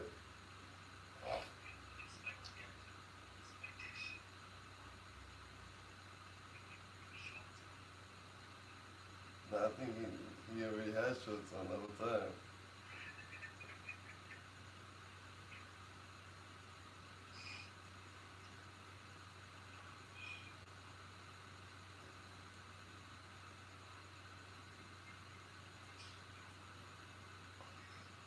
What you thinking about, nigga? Let us, please tell us something. Cause you look like you need water.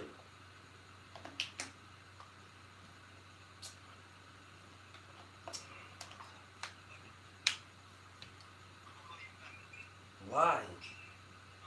You might not be able to. I swear to God, nigga, you croak.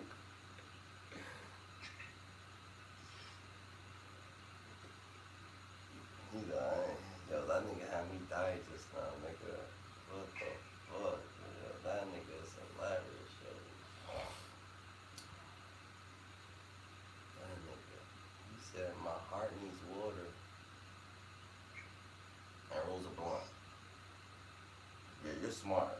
Your heart needs water, but you rolling a blunt.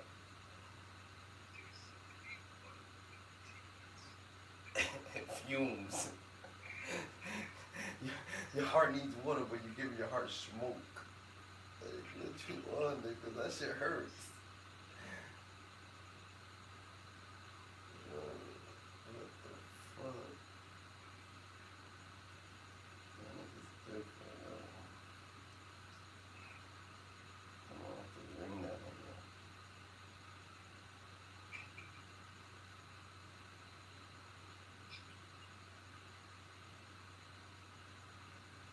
That nigga, man. You don't hear that shit. That shit was too funny. Nah, I got hold of block.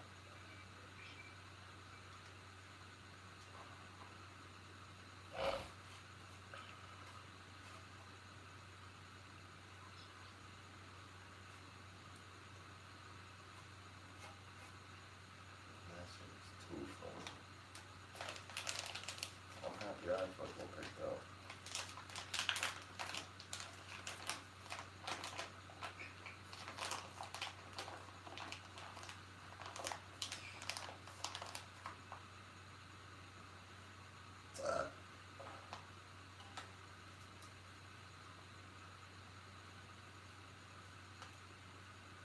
Niggas was going too hard though.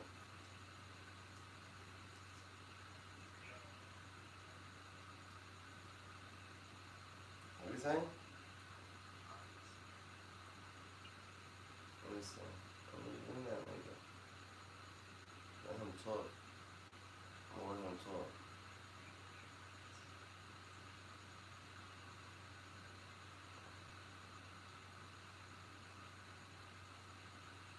You know you got some shit to express. Knocked out my ass, nigga. If you knocked out, you crow. You knocked him out.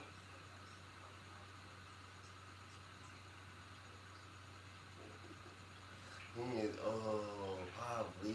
He ain't real like that. If he's honest, that's not real. Not real. That's stupid, but that's not real. Like, nigga, you about to die, nigga? You hot dog? What? You turn even more up? You didn't listen to that Juice WRLD.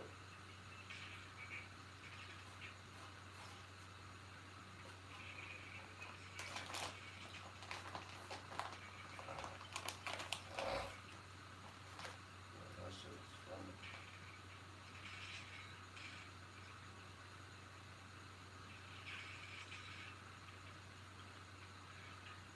I I said that nigga looks like a piece of paper in a folder. Yo, what the fuck? That shit was funny.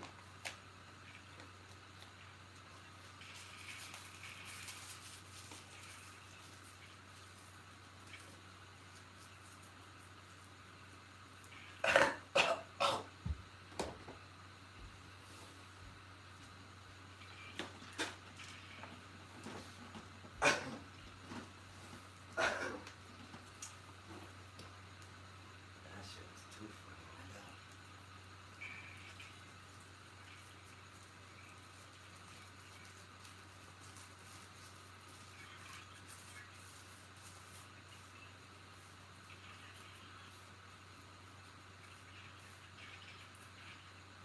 This nigga said he looks like the chalk, the chalk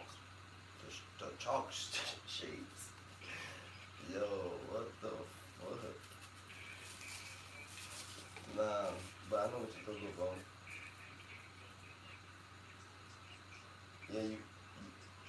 Yeah, you go like that, and and you could draw something.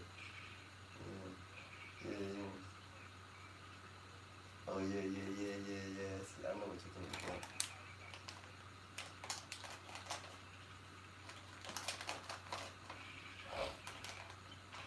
Yeah, I know what you're talking about. No.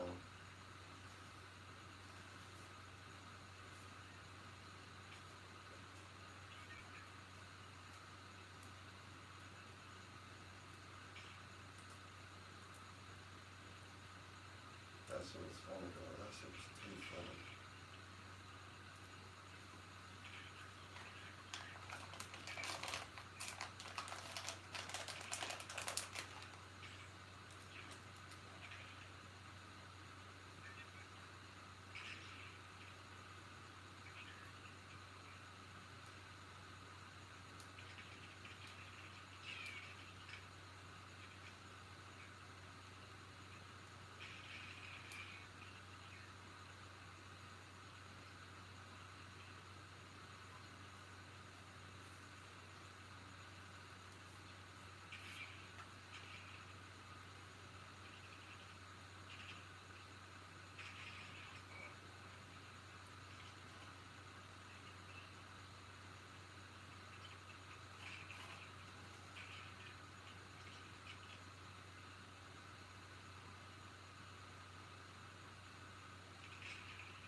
Round 2, begin.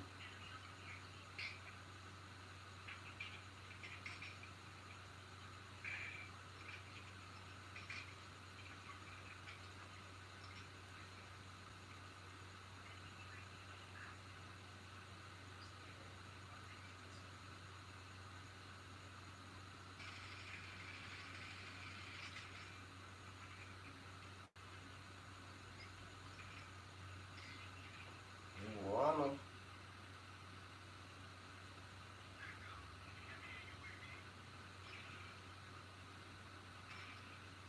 That nigga shit, Ruana. He's gonna be up all night by himself. Hey, damn, I should have picked up when these niggas was calling.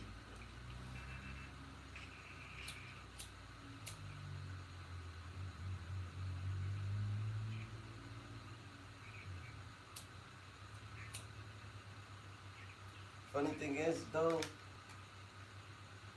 me, I was writing mad music and shit. When I was in the spot out there turning shit like that, I was doing mad shit, nigga.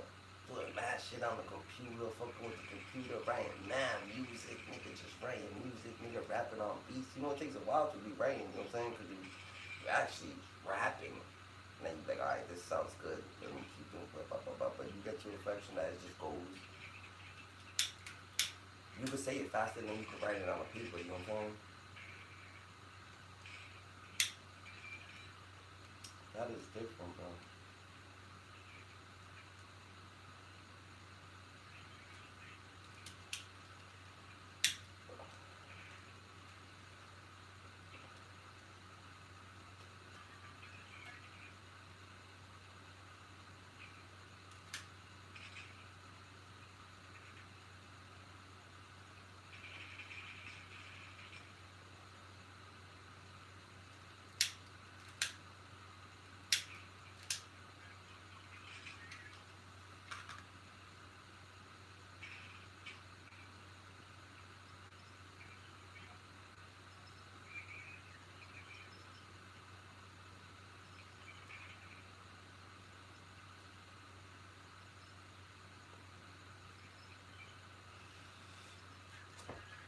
That shit was too funny, bro. That conversation right there was just hilarious.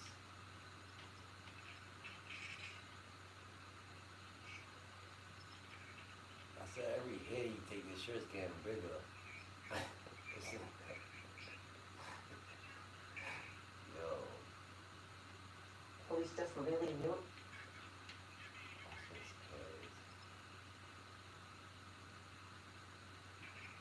Hey kid, watch out! Number 32 is about to fall head first. Moments after the Kansas City Chiefs' victory over the Carolina Panthers, the exuberant youngster tumbled over as he was reaching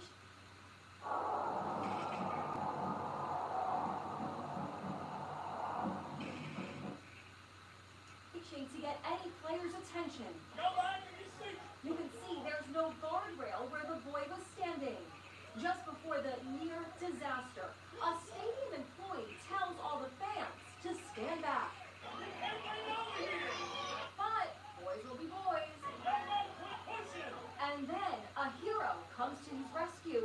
That's the Chiefs' defensive tackle, Treshawn Morton, moving in to soften the fall. I just kind of pushed him into the stands a little bit to brace his fall because I seen him coming down here first. Did you know he was going to be potentially seriously injured? His neck would have been seriously injured for sure. Number 38 hoisted right back into the stands. Did he say anything to you, Treshawn? He was like, I'm sorry. I'm like,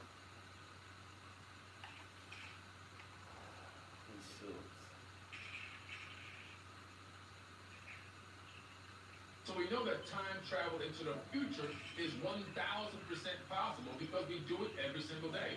The arrow of time is an illusion. If you lived in the fourth dimension or higher, you would be able to see the past, present, and future all at once. In the beginning, there was eternal thought, and for thought to be eternal, time must exist. See, you don't actually physically move. You don't go anywhere. Quantum physics proves locality and distance is actually an illusion. Your mind shall be free.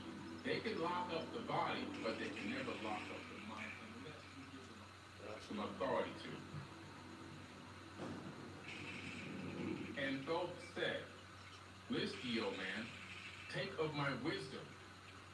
Learn of his deep, hidden mysteries of space. It says the deep, hidden mysteries of space. He's talking about the ether of space-time itself, this suit that we're living in. Learn the thought that grew in the abyss, bringing order and harmony in space. He's talking about the thought. Thoth.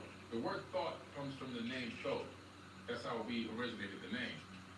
But what he's talking about, thought that grew in the abyss, talking about out of nothing came a thought. What is the first Hermetic principle? All is mind. That is the very first Hermetic principle.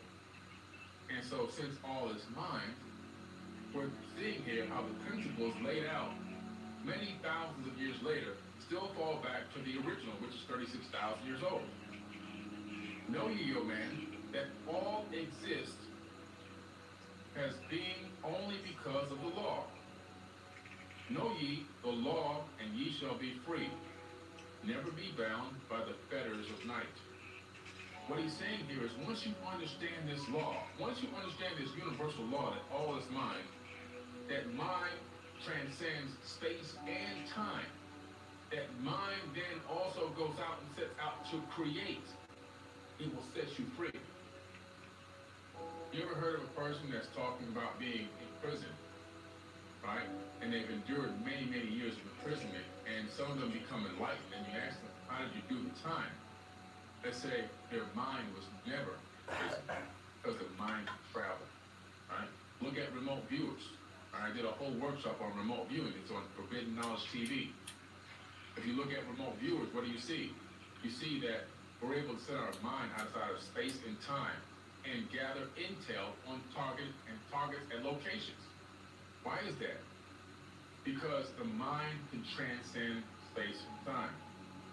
So what he's saying here is, know ye the law, and ye shall be free. Your mind shall be free.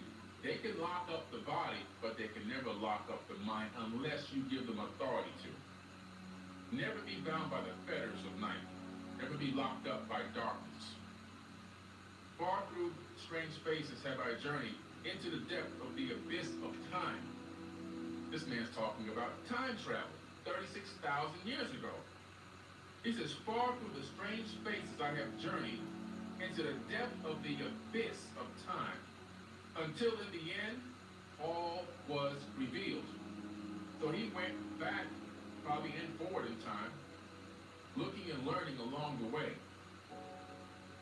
Know ye that mystery is only a mystery when it is knowledge unknown to man.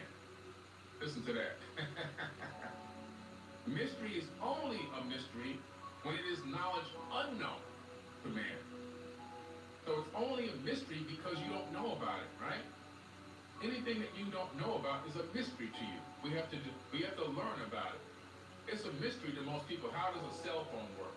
It's a mystery because they've never looked into it. They never studied it. They have no knowledge of how a cell phone actually works. It just magically lights up and they can hear somebody on the other end. They don't really understand how it works. It's like a mystery. Until you study the science behind how it works and the technology behind how it works, then it becomes no mystery anymore because you have gained the knowledge.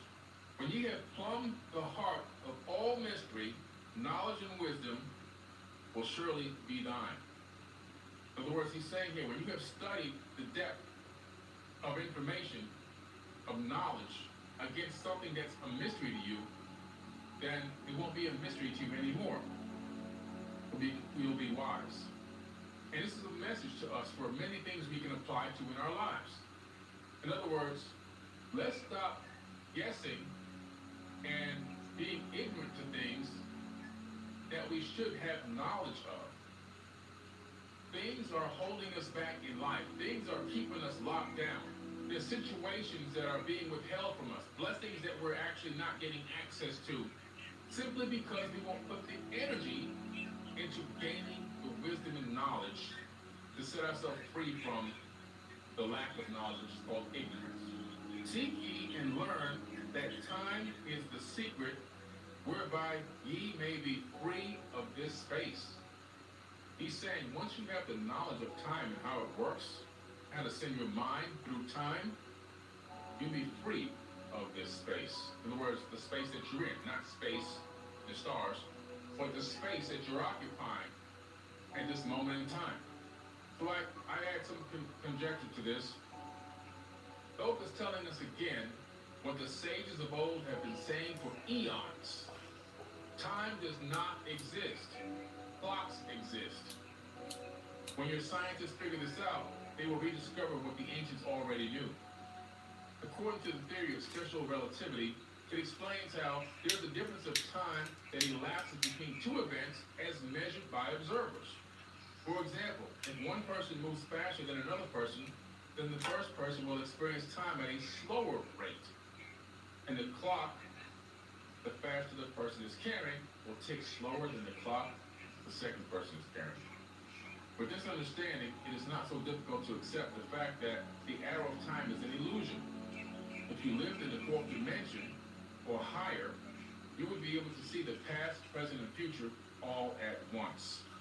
In general relativity, clocks that are near the stronger gravitational field of a planet run slower. This is an actual scientific fact.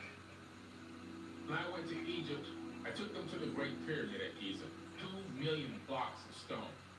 Every single one of us, as we approached the Great Pyramid, time began to slow down for us. It's called time dilation.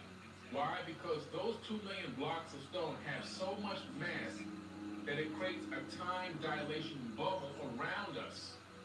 And so, as a person that's standing directly next to the Great Pyramid is experiencing time microns slower than a person that is 100 miles away from the Great Pyramid, or closer to less mass.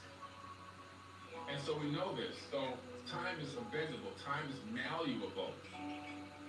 It's not a straight arrow, right? And a straight arrow of time is actually an illusion. And we know that these time dilation bubbles exist. And if you get into an airplane and fly from here to California, I'm in Florida, fly from Florida to California, and I'm standing on the ground, because of relativity, you're actually going to become Planck units of age younger than me. As I'm standing on the ground, experiencing time at a much higher rate, and because you're moving in a plane that's moving at 450 miles an hour, 500 miles an hour, you're experiencing time at a slightly slower rate. So we know that time travel into the future is 1,000% possible because we do it every single day. Anybody that's moving away at a speed from a person that's standing in a still location, that will create a time travel experiment. We know, for example, anyone who's ever gotten on a rocket is now slightly younger than the people that stayed on Earth. Right? If you were to travel away from Earth at the speed of light, for 1 light year to come right back, another light year, that's 2 light years, 1 light year up, 1 light year back, the people on Earth would have aged probably 20 years. So we know that time travel into the future and staying on the same exact timeline is perfectly normal. It only seems that the timeline changes when you go backwards in time. Time travel backwards in time leads you to an alternative timeline, which is why you can go back in time and bump into yourself. You also have the grandfather paradox, where if you go back in time and kill your grandfather, well, how in the world were you able to go back in time? Because you should have never been born. But this can only be done because once you go back in time, you slip into an alternative timeline. In other words, in the multiverse, there is a sea of universes. And going back in time transfers you in some unexplainable way into an alternative timeline. Okay? Let me get back to Thoth. How can you do that, though? Thoth says, long have I, the God of wisdom, sought wisdom, and shall seek eternity's end. For know that ever before me receding shall move the goal I seek to attain. Even the lords of the cycles know that not yet have they reached the goal. For with all their wisdom, they know that truth ever grows. He's talking about the fact that knowledge is a lifelong journey. Knowledge is not something, oh, I know this, I'm done, I'm good to go, I'm good. I got everything I need to know now. I'm good, I'm straight. No, that's not how it works. A true seeker of knowledge and wisdom knows that it's a lifetime, everlasting journey. You never stop seeking and learning and gaining wisdom and knowledge. The day that you do is the day that you start dying spiritually. He said, even the lords of the cycles know that not yet have they reached the goal. For with their own wisdom, they know that truth ever grows. There's more truth and more truth. And sometimes previous ideas or concepts or hypotheses can be overturned if you are a true truth seeker. If you really are truly seeking wisdom and understanding. Over time, not all, but some of your concepts and ideas and perspectives will begin to evolve and change. It's not dogmatic. A truth seeker is not dogmatic in their belief system. Dogmatic belief is religion. Dogmatic belief is politics. Spiritual understanding and growth seeks attainment of a depth initiate knowledge, non-stop. Once in a past time, I spoke to the dweller. He's talking about the dweller of Rudolph, which is really his father. Asked of the mystery of time and space. Asked him the question that surged in my being, saying, "Oh master, what is time?" Then he spoke to me, he the master. Know ye, O Thoth, in the beginning there was void and nothingness, a timeless, spaceless nothingness. And into the nothingness came a thought, purposeful, all-pervading, and it filled the void. There existed no matter, only force of movement, a vortex. I'm talking about phone for them. A torus energy field, or vibration. Vibration. What is a vibration? Cymatics. In the beginning was the word, and the word was what? Vibration, frequency, cymatics, sound. Of the purposeful thought that filled the void. A purposeful thought. When we look at the double slit experiment, and we see that when particles are shot, microscopic particles like electrons or photons are shot through a tiny little slit, when they hit the back wall of that experiment, they create a wave pattern until we put an eyeball down there, a little looking glass or a camera to see what's going on. Then the electrons convert from becoming a wave into a particle and leave a digital print on the back of that experiment wall. Why is that? Because electrons make a conscious decision to collapse into digital matter based on conscious observation. This is the beginning of what we call time in this universe. The thought went out, conscious thought from the universal consciousness, God, whatever you want to call it. That thought then, if you really research string theory, began to vibrate these microscopic subatomic strings, which began to vibrate cymatic frequencies that emanated this universe into existence. The universe exists, according to quantum physics, as waves of potential until consciousness interacts with those waves and collapses it into what we call solid matter. We know that solid matter is actually an illusion. Distance is an illusion. Locality is also an illusion. And Thoth said, and I questioned the master saying, what was this thought? Was it eternal? And answered me, the dweller, saying, in the beginning, there was eternal thought. And for thought to be eternal, time must exist. So they had to inject time into a scenario in order to emphasize the fact that the thought was eternal. So into all-pervading thought grew the law of time. Time, which exists through all space, floating in a smooth rhythmic movement that is eternally in a state of fixation. Time changes not, but all things change time. This is written 36,000 years ago. For time is the force that holds events separate, each in its own proper place. Time is not in motion, but ye move through time as your consciousness moves from one event to another. See, you don't actually physically move. You don't go anywhere. Quantum physics proves locality and distance is actually an illusion. What is moving through this ether? It is your mind that's moving. And guess what? There's only one mind. Your meat suit that you call your body, it exists as both a wave of light and solid matter. We are truly beings of light because all that exists in the third dimension is made of light. Light waves that we can't physically see with our human eyes because our human eyes can only see less than 1% of the light spectrum.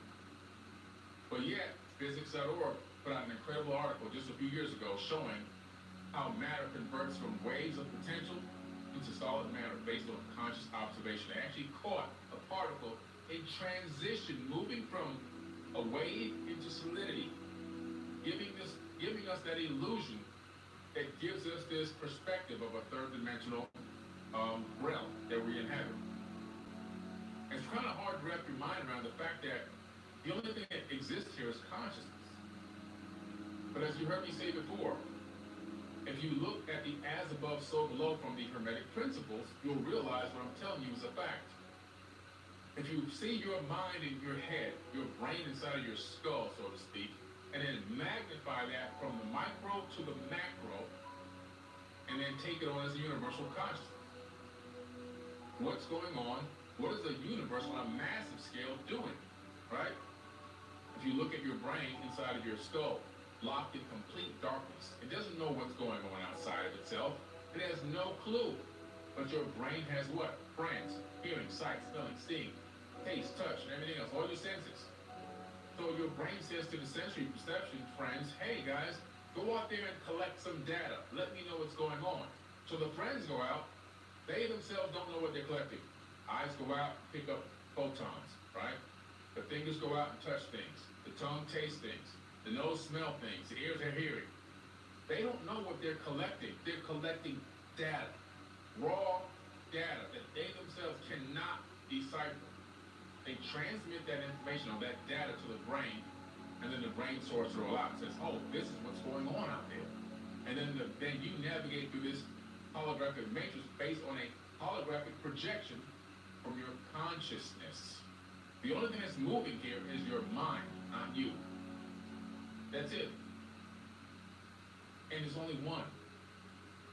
The universe has separated itself into ghouls and ghouls of entities to give the illusion of separation so that they can experience life subjectively as individual entities or people, even a blade of grass, a rock, even the atoms that make up this book, this microphone. Everything is conscious. Because why?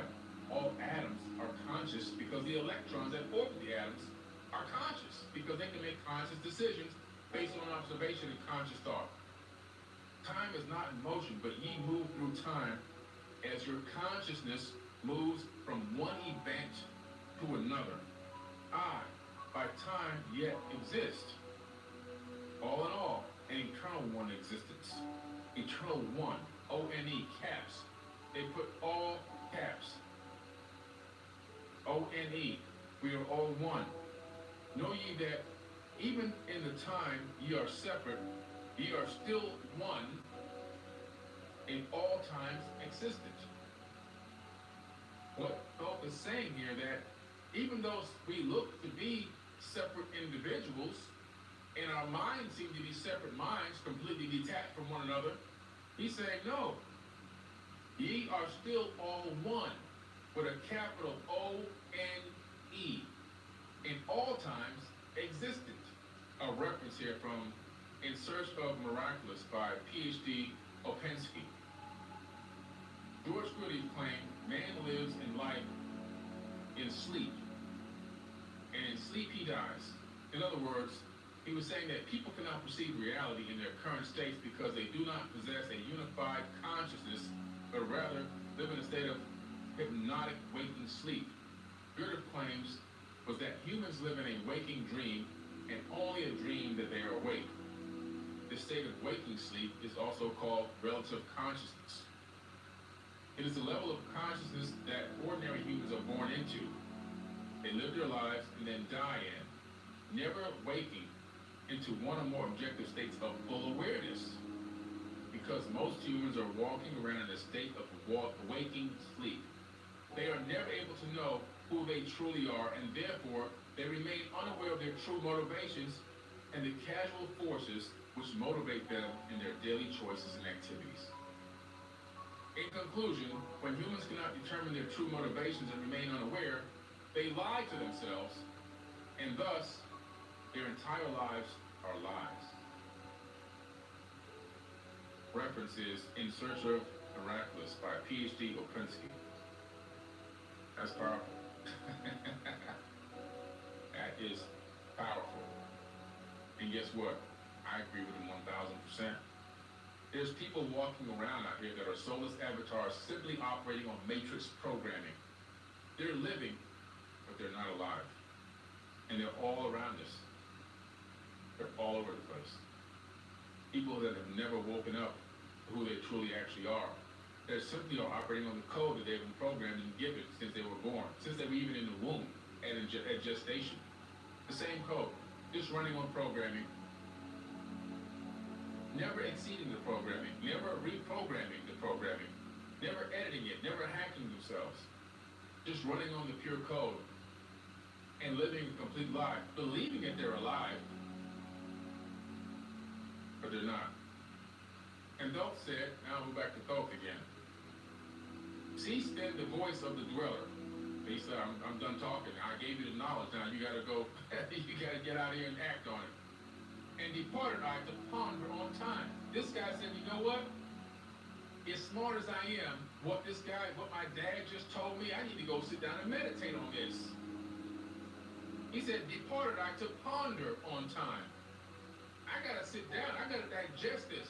Too many times we get the information, like the information I'm giving to you tonight, information from a workshop, information from an Instagram post or a video short or a reel or a TikTok or whatever. And then we just keep on scrolling, we keep on moving on, right? Oh, we got it. Oh, that was pretty deep. Let me keep on going. Let me just look for the next roll. Let me look for the next reel or TikTok or the next video clip. Wait a minute. Wait a minute. The home of Dunkin' is where you want to be.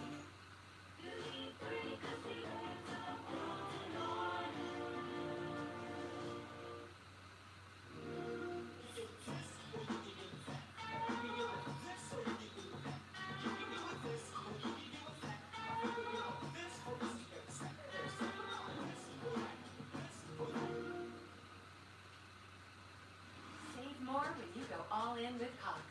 Get Cox Internet and one unlimited mobile line for just $80 a month. All with Wi-Fi equipment included and no annual contract. Get fast, reliable internet at home and unbeatable 5G reliability on the go. Plus, more reliable speeds than T-Mobile 5G home internet.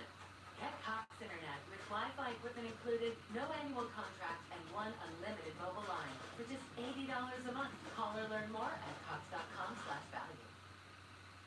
Next, sit down and meditate on it for a second.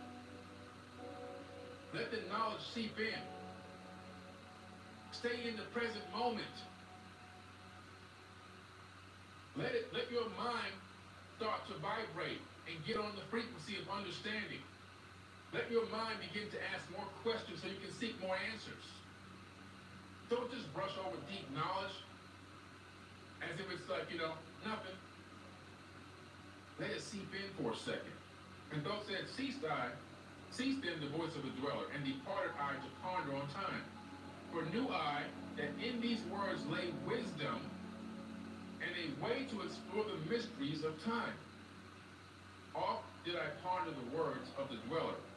This guy says, man, I can't get this off this stuff is embedded in my brain. I can't stop thinking about it now. It's deep. Then so that I to solve the mystery of time. So now he says, I gotta take action. I gotta figure this out. Found I that time moves through strange angles. Time moves at angles. Yet only by curves could I hope to attain the key that would give me access to the time-space. Wow. Only by curves. In other words, the time is moving in angles, but to catch up to these angles to access the information, he had to move in curves. We're talking about the Fibonacci spiral now. We're talking about sacred geometry, right? This is what we're getting into now. We're talking about pi and phi. Now we're getting into mathematics, the golden rectangle, the golden section. Yet only by curves could I hope to attain the key that would give me access to the time-space. Found I that only by moving upward and yet again moving rightward could I be free from the time of the movement. He's talking about shifting into another dimension in a 90-degree angle. How would he know this 36,000 years ago that modern-day theoretical physicists hypothesize that we are living in a universe that has 11 dimensions and they're on top of each other, compactified. And yes, compactified is a real word. Look it up. I remember the last time I used that word, people were laughing in the comments. He made up a word. No, I didn't make up a word. That's what they teach you at university. And to get access to these higher dimensions, they're in 90-degree angles right above each other, stacked and compactified. How would he know this 36,000 years ago? Found I that by moving upward and yet again moving rightward, I could be free from the time of the movement. Forth I came from out of my body, moved in the movements that changed me in time. Strange were the sights I saw in my journeys, many of the mysteries that opened to view. I saw our man's beginning, learned from the past that nothing is new. This man literally went through time in angles, went through dimensions. He went back in time. He saw the beginning of man and realized, wow, there is nothing new under the sun. Nothing at all. It says, I saw man's beginning and learned from the past that nothing is new. Seek ye, O man, to learn the pathway that leads through the spaces that are formed forth in time. Forget not, O man, with all thy seeking that light is the goal ye shall seek to attain. Your goal is to seek light. Your goal is to seek the light, not the dark. Search ye for the light on thy pathway, and ever for thee the goal shall endure. If you continue to seek light, your goal, your mission, your ascension will continue to endure. Let not shine the heart ever to darkness. Light let shine soul be a sun on the way. Know ye that eternal brightness, yea, shall ever find thy soul hid in light, never fettered by bondage or darkness, ever it shines forth a sun of the light. He's saying, stay away from the darkness. Stay away from the people that are entertaining dark ideas, dark concepts. Stay away from thoughts that entertain darkness. If those things come around you, escape them immediately. Keep your mind focused on positivity, enlightenment, wisdom, understanding, love. Seeking the light. That's what seeking the light means. I know through hidden in darkness, your soul, a spark of the true flame exists. Be ye one with the greatest of all lights. That's one with the universal source. Find the source, the end of thy goal. Light is life. For without the great light, nothing can ever exist. That's powerful.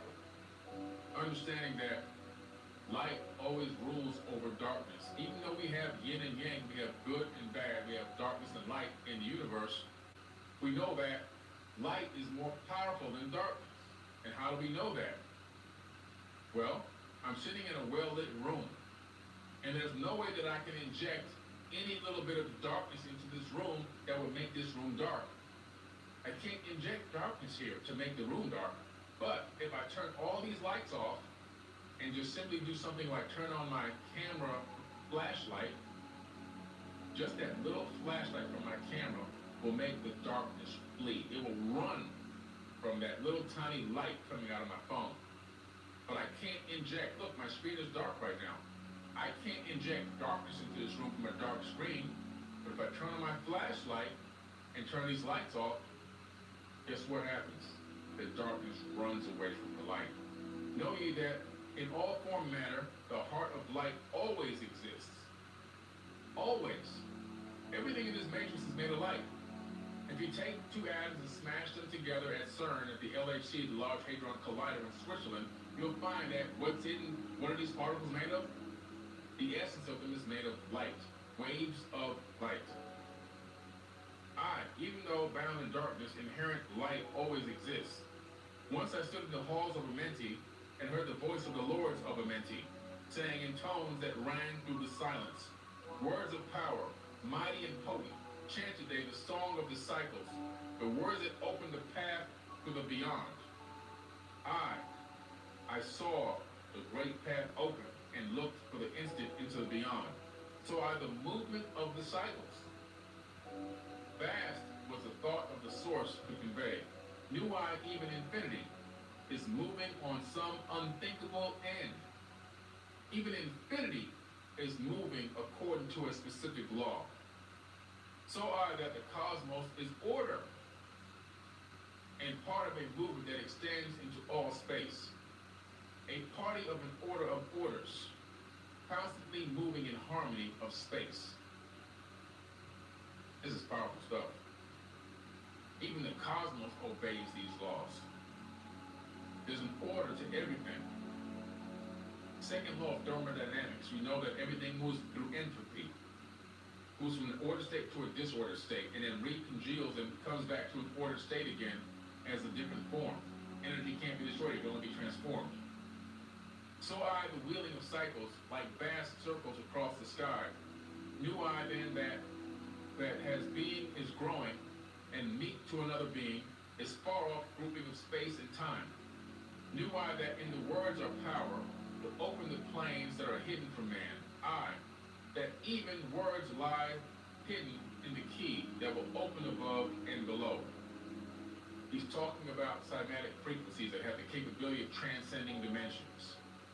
You can transcend dimensions through cymatic frequencies. You can transcend space and time through frequencies. Everything is all about the frequency of the words. Words, people conceive words as I'm speaking English, or I'm speaking Spanish, or I'm speaking Russian, or whatever it is. No, what you're actually doing is you are emanating a cymatic vibration from your vocal box that rides on atmospheric gases until it reaches somebody's cochlea inside their ear, and then the brain deciphers it and gets signal as to what it believes you are trying to convey, the message you're trying to convey. That's how it works. But on a universal scale, these cymatic frequencies and vibrations on a subatomic level literally are creating reality as we know it. Hark ye now, man. This word I leave with thee. Use it, and ye shall find power in its sound. Say ye the word, Zin Uru, and power ye shall find. See, when you say this word, Zin Uru, Zin, Z-I-N, Uru, U-R-U, it's a cymatic frequency. It emanates a particular frequency into space-time that has power. Every time you speak, you're casting a spell. Every word, that's why they call it spelling. Every word you say is about casting spells. You're trying to create a reality that's good for you, a reality that you want. You want things to turn out to benefit you in a specific way every time you speak. Saying this word Zin Uru has that effect over space-time when you back with conscious thought behind saying this, making the statement. You must understand that man is of light, and light is of man. Remember I told you earlier that scientists discovered that a human being is both a wave of potentials, waves of what? Light, and also solid matter. So we are all light beings, but also our consciousness is also light. Listen, O man, and hear a mystery, stranger than all that lies beneath the sun. Know ye, O man, that all space is filled with worlds within worlds. I, one within each other, yet separate by law. We're talking about dimensions. Each dimension, we know now that there are 11 dimensions that make up our universe.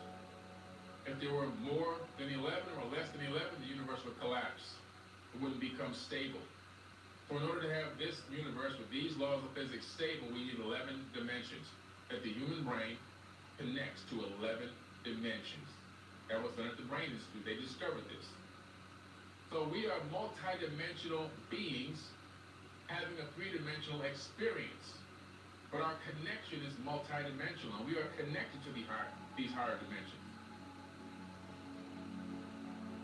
Once in search for deep buried wisdom, I open the door that bars them from man. Call I from the other planes of being. Other planes, he's talking about other dimensions. One who is furrier than the daughters of men. I called her from out of the spaces. He's talking about dimensions. To shine as a light to the world of man. Use I the drum of the serpent. We're talking about knowledge and wisdom and a vibration. Wore I the robe of the purple and gold, placed on my head, I, the crown of silver. Around me the circle of cinnabar shone. Raised I my arms and cried the invocation that opens a path to the plains beyond. This man is opening dimensions through cymatics coming out of his own voice. He's not using any type of technology. He's not using a large hadron collider at CERN like in Switzerland. This guy is doing this based on conscious, adept, initiate wisdom and knowledge, utilizing his own vocal box to create cymatic frequencies that hack space-time itself. Cried I to the lords of the signs in their houses, lords of the two horizons, watchers of the treble gates. Stand ye one at the right and one at the left, as the star rises to its throne and rules over his sign. Talking about star alignments now, and constellations moving in correlation to the precession of the equinoxes. I, thou prince of Orulu, open the gates of the dim, hidden land, and release whom ye have imprisoned. Hear ye, hear ye, hear ye, dark lords of shining ones, and by their secret names, names which I know and can pronounce, hear ye and obey my will. Now he's commanding the darkness. Lit I then the flame of my circle, and called her in the space plains beyond. Daughter of light, return from Orulu. 7 times and 7 times have I passed through the fire, and found I have not eaten, water I have not drunk. I call thee from Orulu, from the realms of Urkeshko. I summon thee, Lady of Night. This is powerful stuff. Can you imagine that? Can you imagine 36,000 years ago, according to mainstream, we were like hunter-gatherers just trying to find scraps on the ground and scavenging to eat, and trying to, group hunt mammoths and all this kind of crazy stuff, and living out of caves and everything else. And at the same time that's all supposed to be going on, this is being written. This is being written. Right? So let me ask you this question based on bare bones logic. If you're living in a civilization where your main goal of the day is to survive and just find some type of food and shelter, do you have time to write these kind of works of art? Do you have time to understand quantum physics, quantum mechanics, theoretical physics, philosophy, frequencies and vibrations? Do you have time for that? So something ain't adding up. Either some people came here with some real knowledge, or they don't want us to know that these people came here with the real knowledge, because they don't teach you this in school. Fear is the lord of the dark Orulu. Fear. Fear is the lord of the dark Orulu. To he who never faced dark fear, know that fear has existence, created by those who are bound by their fears. Shake off thy bondage, O children, and walk in the light of the glorious day. Fear, what does fear mean? What is fear an acronym of? False evidence appearing real. Fear is a choice. What do they pump on the news 24/7, on the mainstream news? They pump fear. What do they pump non-stop? Is fear, fear, fear. Why do they do that?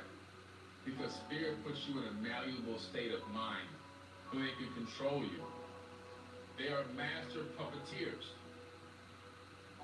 What does he say about this? Fear is the lord of Orulu, of the dark Orulu. What he's saying is, if you are watching those news clips and you're walking and living in fear, like the people are still walking around wearing masks and stuff like that, they're so afraid, those masks ain't stopping anything. Are you kidding me? Microscopic viruses flow through the mask like it doesn't even exist. It has no effect on the microscopic. None. It's like throwing a basketball into the ocean. If anything, it's spreading more germs, because you keep taking it off and putting it in your pocket, putting it in your purse, and touching everything with it. Right? But fear becomes your lord. that means fear becomes your God. And you worship fear like you worship your God. But you're not aware that you're doing that, so I just told you. When you're living in a state of fear, which is a low frequency, it becomes your Lord. Never turn thy thoughts into darkness, and surely ye shall be one with the light. Man is only what he believeth. Man is only what he believeth. A brother of darkness or a child of light. Which one are you? Are you darkness or are you light? If you believe you're light, then act like it. Drop the fear. Fear is a choice. False evidence appearing real. A brother of darkness or a child of light.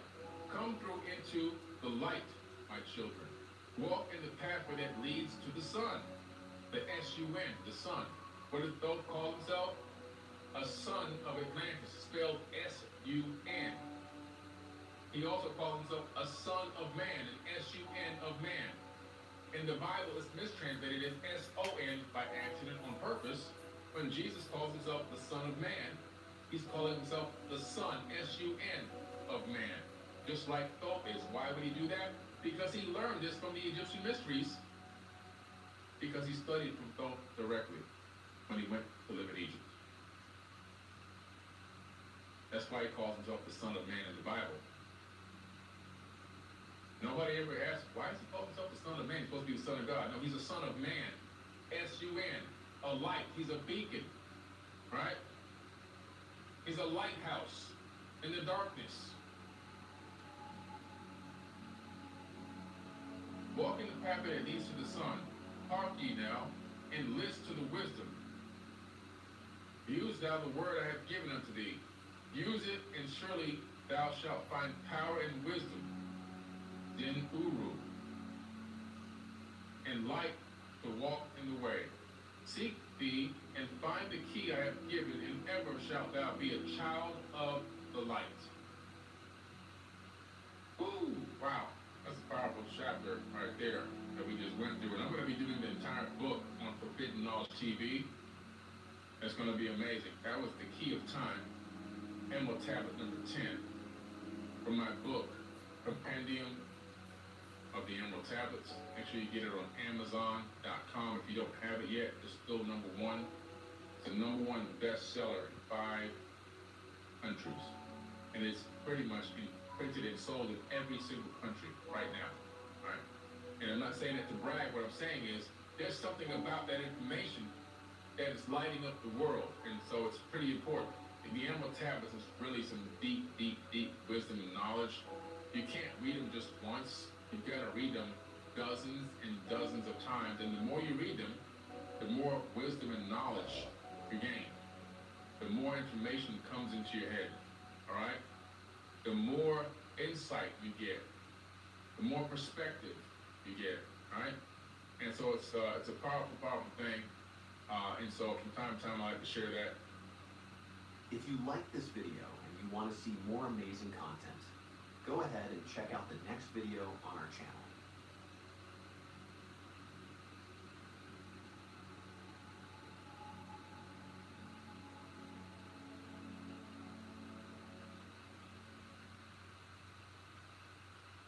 We handcraft every Stearns & Foster using the finest materials like indulgent memory foam and ultra-conforming inner springs for a beautiful mattress and indescribable comfort. Save up to $800 on select adjustable mattress sets at stearnsandfoster.com.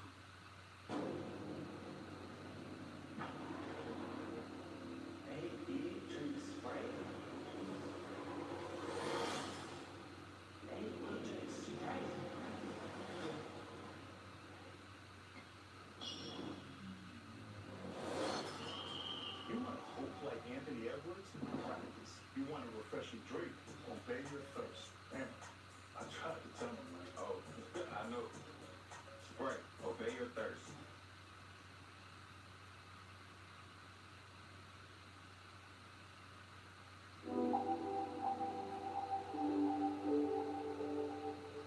I think that's an interesting thing. This one piece will make to Blaze. Watch on mobile devices or the big screen. All for free. No subscription required.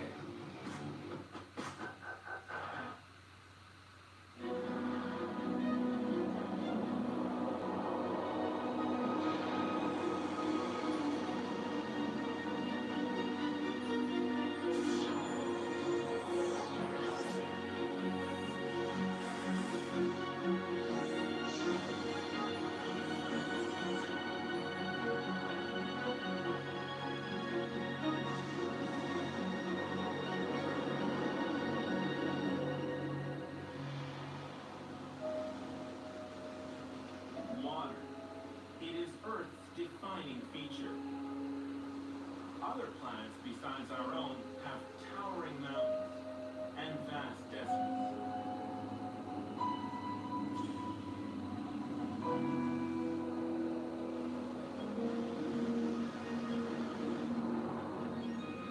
But only on Earth do we find this: entire oceans of water in liquid form covering much of the planet's surface. Water shapes our world. It dissolves rock, moves energy around the globe, and helps make our climate livable. But most important of all, water lets chemicals mingle, including those chemicals that are crucial for sustaining life. Quite simply, without water, life as we know it would not exist.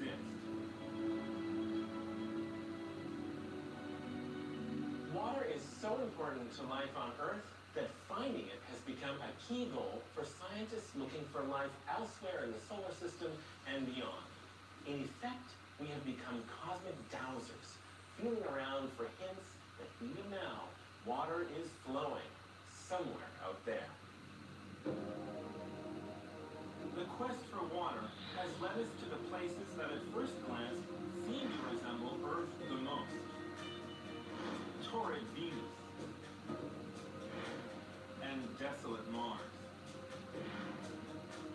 But surprisingly, the strongest evidence we have that water is present in liquid form elsewhere in our solar system comes from a world that is utterly different from our own.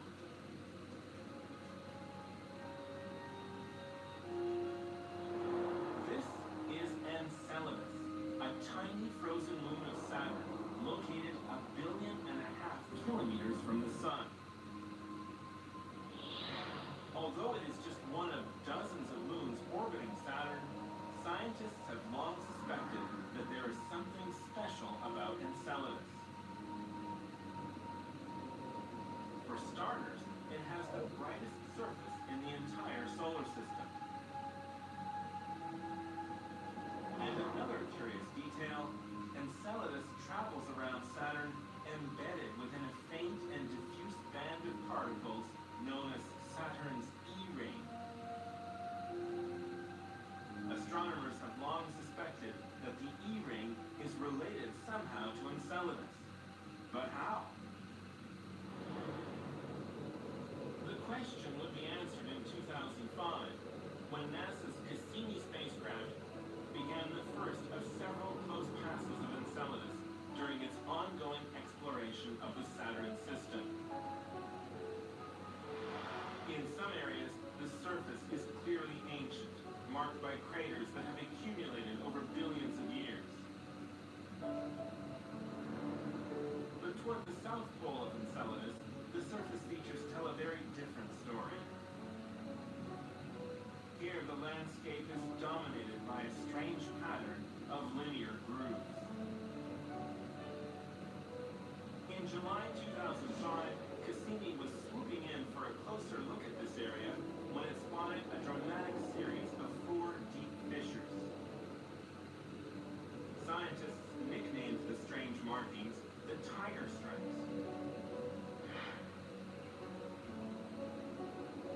During the same flyby, one of Cassini's instruments detected signs of a gaseous material above the moon's south pole.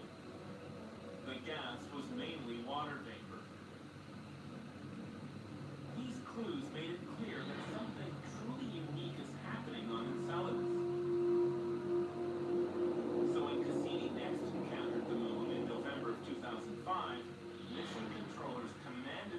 infrared probe to swivel around and capture an image of Enceladus backlit by the sun. The result was this incredible image showing jets of water vapor spewing from the south polar region of Enceladus. These jets must be the sources of the E-ring that surrounds Saturn, and they are among the most exciting revelations of the entire Cassini mission. Captured in the sun's glare, the jets look like geysers of icy mist.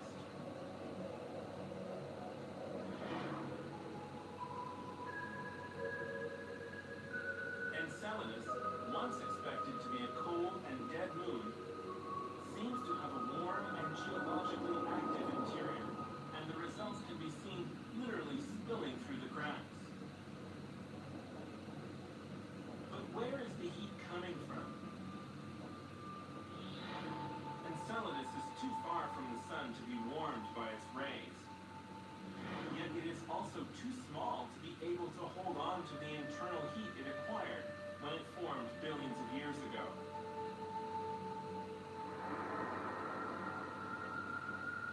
Instead, scientists suspect that somehow Enceladus is gaining additional heat from the gravitational pull of Saturn. But whatever is heating the moon, evidence is mounting that it's been going on for a long time.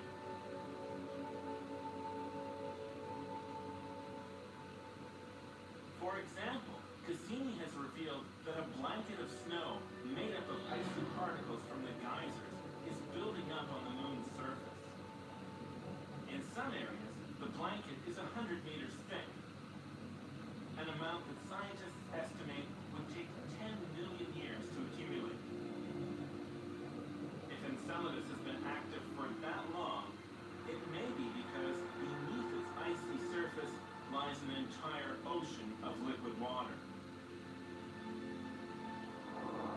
If this is true, then the geysers of Enceladus represent the most direct evidence yet for liquid water beyond Earth.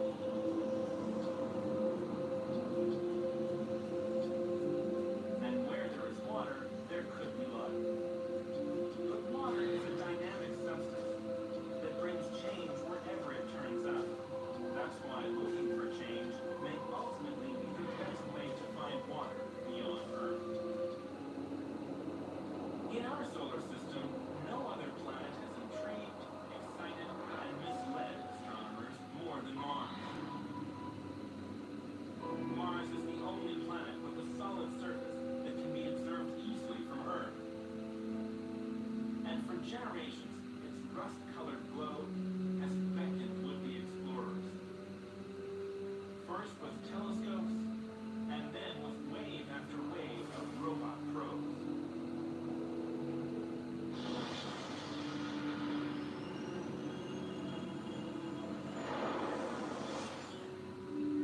What they have discovered is a world of dry rivers and ancient lake beds.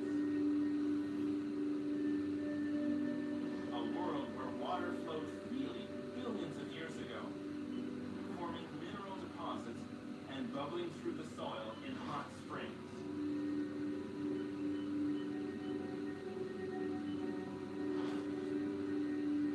And it is also a world where water still exists in frozen form, locked as permafrost in the Martian soil. But in all this exploring, is it possible we've missed the most important discovery of all? Mars is a remarkable world with a complex history in which water once played an important role. Today, spacecraft are orbiting around Mars and roving over its surface in an effort to piece that history together. But in the process, they are also turning up some unexpected clues that suggest there may be liquid water lurking on Mars today, and we can find it if we know where to look. Mars has received so much attention over the years, it may seem strange that only now are scientists beginning to spot these clues. But that is because for many decades, the exploration of Mars was a fleeting a limited period of time. That changed starting in September of 1997, when Mars Global Surveyor arrived. It was the first of a new generation of orbiters that have had Mars under continuous surveillance ever since. And that is precisely what is needed to look for small-scale changes that could be a sign of water flowing near the Martian surface. At face value, such an idea seems misguided. After all, Mars is a freeze-dried world with an atmospheric pressure so low it's nearly a vacuum. Under such conditions, any liquid water on the surface would rapidly vaporize. But in June of 2000, scientists operating the camera on board Mars Global Surveyor reported an exciting find. In some of the tens of thousands of images, they found small gullies carved into the sides of canyons and crater walls. The gullies looked suspiciously like they were formed by water that seeped from the rock and flowed downhill before evaporating. And unlike those features formed where water flowed on Mars billions of years ago, the gullies looked recent, as if they were just formed. When they were first discovered, some scientists speculated that the gullies might be a sign that there are hidden reservoirs of underground water on Mars that occasionally spill onto the surface.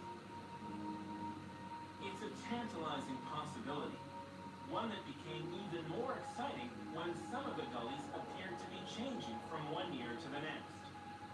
Perhaps water was responsible. But there was a catch. The gullies were typically found far from the equator, in craters or canyon walls that faced away from the sun. These cold and shaded places should be the least likely to yield liquid water. And that suggested another way to explain the gullies. Mars is so cold that during the winter months, the carbon dioxide in its thin atmosphere can settle onto the surface as frost.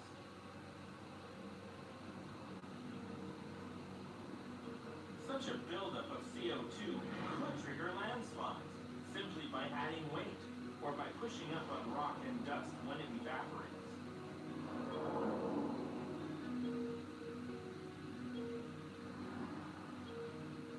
But there remain cases that are difficult to explain. In 2011, scientists working with the Mars Reconnaissance Orbiter, a spacecraft with the most powerful camera sent to Mars yet, reported that the orbiter had spotted a curious phenomenon in Newton Crater in the southern hemisphere of Mars.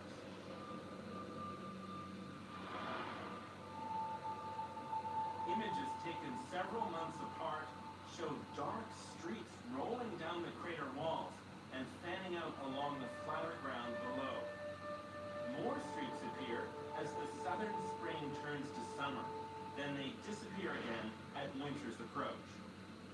It's tempting to think that water is the cause, darkening the soil as it runs downhill, like a wave creeping across dry sand. But the discolorations last for months, too long for liquid water to linger near the surface of Mars. Instead, water from melting ground ice may cause a chemical or physical change in the soil as it flows just below the surface.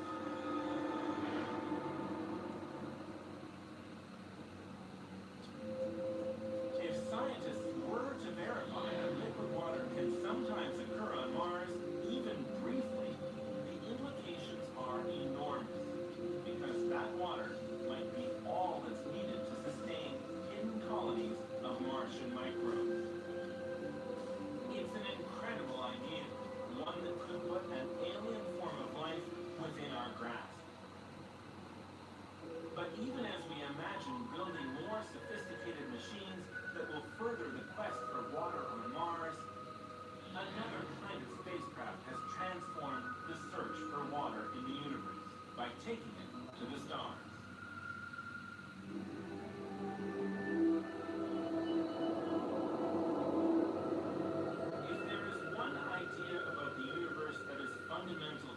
others, it's that no one place in the cosmos is truly unique.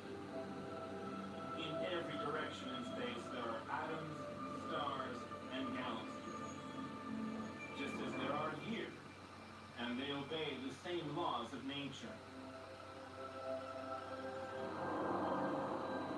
This is an extremely profound thought, because it means that if life is possible here, we should also expect to find life elsewhere, wherever conditions are right. Conditions that include liquid water.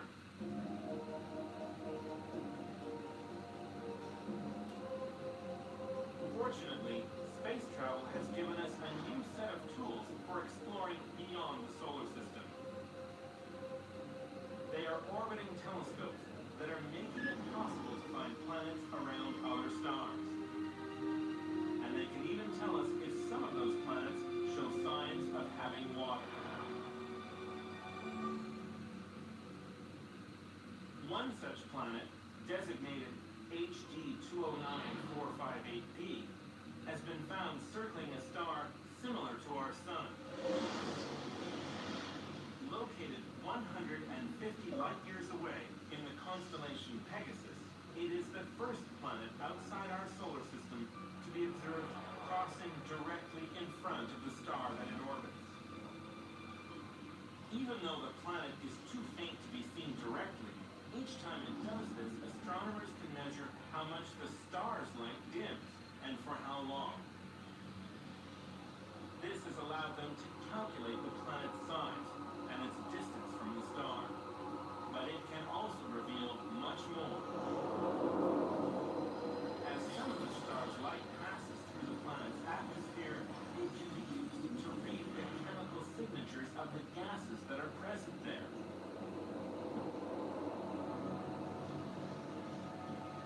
Space telescopes have detected the signs of an extensive atmosphere around the planet, and they paint a portrait of a world that is unlike any in our own solar system. Heated by the relentless glare of a stellar inferno, the atmosphere of the planet has expanded, forming a long tail of gas escaping into space. Closer in, the atmosphere is subject to 1,000-degree temperatures and violent winds. And such extreme conditions, and lacking a solid surface, this planet is not expected to harbor life. But in analyzing its atmosphere, astronomers in 2007 made an important discovery. For the first time, they reported evidence for water vapor on a planet orbiting another star. This is exciting, if not a complete surprise. After all, water is one of the most common molecules in the universe. But seeing its signature in the atmosphere of so alien a world means that in principle, water may also be detected on other planets that are far more similar to our own. The job of finding those planets falls to a highly specialized space telescope. This is Kepler. It is the first telescope with a reasonable chance of detecting another Earth.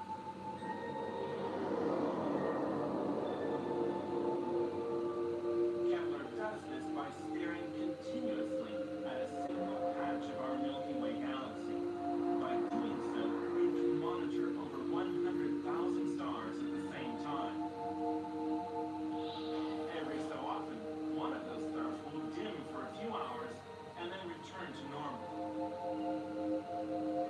If the dimming repeats at regular intervals, then astronomers know that Kepler has found a planet. Get a great deal on the vehicles that winter is no match for during the Jeep Wrap Up the Year sales event. Like the most capable Wrangler, the most affordable SUV, and the most awarded SUV. Hurry in now for an additional $500 holiday bonus cash at the Jeep Wrap Up the Year sales event.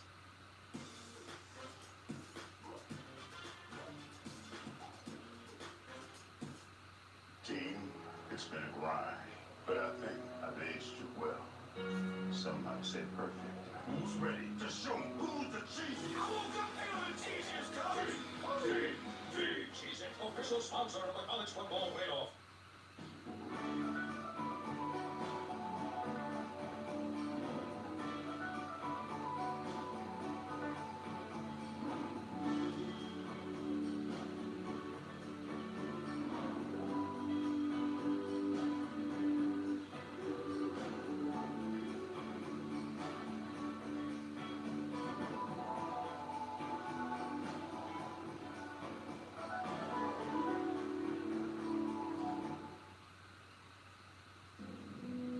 One of Kepler's most exciting discoveries to date is a planet around a sun-like star simply called Kepler 22b.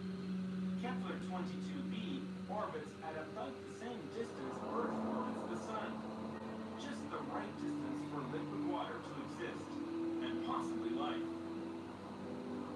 But Kepler 22b is also not like Earth. Instead, it is nearly 2.5 times the size of our planet. Astronomers call such a world a super-Earth. Kepler 22b could be made entirely of rock, or it could be a planet-wide ocean, a water world.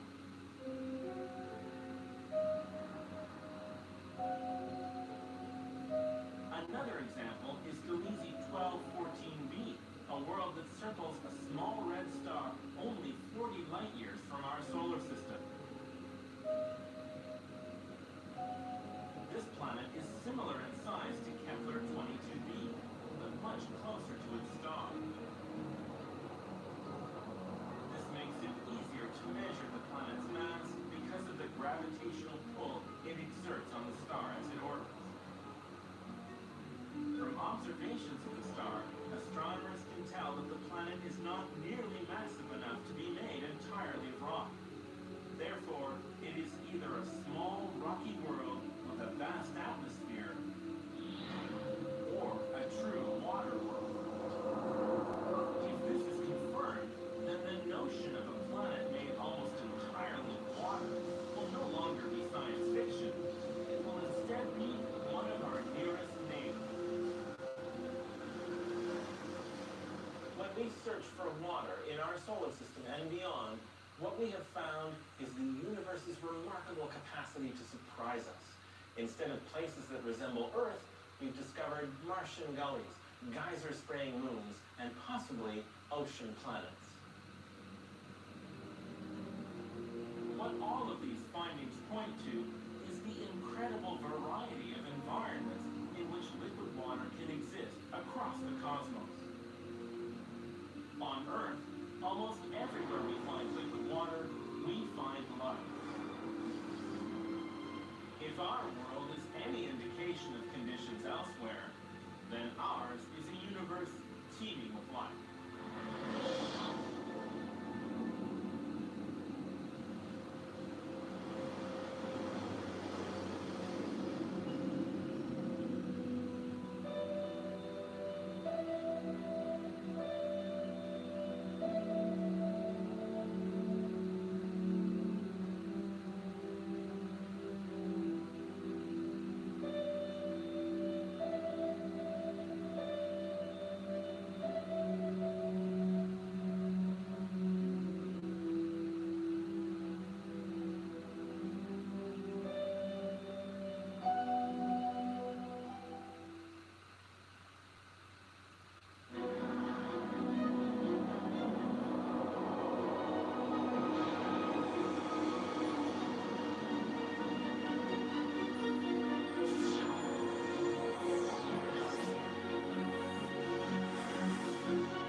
breathtaking view.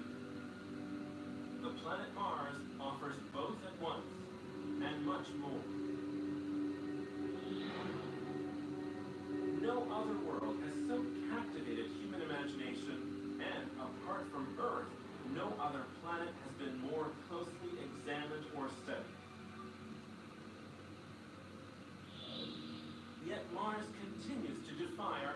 habitations. And the closer we look, the more we realize we barely know Mars at all.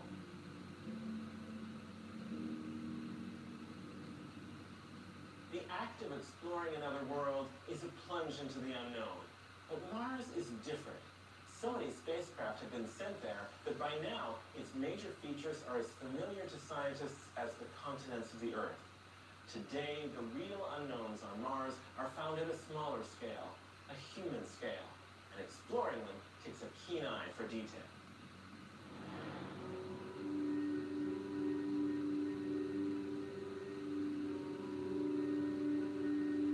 Today, there's no keener eye on Mars than the one that belongs to MRO, the Mars Reconnaissance Orbiter.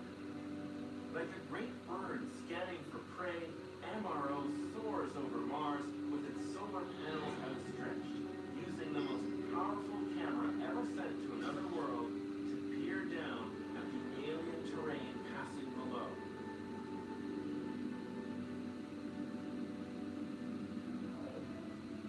As it orbits from pole to pole, MRO scans the surface, creating images in long strips that are only a few kilometers wide, but could stretch to well over 100 kilometers long.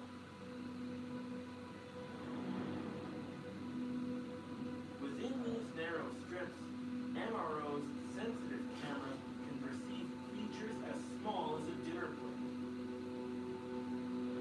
That's many times sharper than any previous spacecraft has ever seen Mars from orbit. And it means that MRO is the first orbiter with the power to connect the Mars we see from space with the Mars we wish to explore on the surface.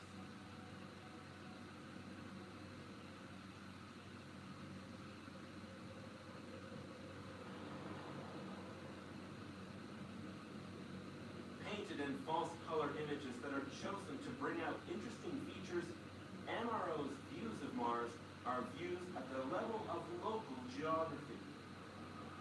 But taken together, the small-scale details they reveal help to tell a very big story, both about the planet's current conditions and the ancient processes that produced this astonishing landscape. And because those processes involve heat and water, it is also possible that billions of years ago, they enabled the emergence of life on Mars. If life once did gain a foothold here, the evidence is buried under layers of Martian rock, layers that MRO can discern better than any other orbiting spacecraft. In fact, MRO has turned Mars into a planet of layers, allowing scientists to explore Martian history as though it were the skin of a giant onion.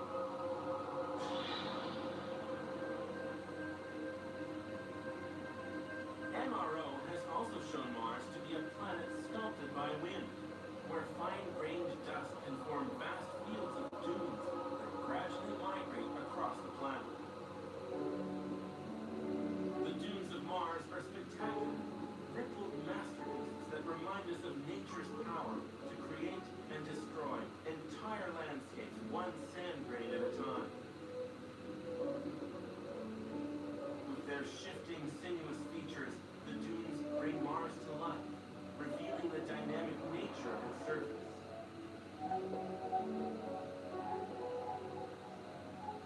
But the wind can also create phenomena that are much more fleeting.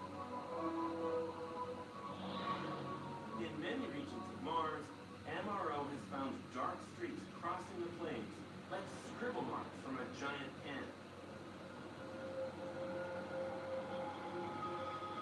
These are the tracks left by dust devils, wispy whirlwinds that traipse across the surface like miniature tornadoes, scouring the rock clean of dust as they go.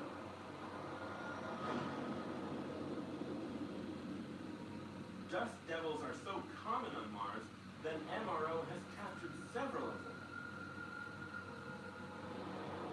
Here, one twists serpent-like above the plane, casting a long shadow that reveals the dust devil is nearly a kilometer high.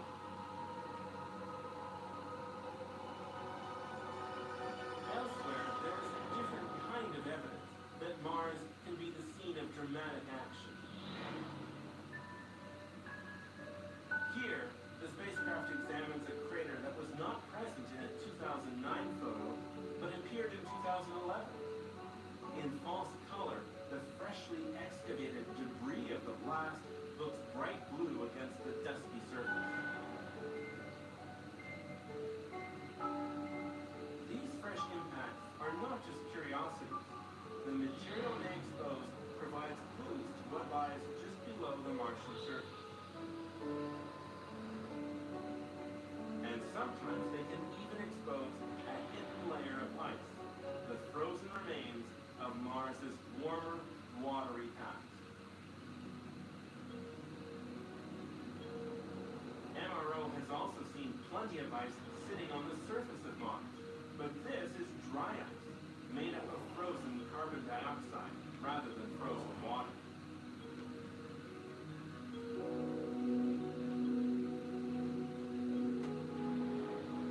As it comes and goes with the seasons, the dry ice can take on a fascinating diversity of forms, sometimes appearing as though painted on the Martian surface by an artist with a flair for the improbable.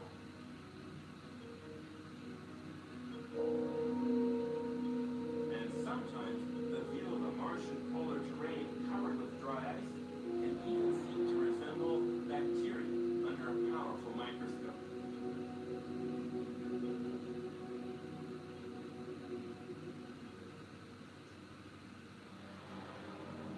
So powerful is the eagle eye of MRO that it has even been used as a telescope to look up at the two moons of Mars, Phobos and Deimos, as they orbit high overhead. These moons may someday serve as outposts, where human astronauts arrive before descending to explore interesting sights on the planet below.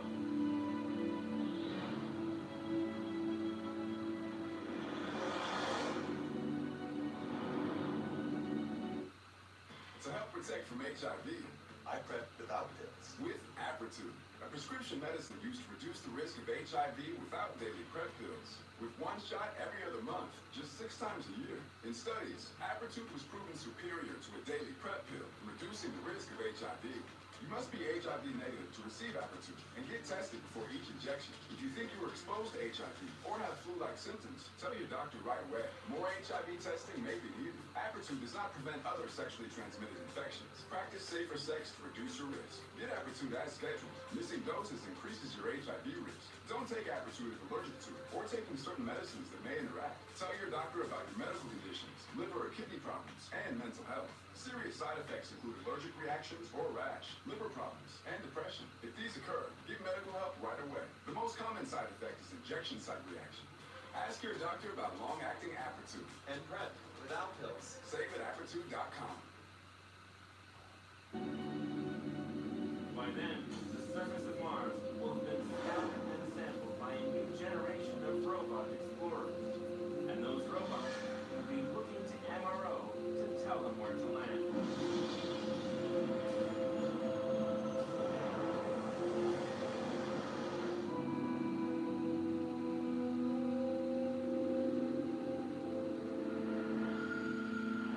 On the smooth slopes of Paphanus Mons, a giant Martian volcano, the Mars Reconnaissance Orbiter makes a startling discovery.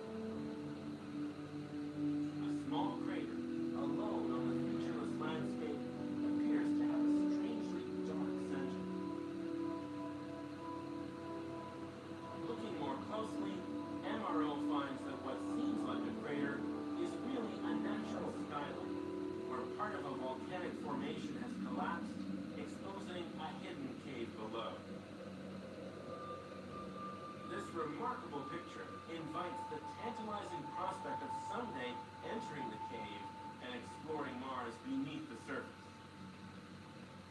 But falling into such a hole unexpectedly would spell disaster for a rover on Mars.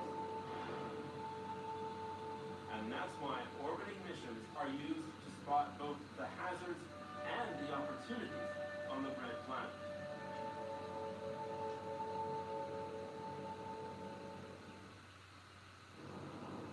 When it comes to Mars, every orbiting spacecraft has 2 jobs. The first is to explore the entire planet from above, gathering the clues that researchers need to put together the story of the red planet on a global scale. The second job is to pave the way for exploration on the surface of Mars by finding the perfect place to land. With its high-powered view of the surface, MRO has played a key role in the planning of missions to land on Mars, offering more information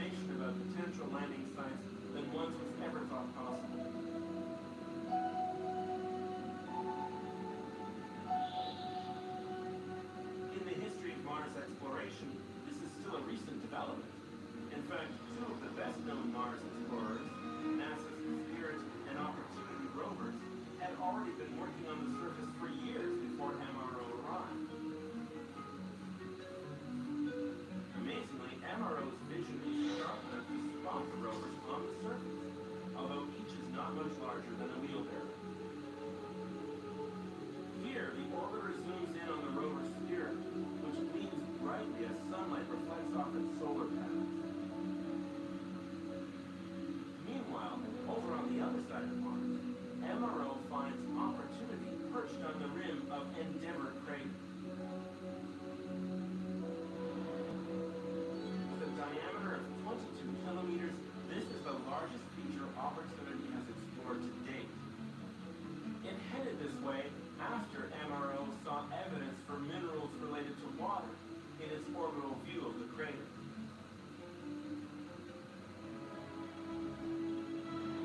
Soon after MRO reached Mars in 2006, it had its first assignment helping a surface mission find the best landing site.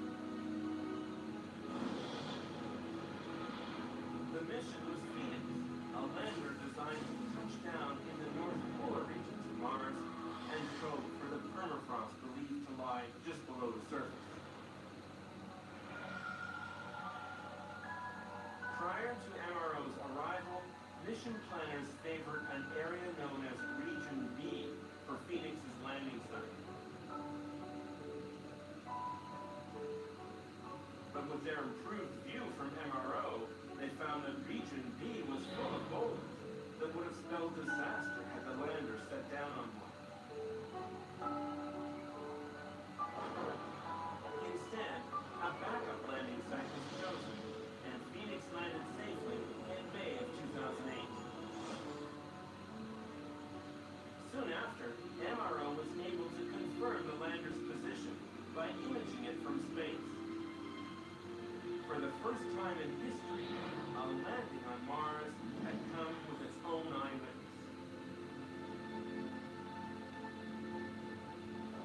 The next mission to Mars was to be much more complicated. Instead of a lander, NASA had decided to send another rover to follow up on Spirit and Opportunity's impressive finds. This newer and much larger rover was to be the most sophisticated probe ever to set down on Mars, an entire mobile laboratory. And it might be the first to determine if Mars once had conditions suitable for life.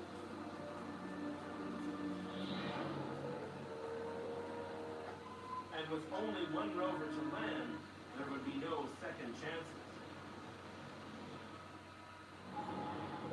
MRO set about scouring the planet, helping pinpoint geologically interesting locations. As with earlier missions, high priority was given to places where there is evidence for past water flowing on the surface of Mars. Starting with a list of more than 60 candidate landing sites, scientists began a detailed 5-year investigation to find the best possible location for the next rover on Mars.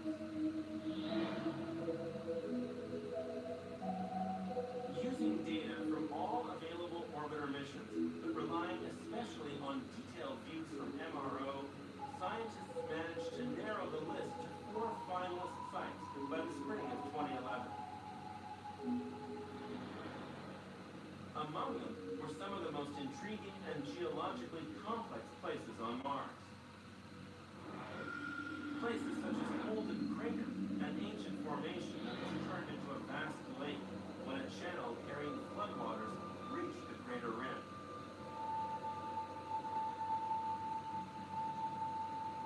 Just north of Holden is another candidate site, Everswald Crater. It also shows signs of past flooding, but here the key feature is an ancient river delta at one end of the crater. A very different kind of landing site presents itself at Marna Vallis. Billions of years ago, this channel drained a torrent of water from the Martian highlands in the south to the low-lying northern plains.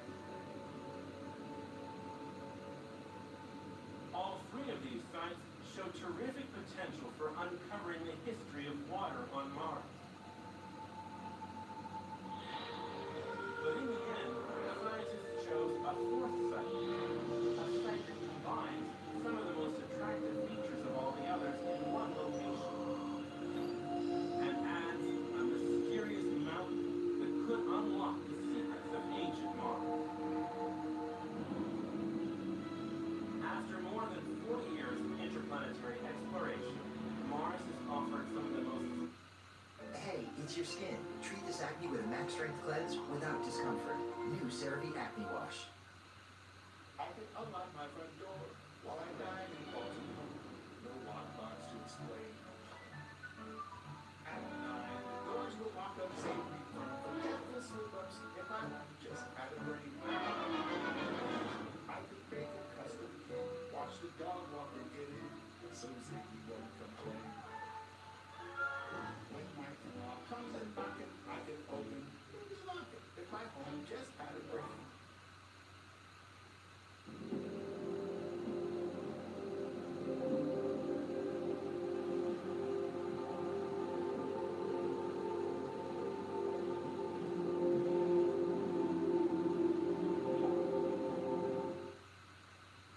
Spectacular sights in the solar system, from huge volcanoes to deep chasms to the beautifully sculpted layers of ice and dust that cover the Martian poles.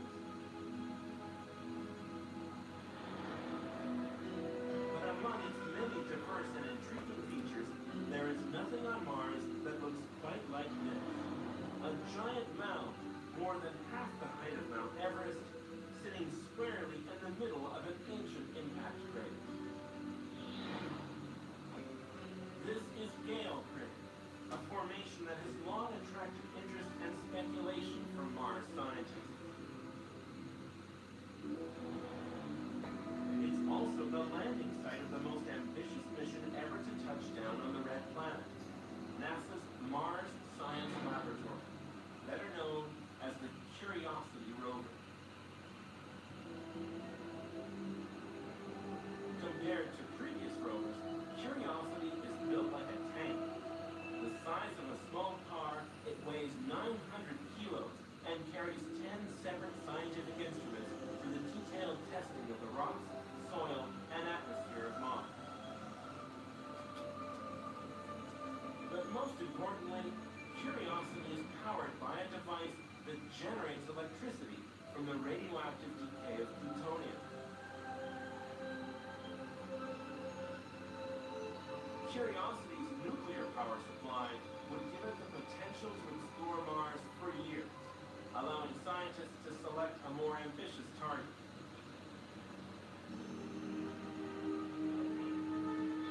And few features on Mars are as scientifically interesting as the mountain in Gale Crater. Nicknamed Mount Sharp after a pioneering planetary scientist, this strange formation rises above everything else around it, including the rim of Gale Crater.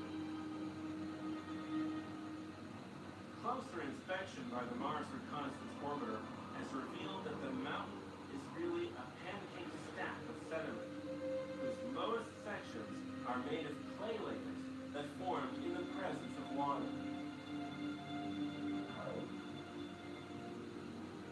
Those layers could well be a gold mine for scientists because they represent a slice of geologic time that spans over 100 million years of the most crucial period in Martian history. A time when Mars may have shifted from a habitable planet to a frozen desert. By July of 2011, Curiosity's fate was sealed. NASA announced that their new rover was destined to become a mountain climber. 3, 2, the rover would be sent to Gale Crater and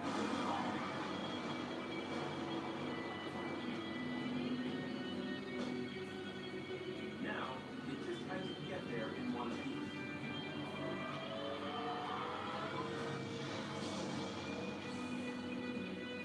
After years of planning and an 8-month journey from Earth, the moment of truth arrived on the night of August 5th, 2012. Nested safely in its protective capsule, Curiosity jettisoned its cruise stage and, drawn by the planet's gravity, began its terrifying climb. Soon, friction with the thin Martian atmosphere began heating up the front of the capsule to a peak temperature of over 2,000 degrees Celsius. Now, still traveling at over 1,400 kilometers per hour and just 11 kilometers from the surface, Curiosity deployed its parachute. 15 seconds later, the heat shield fell away, revealing the rover tucked inside. But now, the rover was still falling fast when it separated from its parachute and back shell and ignited 4 powerful descent rockets. But how exactly to land? Separating from its descent stage, the rover was lowered to the surface on 3 nylon cables. As it touched down, the cables were cut and the descent stage veered off, crashing to the surface a safe distance away. And then came the signal.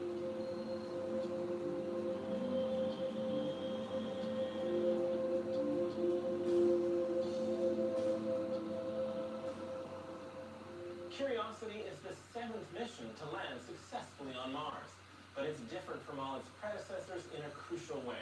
It is the first Mars mission to combine the mobility of a rover and the scale and complexity of a field laboratory with the potential for operating for years on the planet's surface. That combination will change our understanding of Mars forever.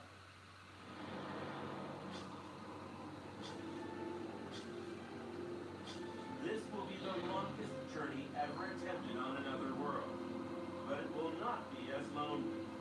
As Curiosity begins its epic trek across the surface, it will be watched from above by MRO, the eagle eye that has become part of day-to-day life on Mars, even as we look for signs of life in the past.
At a distance of 150 million kilometers from Earth, the Sun is all the star we need.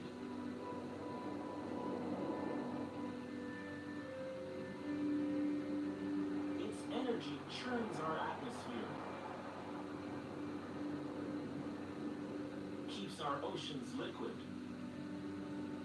and makes life possible. But imagine if the Sun were more than 3 times larger in our sky and blasting every exposed surface with up to 10 times as much energy. Then Earth would be a very different world, a world ruled by heat and light. A world like Mercury.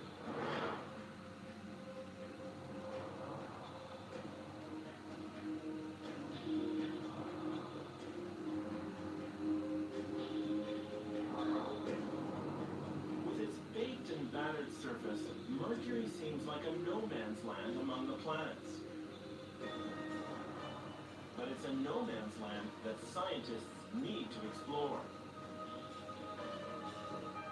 As the nearest planet to the Sun, Mercury lives in a cosmic hot zone that holds important clues to the origins of our solar system. And it may be our key to understanding conditions on countless alien worlds scattered throughout the galaxy.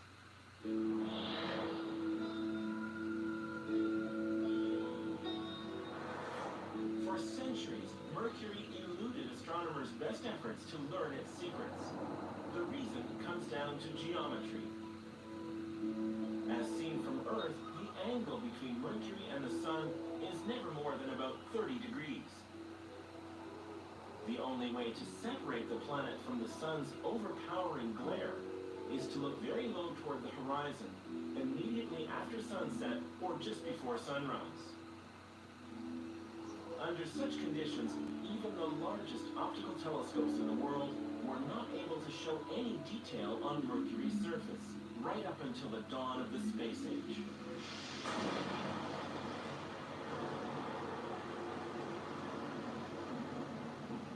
All of that changed with Mariner 10.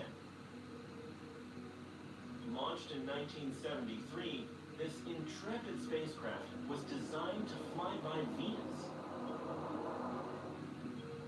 But scientists realized they could get 2 planets for the price of 1 by including Mercury as a second target.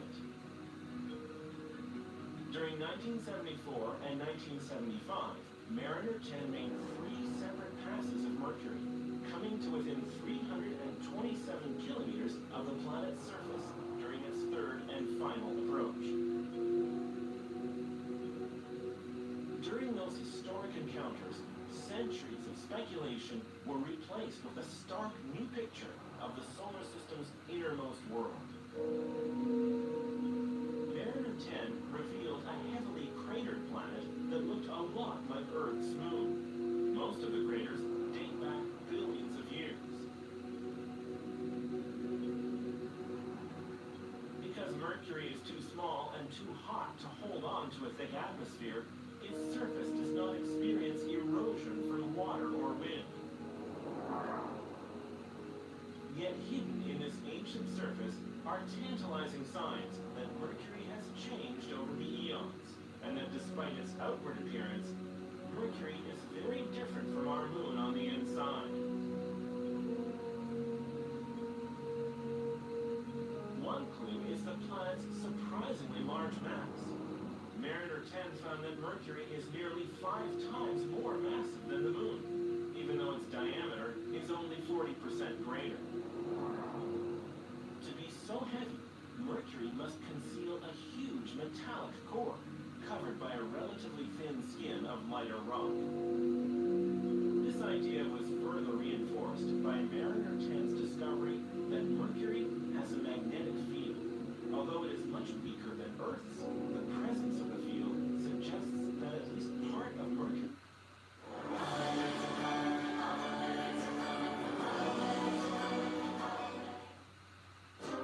Look at how Oral-B Electric cleans 100% better than regular brushes. It's time to switch. When you think horses, you think boots. You think boots, you think cowboys and cowgirls, Friday nights and $2 beers.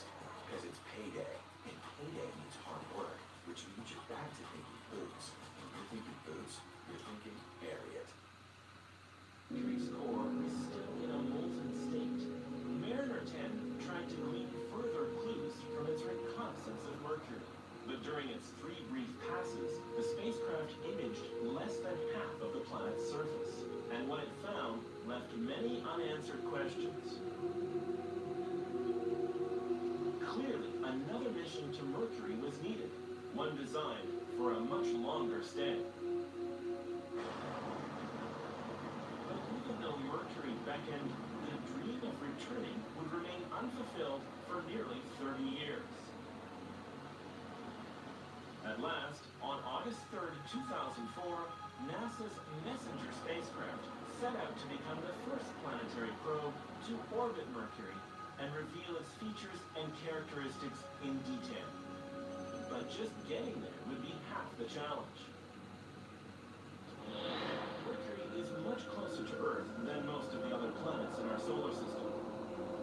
also sits deep within the sun's gravitational field, which causes it to travel through space at a drastically different speed, roughly 65,000 kilometers per hour faster than Earth. In order to put itself in orbit around Mercury, rather than just sail by, Messenger would first have to match its speed to the planet's. Paradoxically, that meant the spacecraft would have to lose energy to allow it to gradually spiral in closer to the sun. The journey would take over 6.5 years. Along the way, Messenger passed near to Mercury on 3 separate occasions, giving scientists a chance to test the probe's cameras and sensors. The results were spectacular, but the fleeting glimpses only whet scientists' appetite for more data. Finally, in March 2011, Messenger approached Mercury for a 4th and final time, this time moving at just the right speed to be captured by the planet's gravitational pull. The long-awaited exploration of the solar system's innermost planet was set to begin. Thanks to Messenger, Mercury was finally getting its moment in the sun. Elusive and fast-moving in the twilight sky, the planet Mercury was named by ancient astronomers after the messenger of the gods. But not until 2011 would NASA's own Messenger mission be in a position to reveal one of the least explored worlds in the solar system. Messenger came well equipped for the job. The sunlight at Mercury is so intense it would easily fry an unprotected spacecraft. So Messenger is covered in thermal insulation, and it carries a built-in system of radiators that are designed to draw heat away from its sensitive electronics. 2/3 of the surface area of its solar panels are mirrored to deflect rather than absorb solar energy and help control temperature. Finally, the main body of the spacecraft remains hidden from direct sunlight by a large sunshade made of ceramic cloth on a lightweight titanium frame. While the outer surface of the sunshade can reach 370 degrees Celsius, hot enough to melt lead, behind this essential barrier, the spacecraft operates at room temperature. Scientists expected the measures would be enough for Messenger to survive at least a year in the hostile environment around Mercury. But as Messenger began revealing the planet's complex geology, they were soon hoping for more.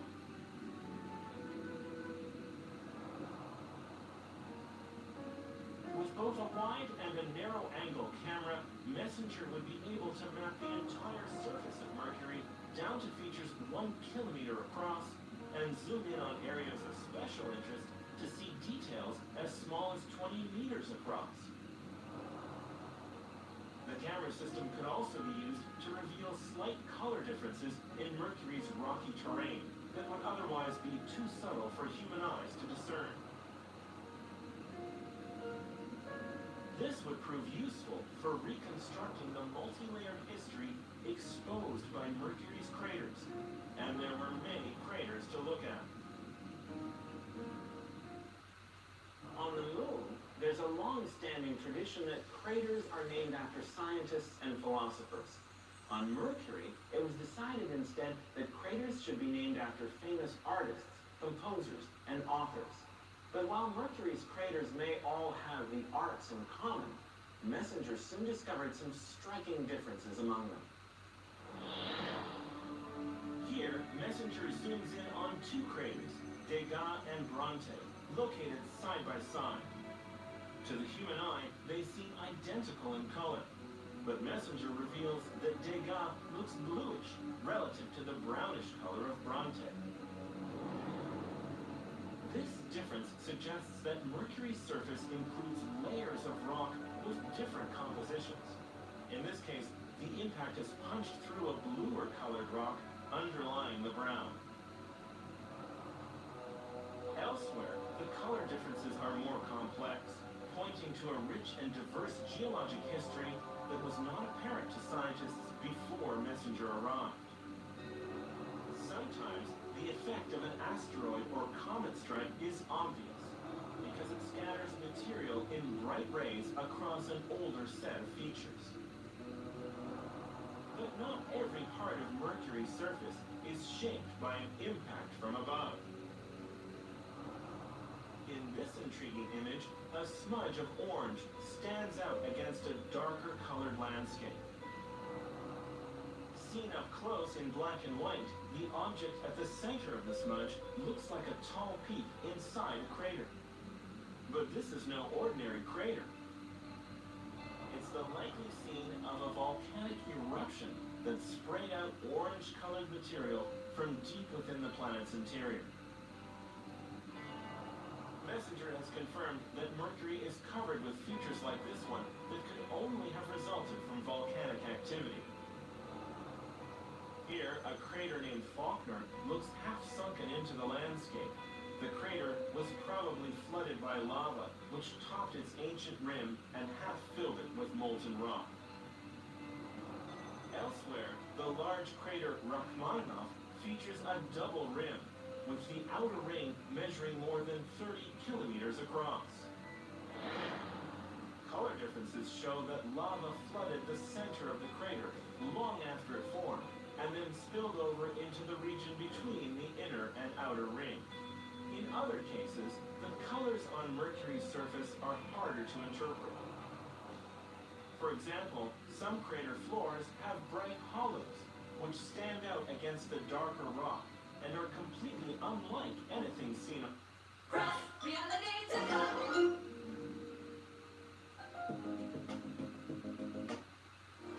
The industrial grade products you need.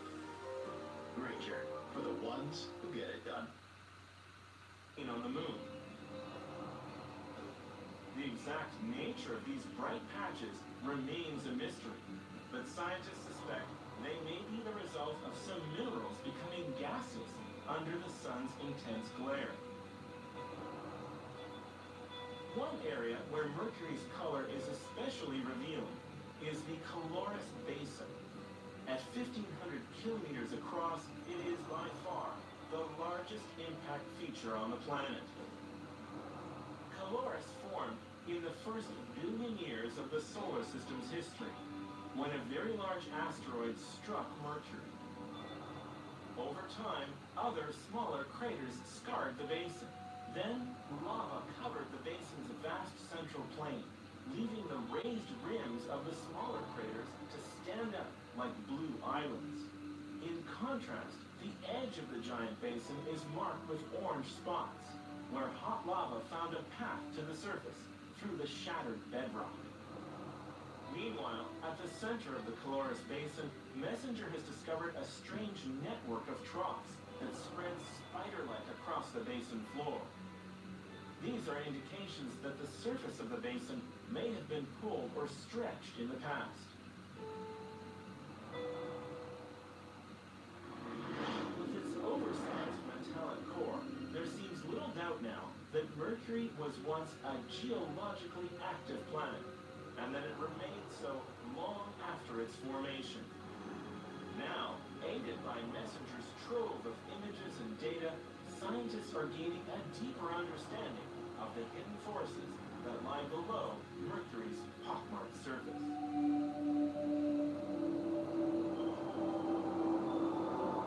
Hundreds of light years from Earth, a newly discovered world basks in the fierce light of an alien sun. This is one of scores of planets uncovered by NASA's Kepler mission, which was designed to hunt for worlds like Earth. Small, rocky, and in just the right distance from their stars to allow for the presence of liquid water. But in the course of its search, Kepler has also found many planets that are more like Mercury, orbiting much closer to their stars. Long neglected by planetary explorers, Mercury has now become our best reference point for understanding countless other hot worlds that populate our galaxy in the billions. And of special special interest to scientists are those features on Mercury that are found nowhere else in the solar system.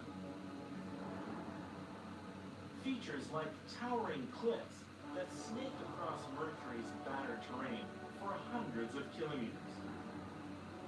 Here, one such cliff slices the ancient crater Rameau in half, leaving one side of the crater 2 full kilometers higher than the other. Having imaged the entire surface of Mercury, NASA's MESSENGER spacecraft has confirmed that cliffs like these are widespread around the planet.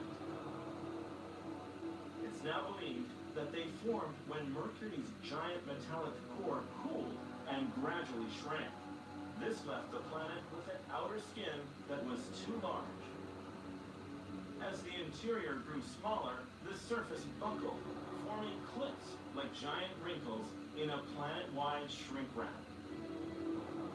The cliffs are an example of how Mercury's outer appearance has been shaped by internal forces. And as scientists combine MESSENGER data with ground-based radar measurements, the true nature of Mercury's dynamic interior is now coming into focus.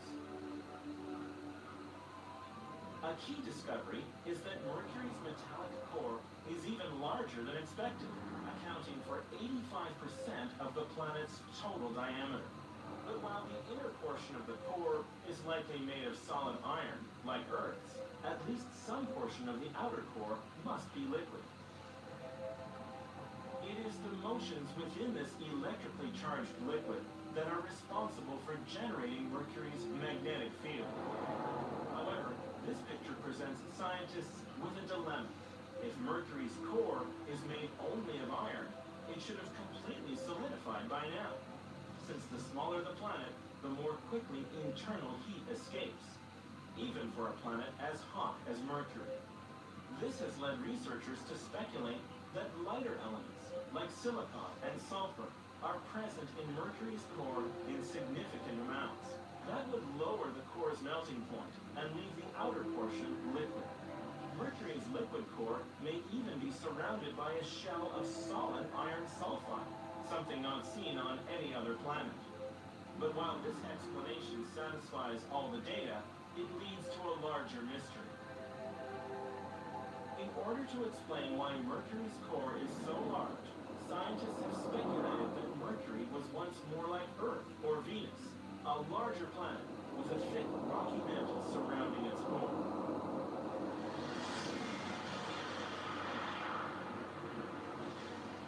Then, an enormous collision with another object blasted off much of that mantle, leaving the core intact.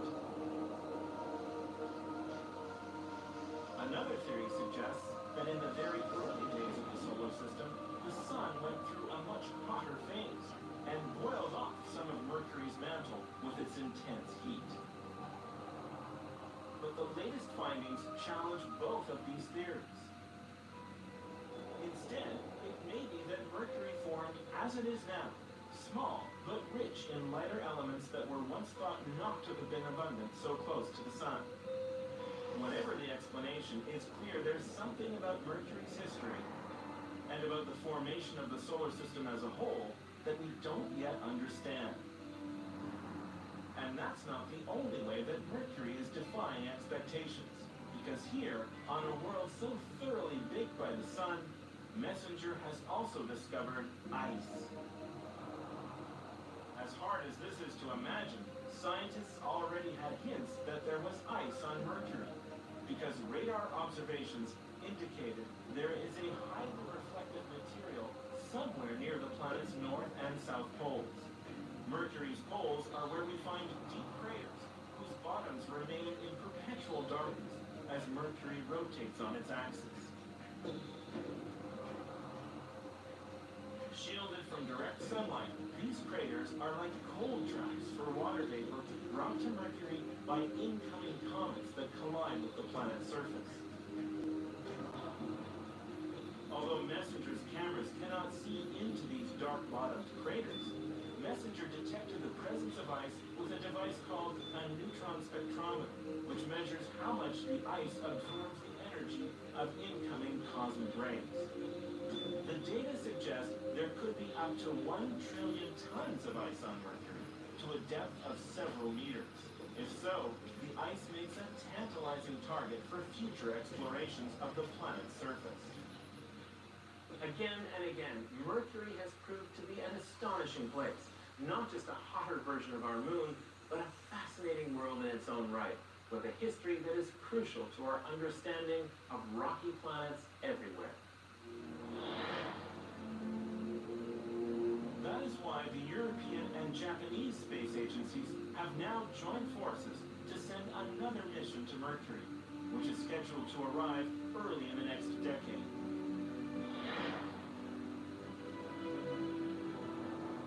Once, Mercury was the least understood of planets. Today, it has become one of the most interesting, and the ambassador of a vast and emerging population of newfound worlds that together make up the cosmic hot zone.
An alien spacecraft prepares for landing.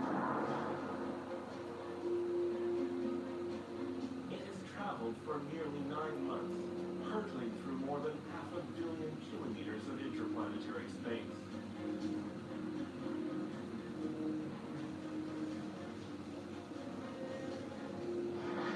Now, as it plunges toward Mars, the robot visitor sheds its protective cocoon.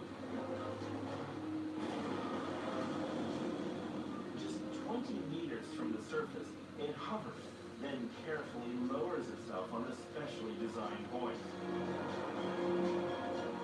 For 16 seconds, the robot's fate hangs by a nylon thread. Then, it touches down, safely, on Martian soil. Its mission has begun. A mission in the name of curiosity.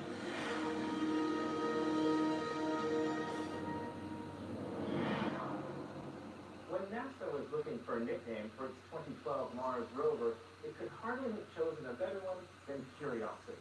8 years before, its two predecessors, Spirit and Opportunity, had proved that moving vehicles could revolutionize our understanding of the red planet.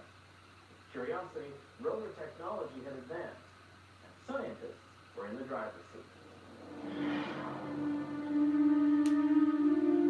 Those scientists were guided by an ambitious goal. Previous missions had shown that in the distant past, Mars had standing water on its surface. Now, Curiosity would go one step further and try to determine if Mars could once have supported life. My kids can't hide anything from me. I'm home! Especially when they've been using toilet paper that doesn't hold up. New Charmin Ultra Strong has a diamond-free texture that's more durable and it cleans better, so you can use less. Enjoy the go with Charmin. We're shopping at premium outlets this holiday season. My girls and I are excited about all the deals that they have daily. Petco knows toys and treats under $10 will make the holidays even more joyful. We don't know why your cat likes to watch you take a shower. Some things we don't know. Everything else, we do. That's a more challenging question to answer. and researchers needed a bigger rover to answer. At 900 kilos, Curiosity is the size of a small car, allowing it to carry 15 times more scientific hardware than previous rovers. It's the most sophisticated suite of instruments ever to land on another planet. And for the Mars program, it's a big shift in approach.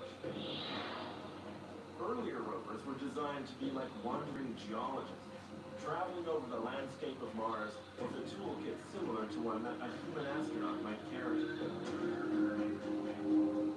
By comparison, Curiosity is an entire laboratory on wheels.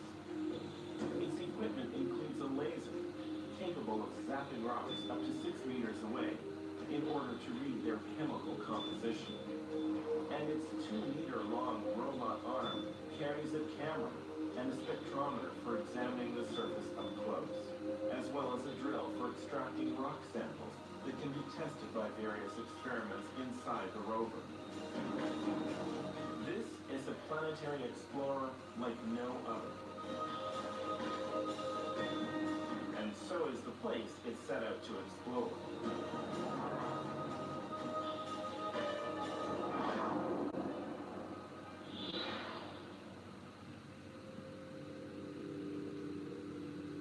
In planning Curiosity's mission, scientists spent years combing through satellite images looking for a landing site that might offer signs of a habitable past on Mars.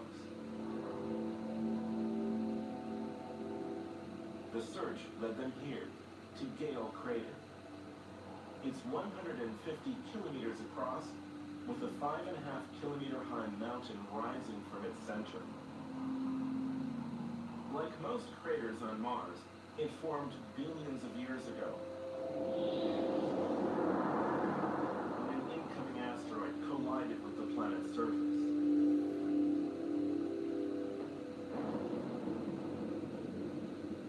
The force of the impact blasted a giant hole in the Martian bedrock.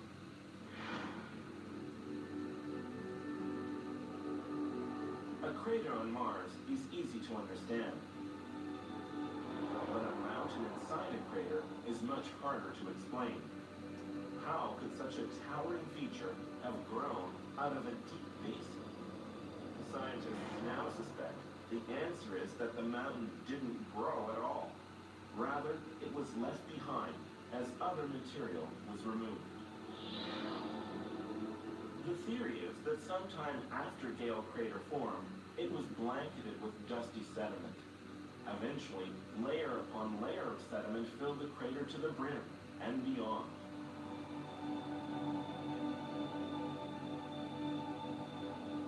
Later, wind chiseled that sediment away.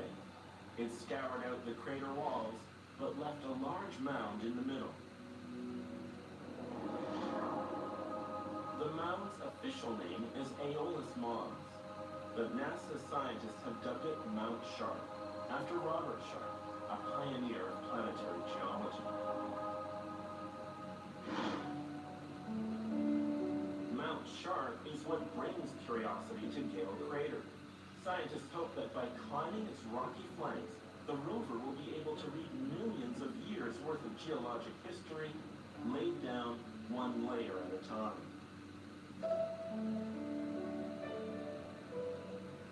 Some of those layers are plainly visible from orbiting satellites. The lowest layers are the oldest. They're of special interest because the data suggest they're made of clay, which means they were likely deposited by water long ago. Moving further up the mountain, other layers may reveal how those watery conditions changed over time. The upper reaches of the mountain appear to be made up of material that was deposited by wind once the planet became dry and dusty. From top to bottom, the mountain seems to present the complete story of Mars.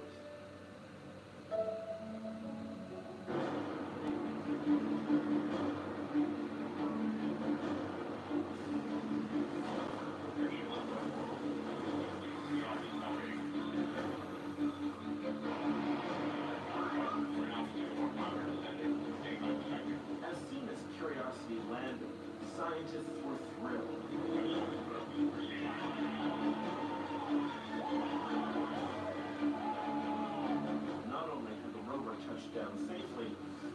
Mount Sharp was in plain sight. It towered on the horizon in one of Curiosity's first pictures from the surface. But the mountain was 8 kilometers away, and scientists knew it would take the rover more than a year to get there. So before the long trek began, they decided to explore Curiosity's immediate surroundings. It was to be the first test of their new laboratory on Mars. But little did they know just how much that test would reveal.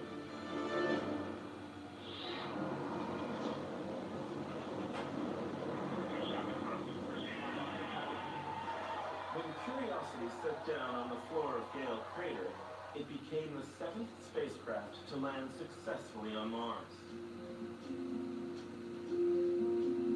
But more than any of its predecessors, Curiosity was built to journey far beyond its landing site. The rover's main objective was to reach Mount Sharp and study its layered geology. Those layers could already be seen in the distance on the mountain's lower slopes.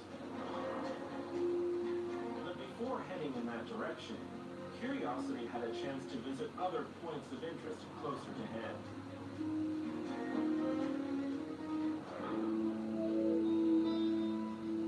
Just a few steps from where Curiosity stood, scientists could see where the rover's descent stage had blasted away loose dust and gravel.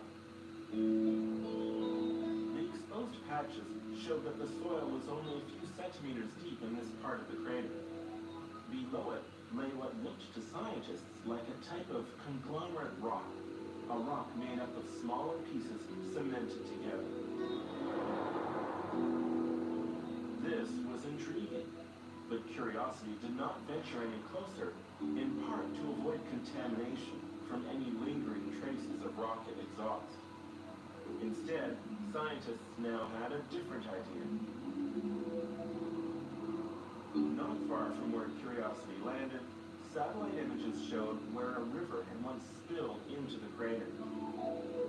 The riverbed ended in a fan-shaped deposit, left behind by water spreading sediments out over the crater floor.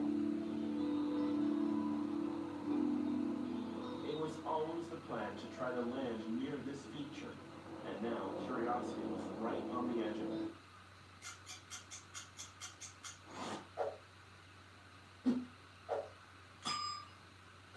Where regular brushes miss, Oral-B Electric hits for 100% clear teeth. When you think horses, you think booze. You think booze, you think cowboys and cowgirls, Friday nights and $2 beers. Because it's payday, and payday means hard work, which means you're back to thinking booze. When you're thinking booze, you're thinking Harriet.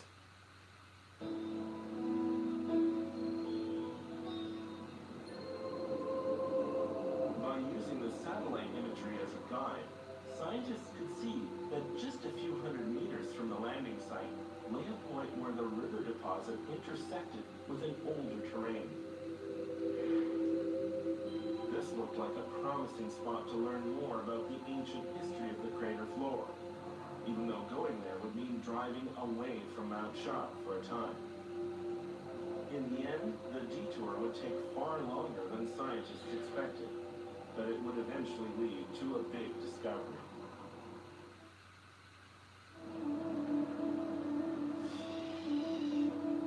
As Curiosity began moving over the landscape, it came across clues that pointed to an intriguing past of Gale Crater. There were more examples of the conglomerate rock that had been exposed at the landing site, this time jutting out of the ground like pieces of broken sidewalk. And when the rover zoomed in for a closer look, it found pebbles that looked rounded as though by water.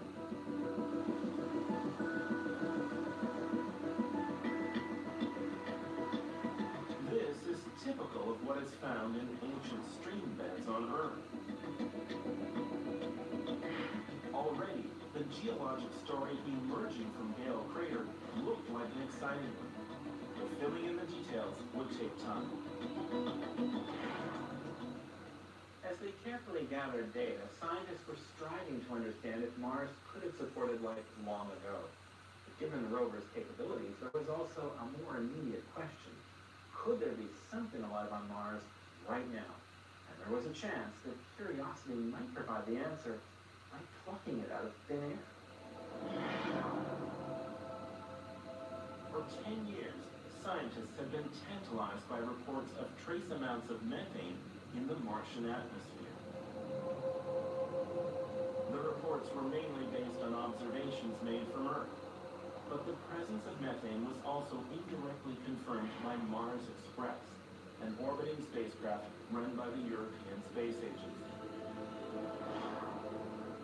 The Earth-based observations show that the methane seemed to be concentrated around particular features on the Martian surface, like these giant gases called Nili Fossi, where spacecraft have also found signs of carbon-bearing minerals. If correct, this was a major find. On Earth, methane gas is produced by living things. It's a telltale sign of biological activity. Methane gas can also be produced chemically, but that requires the right kind of minerals along with water and plenty of heat. Either way, methane would mean that Mars was not a dead world, but a geologically and possibly biologically active one, somewhere below the surface. Now Curiosity was in a position to weigh in on Martian methane.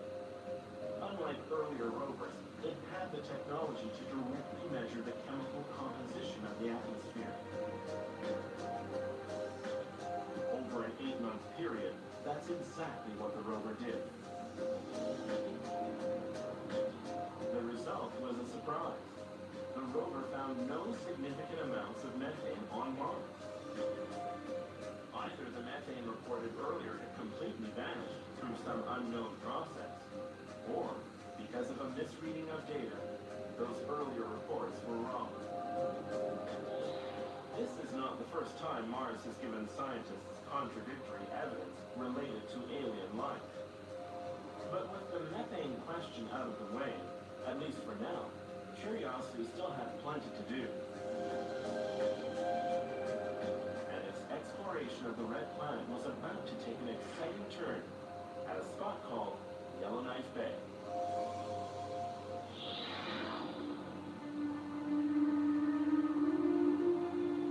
More than 2 months into its mission at Gale Crater, NASA's Curiosity rover stopped to capture a breathtaking panorama. The result is this mind-blowing 1.3 billion pixel image. It's the most detailed picture ever taken from the surface of Mars.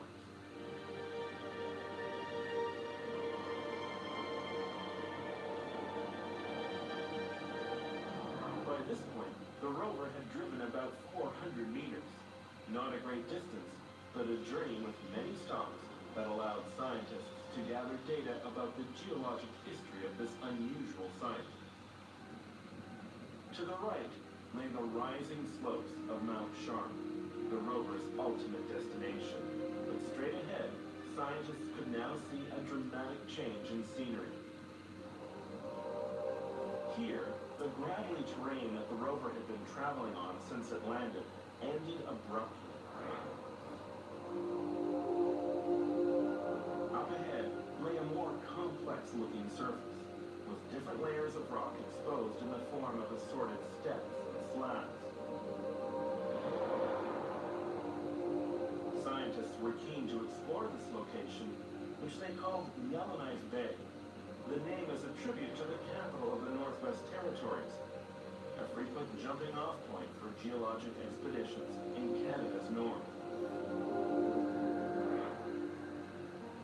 By now, they had a chance to zap a rock with the rover's onboard laser and scoop up some soil for analysis. But neither the rock nor the soil could tell them much about Gale Crater. That's because the rock had been blasted there by a meteorite impact, while the soil had been carried in on the wind. So But to understand the hidden history of the crater, Curiosity needed some local bedrock to drill into. It began by sidling up to this intriguing outcrop, made up of thin layers of sedimentary rock. Some of the layers were at different angles, suggesting the rock was made from sediments deposited by flowing water along an undulating stream bed. After a close inspection of this outcrop, Curiosity worked its way downslope to find an underlying layer of sandstone. And beneath that, the rover found still another layer.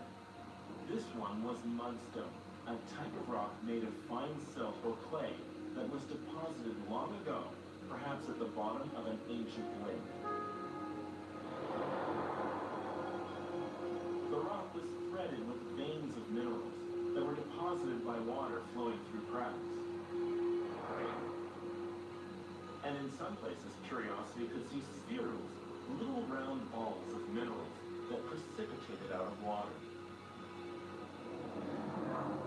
Here were signs not only of rock that formed in water, but that had been exposed to water at different times in its history. And here at last was a place where Curiosity could drill down to find out more.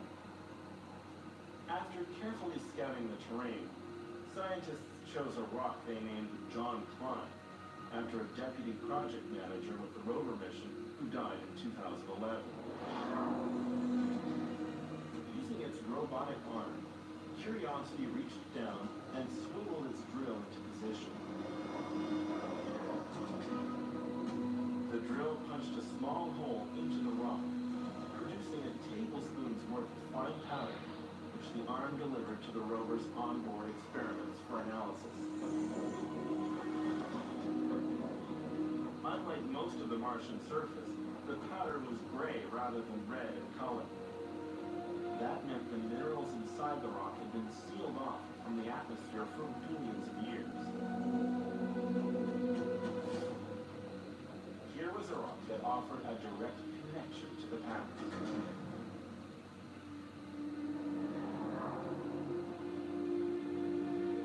In March 2013, 7 months after Curiosity arrived on Mars, scientists were ready to share their results. A detailed analysis showed that the minerals in the rock had formed in water that was much like fresh water on Earth, non-acidic and not very salty. Furthermore, there were chemicals in the rock that the right kind of microbes can use to drive metabolism. Curiosity had found the key ingredients that could have allowed life to flourish when there was water in Gale Crater. For Curiosity, this was mission accomplished. While it's still not known if Mars ever harbored life, scientists can now say life was at least possible there billions of years ago. With the discovery came the news that the rover's mission had changed. Having answered its original question, Curiosity would now try to find out where and how to search for signs of past life on Mars. By the summer of 2013, the mission reached a major turning point. After making several more follow-up measurements, scientists said goodbye to Yellowknife Bay forever, with the rover on course for Mount Sharp. The first phase of the mission was over, and there were new discoveries ahead. But before it left, Curiosity provided its own glimpse of life on Mars by using its robot arm to take this striking self-portrait at John Klein Rock.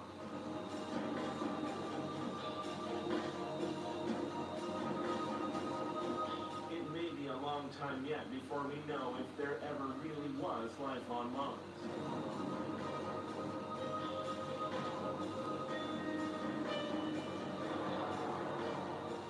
We know that Curiosity is there, and that's a terrific start.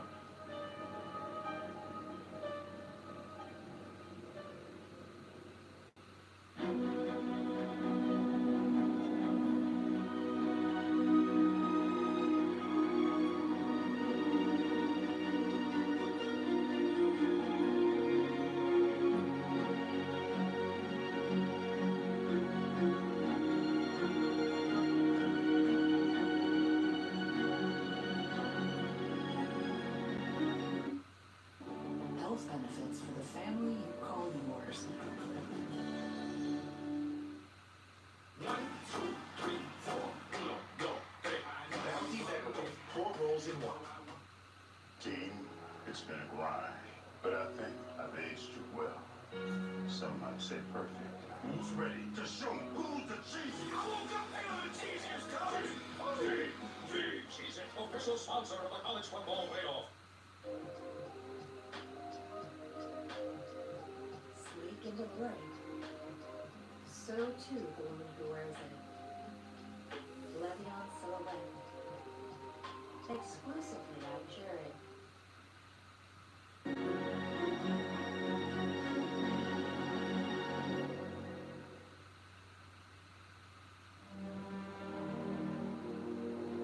For generations, our world has challenged explorers to seek what lies beyond the horizon.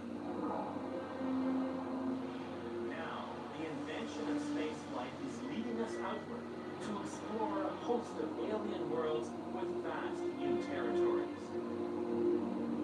Today, we see the sun, moon, and planets with penetrating clarity through the eyes of the intrepid machines blazing a trail for us across the solar system. Their cameras have become our windows onto a bold new adventure. Their discoveries have become our cosmic vistas.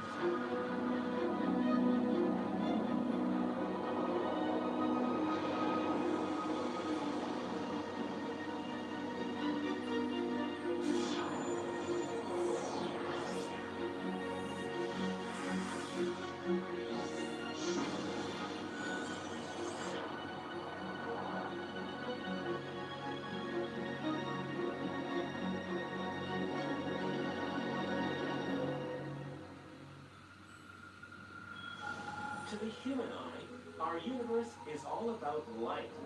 It's the sign that matter is present in stars, in galaxies, and in great expanses of glowing gas.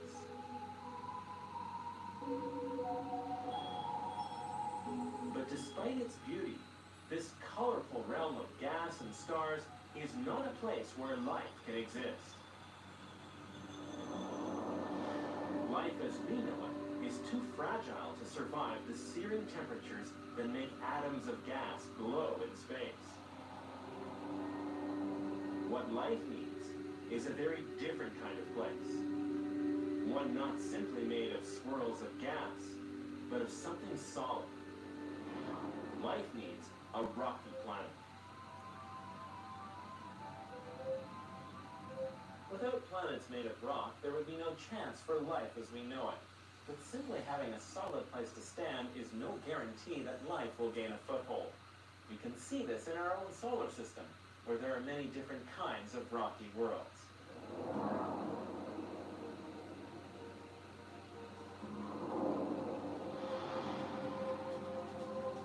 First in line is Mercury, a small and mysterious planet that is alternately baked then frozen as it slowly rotates in the sun's glare.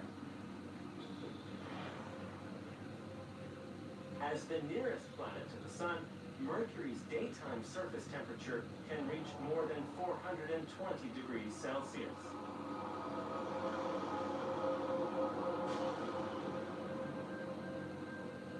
Yet on the planet's night side, where heat is quickly radiated into space during long months of darkness, the temperature can drop below -180. For decades, Mercury's one and only visitor was the Mariner 10 spacecraft, which flew past the planet 3 times, starting in 1974. It gave us our first close-up look at Mercury's baked and battered surface.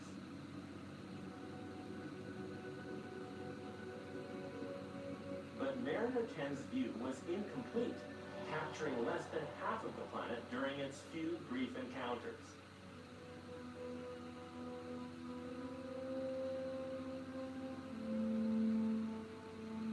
So, in 2004, NASA launched a new mission, Mercury Messenger, whose goal is to orbit Mercury and provide the first comprehensive survey of its geological features and mineral composition.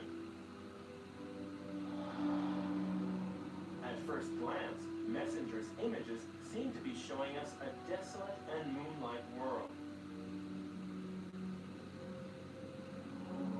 The surface is rough and heavily pockmarked with craters from billions of years worth of meteorite impacts. But first impressions can be deceiving. Although Mercury is only slightly larger than our own moon, its gravity is more than twice as strong, which means Mercury is much more massive. In fact, Mercury is so heavy, it may be almost entirely made of metal. Some scientists have speculated Mercury began its existence as a much larger planet whose exterior was mostly shattered away in a giant collision, leaving behind only a thin rocky mantle surrounding a large metallic core. Whatever happened, it's clear Mercury once bubbled and rumbled with the internal heat from a tumultuous formation. Numerous features suggest a world that was volcanically active in the distant past. This view shows a landscape with multiple ripples underlying the more recent impact craters. The ripples, frozen in time, reveal where vast pools of lava once flooded the planet's surface.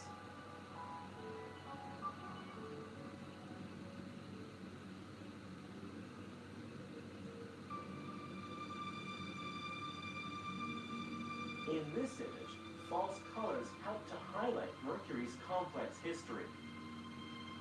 Here, the bluish areas represent an ancient terrain that was gradually buried by debris, shown in orangey red. The debris is made of material kicked up by large crater-forming impacts blasted into Mercury's surface. There are also giant cliffs and escarpments threading their way among the craters. These cliffs are a common feature on Mercury. They may have formed when the planet's giant metal core cooled and contracted, causing the overlying rock to wrinkle like a planet-wide version of shrink wrap.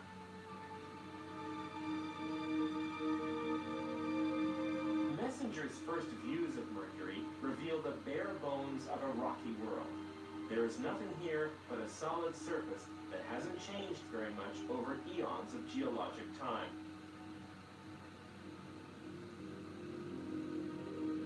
While Mercury may provide the beginnings of a stable platform, it is far too hot and barren to be anything other than an empty stage.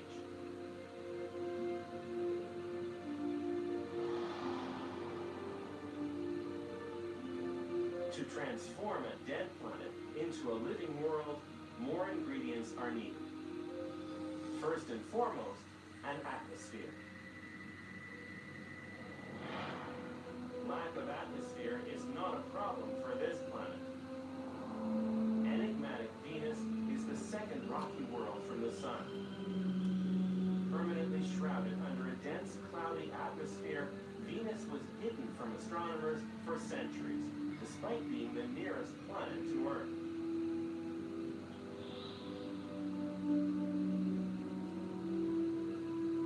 Now we know that Venus's atmosphere is a toxic brew composed of carbon dioxide with clouds rich in sulfuric acid. The carbon dioxide is brutally effective at trapping the sun's energy, heating up the planet to a staggering 460 degrees Celsius. That's even hotter than Mercury, although Venus is twice as far from the sun. And Venus's atmosphere is incredibly dense. The air pressure at the planet's surface is so high, it would easily crush a human astronaut to death. These conditions are so extreme that to date, we have only fleeting glimpses of Venus's surface taken by a handful of Soviet landers, none of which survived more than 2 hours. With a planet so inhospitable to spacecraft, scientists have had to come up with another way of exploring Venus's hidden terrain from a safer distance.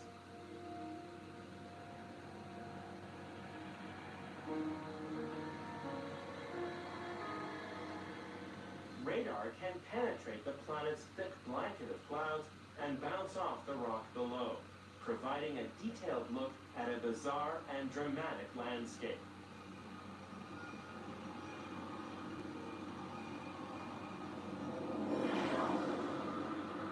What these images reveal is a world shaped by volcanoes, and one that could still be volcanically active today. The inherent lack of impact craters, so different from what we see on Mercury, is a strong indication that Venus's surface is young and may be continually evolving.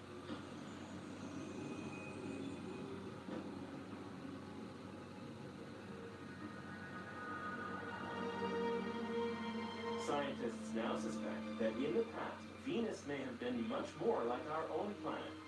But as its atmosphere heated up, it lost something vital that makes Earth special in our solar system. It's water. Here on Earth, oceans have played a key role in keeping our planet suitable for life. Not only do oceans moderate the climate and help keep the atmosphere stable, they lubricate Earth's rocky surface, so its internal heat is mainly channeled into moving the continents slowly around the planet.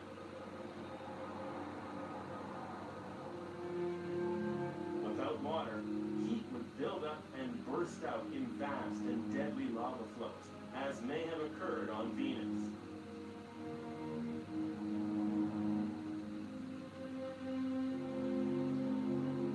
Most of all, oceans provide a liquid medium where complex molecules can interact. The preconditions scientists now believe are necessary to turn mere chemistry into biology.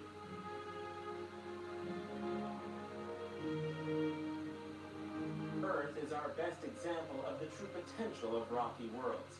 It seems that when a planet has all three ingredients, a solid surface, an atmosphere, and oceans of liquid water, it can foster something new, the emergence and evolution of life.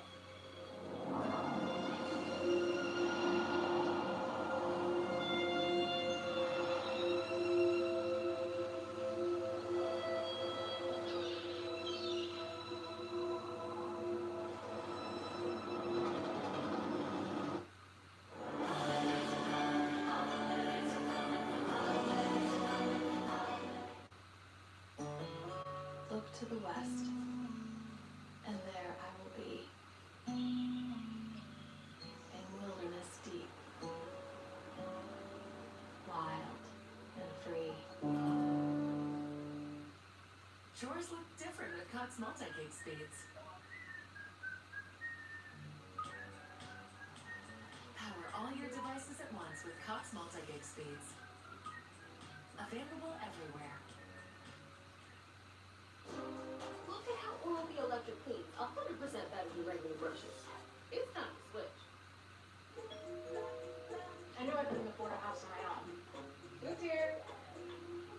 So we thought, why not go all in together? That's when buying a home together got real. Of course it can.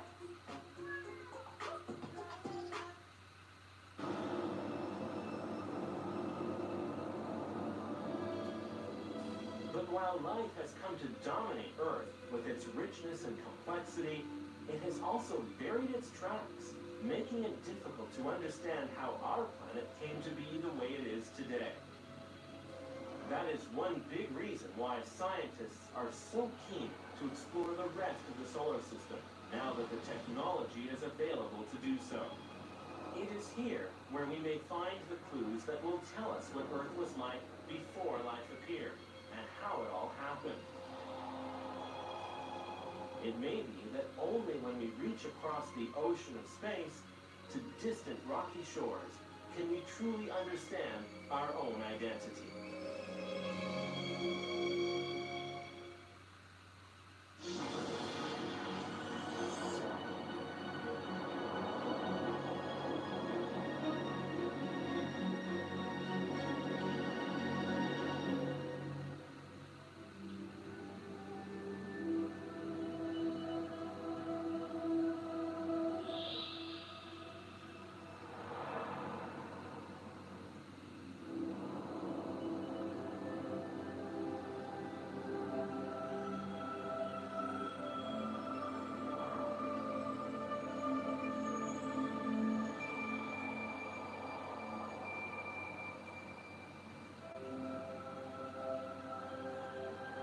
all of nature, there is perhaps no view as haunting and beautiful as a full moon. It is both familiar and mysterious. A part of our world, yet a world unto itself.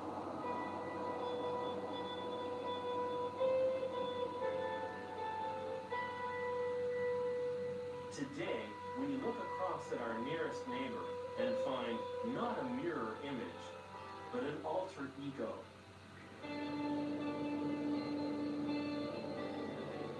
While Earth looks lush and colorful, the moon is a study in black and white.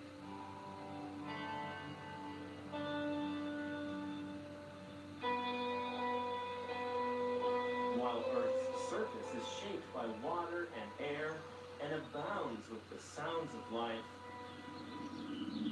the moon's is silent and still. Here, no rivers run and no winds blow. All that exists are memories of events long past, memories of our solar system's violent beginnings, and Earth's own tumultuous history.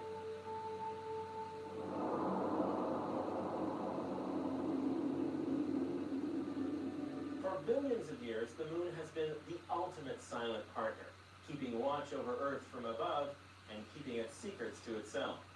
That's not very satisfying to humans, which explains why every civilization in history has its own myth about how the moon came to exist. But only after the invention of spaceflight did we finally get the real story.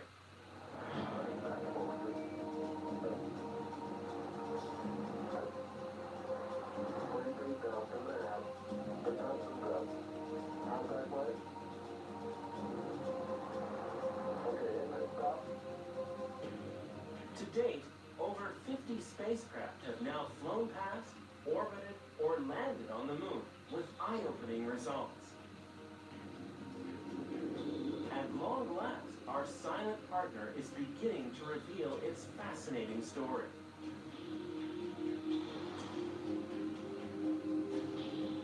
When viewed up close, the moon's surface is inundated with impact craters. They form when small asteroids collide with the lunar surface at high speed. The energy from a large impact is enough to liquefy and hollow out a crater many times the size of the original impactor, while throwing debris thousands of kilometers in all directions. Over billions of years, our planet has experienced just as severe a beating. But on Earth, impact craters are eroded away or buried in sediment over time. On the moon, they simply accumulate, leaving a vivid and detailed record of the hazardous nature of our solar system. By carefully counting craters, it's possible to tell which parts of the moon's surface formed first and which came later. For example, the dark patches on the moon we can see even from Earth are clearly younger than the surrounding bright areas. In the past, astronomers named these dark patches Maria, Latin for seas. But when explored up close, it's clear there's never been any water on these alien shores. Rather, the Maria are vast, low-lying plains of volcanic rock. Long ago, these plains were covered in hot lava that spilled out from the moon's interior and flooded over an older landscape. Because they are richer in iron than other parts of the moon, they appear darker in contrast.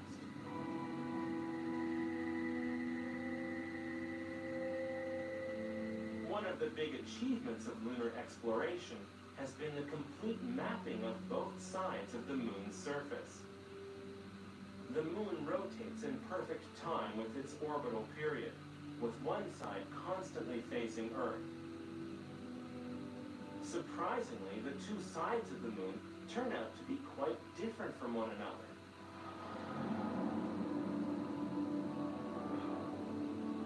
While the side that faces Earth is covered with Maria, the moon's far side exhibits much less contrast. It's an ancient, rugged terrain, interrupted only by a few larger impact sites. This peculiar two-sidedness has to do with the moon's crust, which is substantially thicker on the far side. Scientists now suspect that billions of years ago, when the moon's internal heat forced lava upward, it found a shorter route to the surface on the moon's near side. But how and when did those circular plains form in the first place? The surprising answer comes from the lunar samples that were brought back by Apollo astronauts. The samples show the lunar maria were once the sites of enormous impacts, many of which date back roughly 3.9 billion years. This is very early in the solar system's history, when space was more crowded with debris than it is today. Nevertheless, the evidence now suggests something exceptional happened 3.9 billion years ago, as though a storm of asteroids suddenly swept through the inner solar system, pummeling all of the planets as Black Friday deals are live. Get up to 50% off the perfect stay. Save now with Booking.com.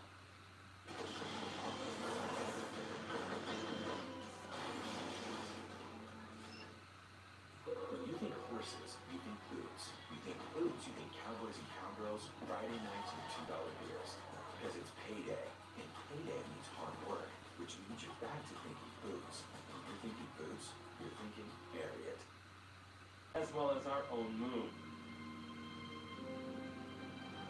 The devastating barrage left the moon plastered with giant circular scars.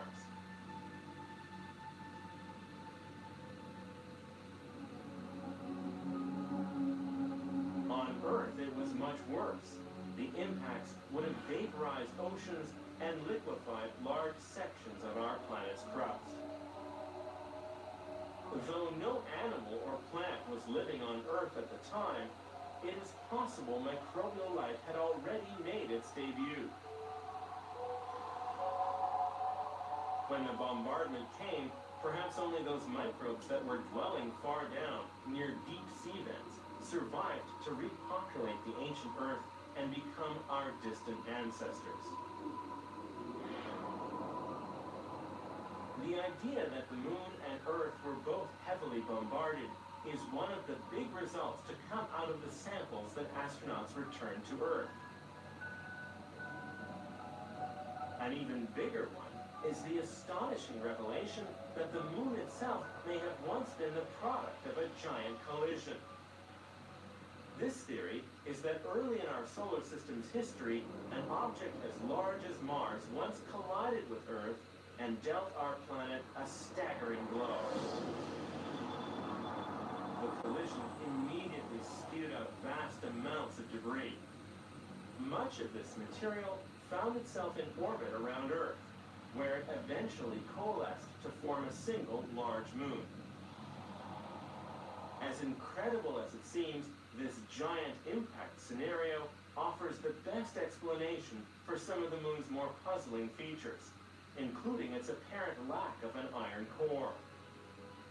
Ironically, the moon's destructive birth may have also been crucial to maintaining Earth as a cradle of life, unique in our solar system. The moon's presence helps to stabilize the tilt of Earth's axis, preventing climate swings that would be devastating to life and civilization. Because of the way it formed, the moon's past is intimately linked with our own.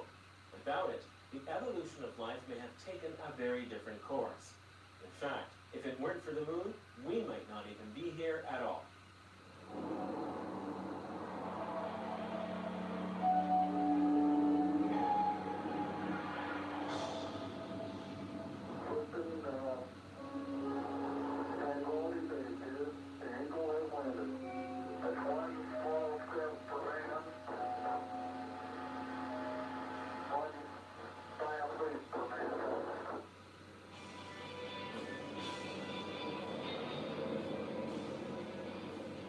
Exploring the moon has given us a remarkable window into the past. But the moon may also be our gateway to a long-term future in space. In the US, China, and elsewhere, efforts are now underway to return humans to the lunar surface. It is an ambitious goal, but it's also a stepping stone along the road to more distant destinations. Exactly where the next human mission will land is still an open question. But one thing is certain, there is no shortage of interesting places on the moon where scientists would love to visit.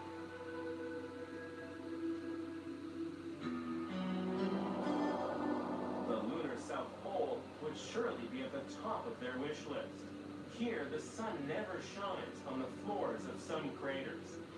Forever in shadow, these dark craters should be cold enough to trap water vapor and maybe even form lunar ice. Although the moon is dry, the water vapor could come from comets colliding with its surface. Scientists have now confirmed the presence of hydrogen in many south polar craters, strong evidence for the presence of ice. If there is enough ice, it could provide lunar explorers with much-needed water. But finding and retrieving the ice will be a challenging task, as it would involve venturing into perpetually dark places. Today, the moon presents us with an intriguing and exciting destination in space, and a staging ground for even more daring explorations on Mars and beyond. Perhaps more than any other location in the solar system, it is the moon that tells us we live on just one world among many. And if we are determined enough, we can one day visit them all.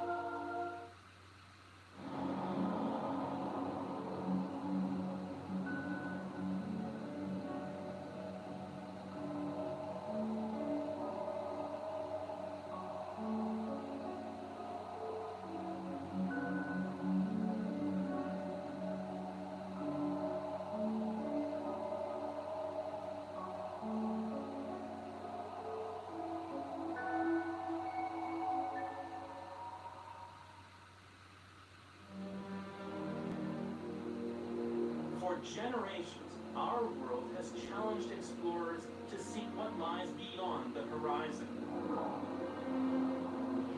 Now, the invention of spaceflight is leading us outward to explore a host of alien worlds with vast new territories. Today, we see the sun, moon, and planets with penetrating clarity through the eyes of the intrepid machines blazing a trail for us across the solar system. Their cameras have become our windows onto a bold new adventure. Their discoveries have become our cosmic vistas.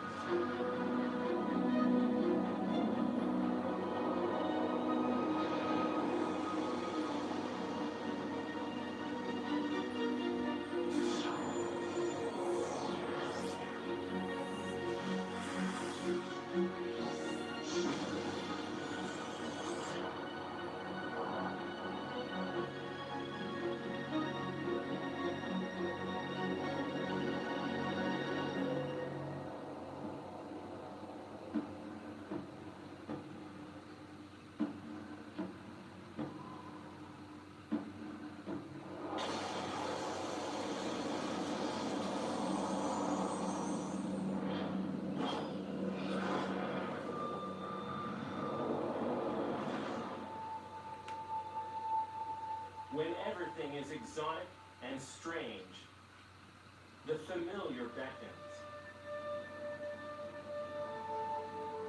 And when it comes to exploring the solar system, the familiar calls us to Mars.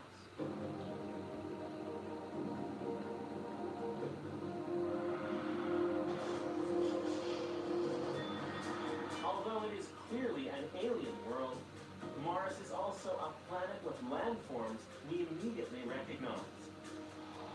It is a world with deserts and dunes, cliffs and canyons, a landscape we can imagine ourselves exploring firsthand, on 2 feet or on 6 wheels. But familiarity doesn't make Mars any easier to understand. After scrutinizing its landforms from orbit and sampling its soil and rocks from the surface, we have become better acquainted with Mars than any other planet in the solar system apart from our own. But our questions about its present state and complex history have only multiplied, including the biggest question of all: did life ever exist here? Mars is not like Earth, where life is abundant and obvious. It's also not like the Moon, where there's really no chance for life at all.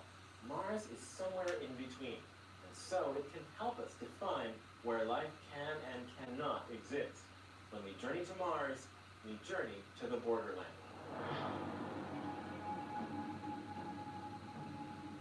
Mars's borderland status is nothing new. Astronomers have been musing about the potential for life on the red planet for more than a century.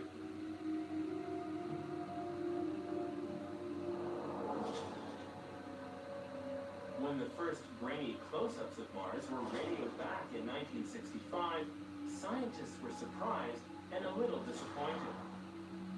The images showed a barren and cratered surface, much more like the Moon than any place on Earth.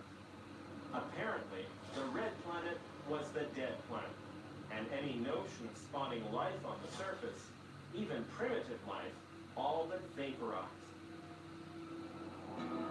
The first impressions can be deceiving. As follow-up missions arrived in the late 60s and 70s with increasingly better cameras, it became clear Mars is a far more interesting and diverse planet than anyone had realized. Yes, there were impact craters, but there were also signs of a colossal geologic history. Giant volcanoes, larger than any on Earth, were found towering over the Martian plains. The largest of all, Olympus Mons, rises to a height of 24 kilometers from its base, 3 times higher than Mount Everest, making this not just the tallest peak on Mars, but the tallest in the solar system. Such an impressive structure must have arisen through widespread eruptions of lava that poured out across the surface again and again, possibly over billions of years. Olympus Mons sits atop a giant bulge known as Tharsis that protrudes from Mars and makes it a distinctly lopsided planet. Ultimately, it led to a spectacular splitting of the planet's crust and the creation of this giant canyon, Valles Marineris. The proportions of Valles Marineris stagger the imagination.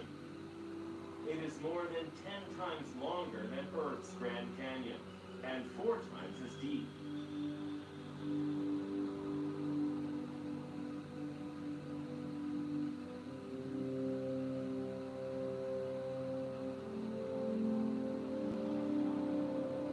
Today, the best images of Mars come from the Mars Reconnaissance Orbiter, an orbiting spacecraft that carries the most powerful telescope ever sent to another world.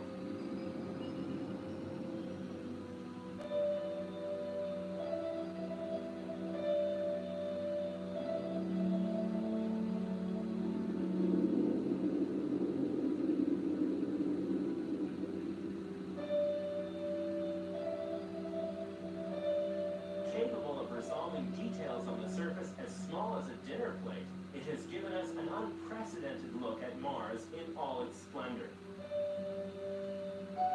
From exquisite sand dunes to tracks left behind by Martian dust devils.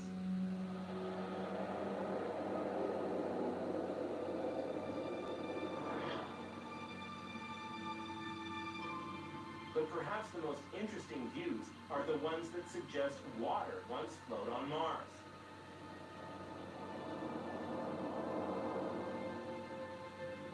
Deep inside Valles Marineris, it appears as if there were layers of sediment deposited in shallow Martian lakes, long before the giant canyon formed.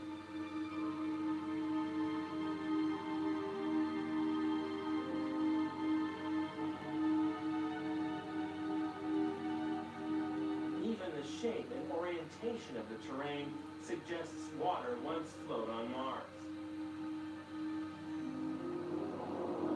These hints of a watery past grow much stronger as we cast our view beyond Valles Marineris to a series of large but empty channels leading away from the Tharsis Bulge toward the low-lying regions further north.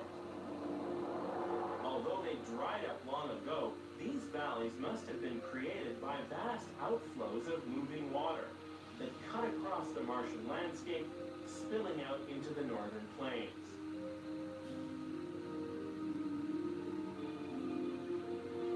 In some cases, these channels measure 100 kilometers across and carve their way through thousands of kilometers of terrain. Their discovery drastically changed scientists' view of Mars. Today, Mars is far too cold and its atmosphere far too thin for liquid water to persist on the surface. Yet these channels, which bear all the marks of catastrophic flooding, suggest that Mars once had water in abundance. If so, what caused the release of this water, and where did it go? The answer to the first question probably lies with the Tharsis Bulge. It now seems likely the intense heat that led to the formation of Mars's giant volcanoes also forced the release of vast quantities of water stored in the Martian crust. At first, the water flowed underground, but then it broke out onto the surface, creating the features visible today.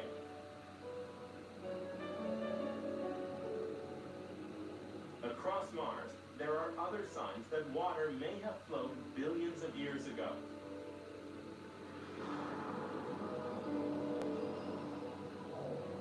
Strong evidence from orbiting spacecraft now suggests much of this water lies frozen underground in the form of permafrost near the Martian poles. Certainly, the Martian polar regions are different from the rest of the planet.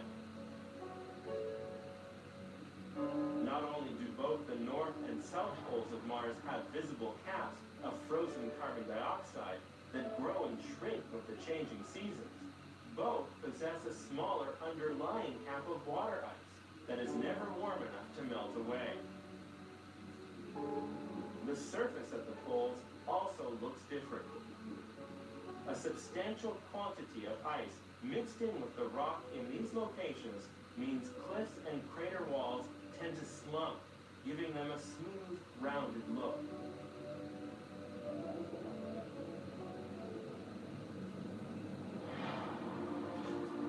One of the most exciting recent developments has been the discovery of small gullies running down the sides of craters and canyons all across Mars.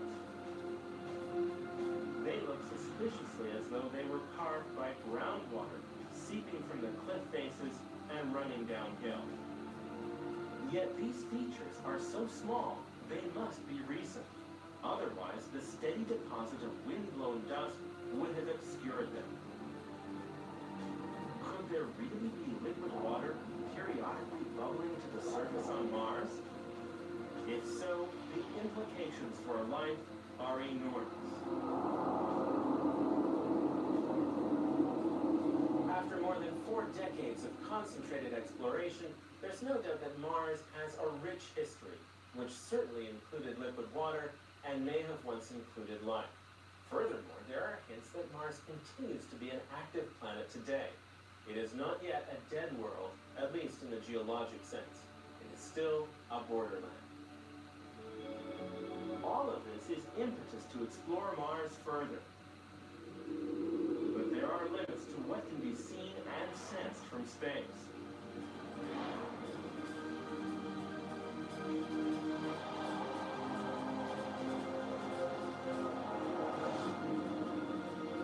To answer the question of whether Mars is a a living world, we must touch, taste, and smell it. These goals can only be achieved by taking our explorations down to the very surface of Mars.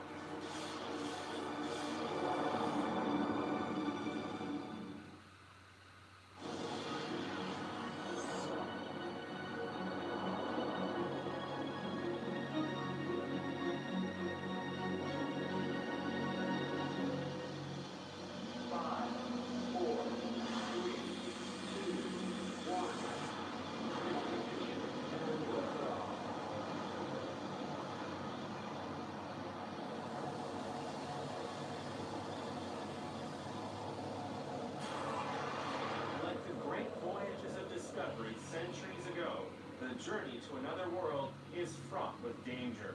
Atmospheric entry on my mark. And when it comes to landing on Mars, 5, 4, 3, 2, 1, mark. it is always the final moments Phoenix now 2 minutes and 25 seconds past entry point. when the peril is great. 80 meters. 50 meters. Come on. Countdown 20 seconds. 40 meters. 30 meters. 27 meters. 20 meters.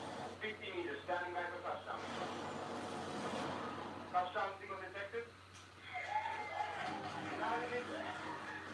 Dynamic sequence initiated. It is hard enough to design a machine that can land itself on Earth. But to do it on another planet, where humans have never set foot, where knowledge of changing conditions is scarce at best, to have When you finally agree on a festive movie. When friends turn up unannounced. When your festive baking is just too good. M&M's for all fun kind. Vanilla milk chocolate almond bar. That stuff.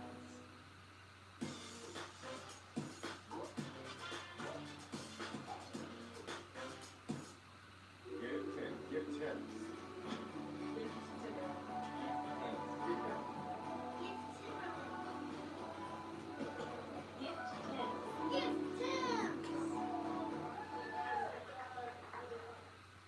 Have no margin for error between a safe landing and total catastrophe, and to do it in a place that is so distant, even a simple call for help would take several minutes to reach Earth. That is a challenge indeed. But that is precisely what must be done to touch another world. So far, 6 landers have set down safely on Martian soil, and they have transformed our understanding of the planet as only first-hand experience can. Scientifically, these missions were designed to discover the geologic history of Mars, but they also carry a powerful implication about the future. It's not just the ancient past we seek when we land our probes on Mars, but a new dawn in space exploration. A red dawn. In 1976, 2 NASA spacecraft named Viking 1 and 2 became the first to establish a beachhead on Mars. And the view was electrifying.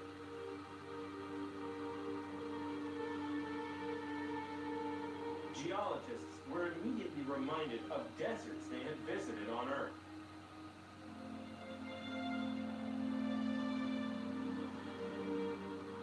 Once the Viking landers set to work, the similarities began to fade. While the results did not completely rule out life on Mars, they suggested that any life that managed to survive here would need to be sheltered underground or in some other impossible-to-reach location. It would be more than 20 years before another successful attempt was made to land on Mars. In 1997, NASA's Mars Pathfinder landed at the mouth of the Ards Valley, a vast channel that looks like it was carved by running water.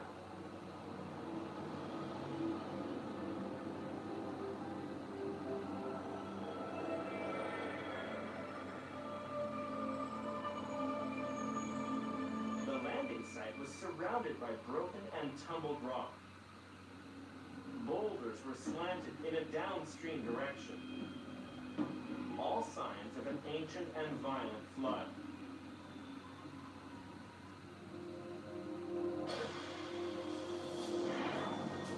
The star attraction of the mission was a small rover that rolled off the lander and trundled up to nearby rocks to analyze their compositions. It was a vivid demonstration of what was needed to really begin tackling the mystery of Mars. A set of wheels.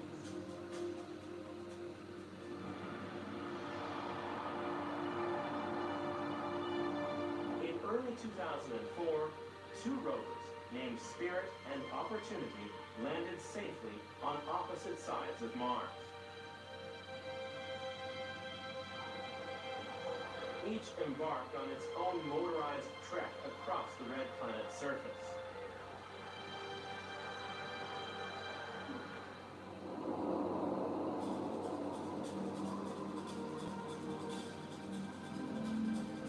From the start, it was obvious that the two rovers had landed in very different settings. Spirit had been sent to Gusev Crater. Evidence from orbit suggested it was an ancient lake where standing water may have left its mark in the soil chemistry. But when Spirit opened its electronic eyes, it found a barren plain littered with volcanic rock.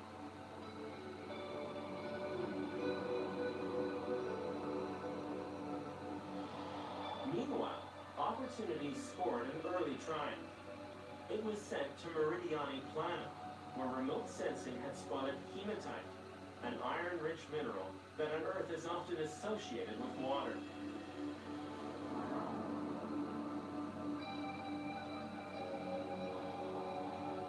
Meridiani turned out to be a flat, nearly featureless plain, but miraculously, Opportunity landed in a small crater with an exposed rock outcrop.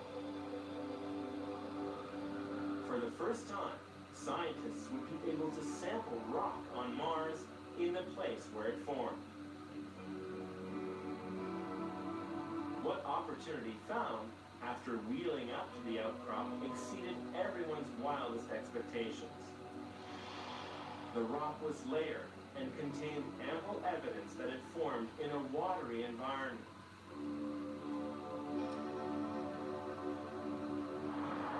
It also contained hematite in the form of tiny spheres, nicknamed blueberries, which grew by precipitating out of water and were later exposed as the rock weathered away. But the best was yet to come.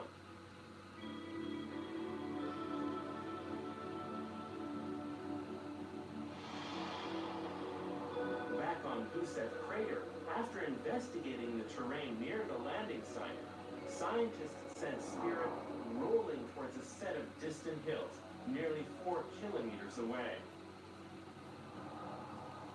It would take 3 months to reach the hills, and many more to climb them. But eventually, Spirit reached the top, and radioed back a sweeping panorama.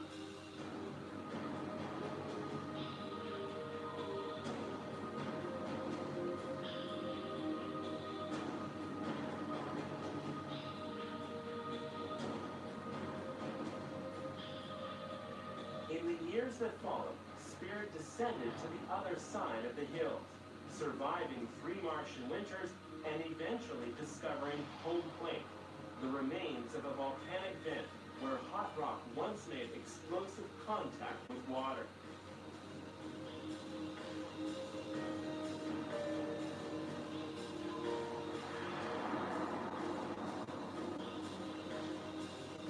Things were also going well at Meridiani. Once Opportunity set out across the plains, it discovered an even larger rock outcrop, whose layers read like a geologic history book.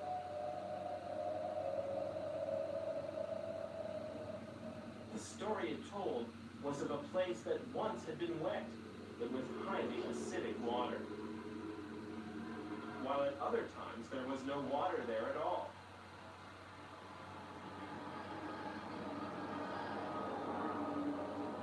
After nearly 2 years more of roving, Opportunity arrived at the edge of Victoria Crater and recorded one of the most spectacular vistas in the history of Mars exploration.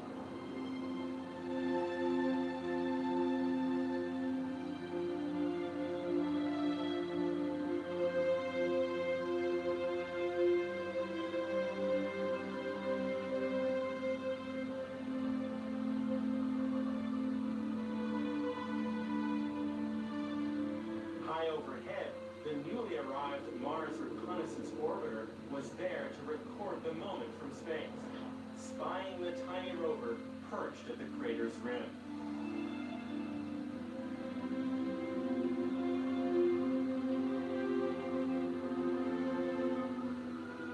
The journey of the Mars rovers has been a scientific adventure unlike any so far in our exploration of the Red Planet. Rather than showing us Mars in an isolated spot for a brief window of time, they have shown us Mars over many years and many kilometers, including places where water once flowed.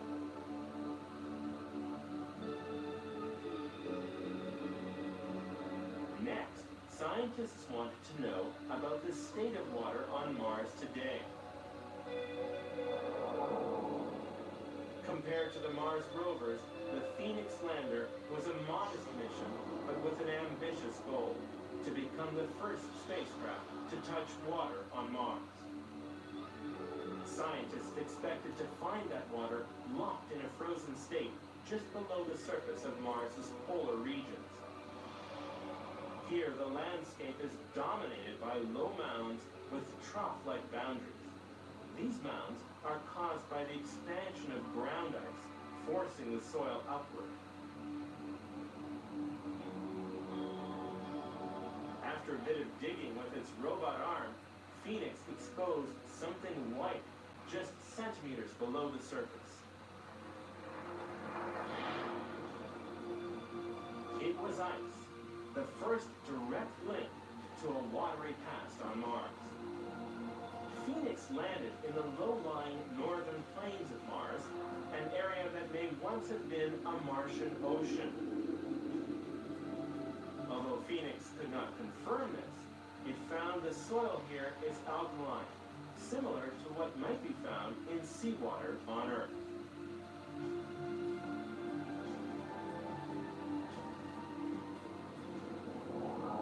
What we've learned from all these missions is that Mars was a water world, and still is today, although that water is hidden from view. As for what that means for life on Mars, that's a question for future missions. But in a sense, all of these missions are already paving the way for life on Mars. Human life.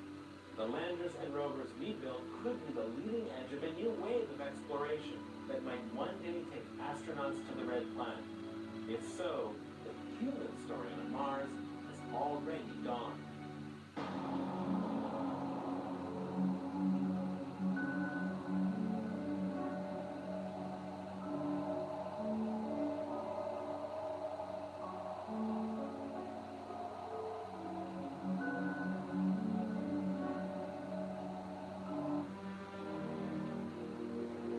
For generations, our world has challenged explorers to seek what lies beyond the horizon. Now, the invention of spaceflight is leading us outward to explore a host of alien worlds with vast new territories. Today, we see the sun, moon, and planets with penetrating clarity through the eyes of the intrepid machines blazing a trail for us across the solar system.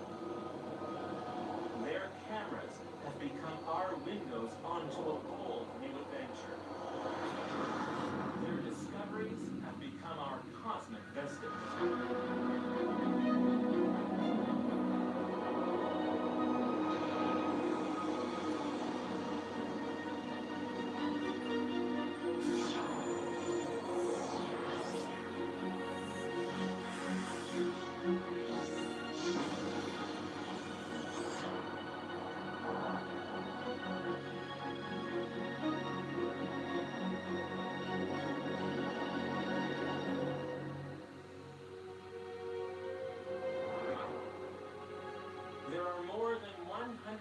in our solar system.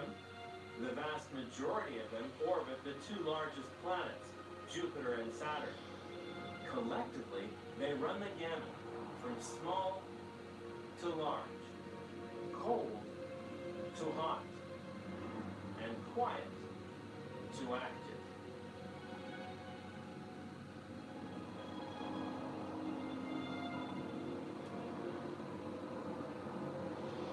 Could it be that somewhere in that range of possibilities, we will find a hidden haven for alien life? Most of the moons that orbit Jupiter and Saturn are quite small, but a few are so large and complex they could easily be considered planets.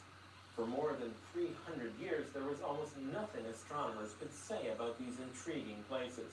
Thanks to spaceflight, that's no longer the case. In 1979, Voyager 1 and Voyager 2 sailed past Jupiter's 4 largest moons with their cameras rolling. The pictures they radioed back reveal that each moon has its own distinct character and a range of features unlike anything seen before.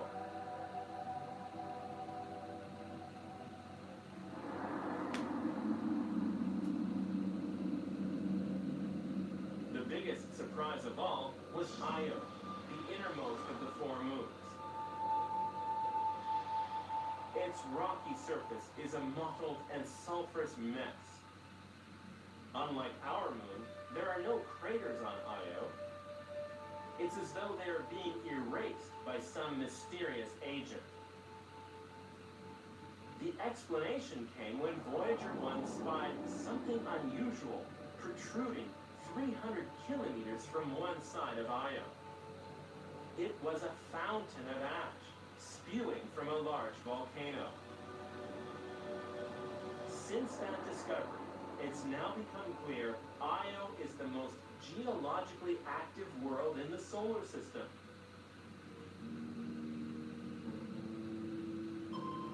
Io's surface is one vast lava flow with more than a dozen active volcanoes towering over the sulfur-rich landscape. The gravitational pull of Jupiter and some of its other large moons creates a tug of war inside Io, which generates vast amounts of heat. While this makes for a dynamic surface, it is not particularly hospitable to life.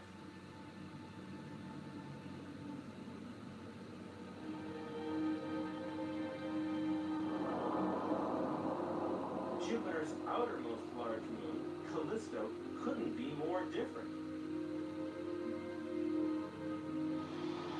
Callisto's battered face is saturated with ancient impact craters, suggesting not much has happened here since Callisto formed.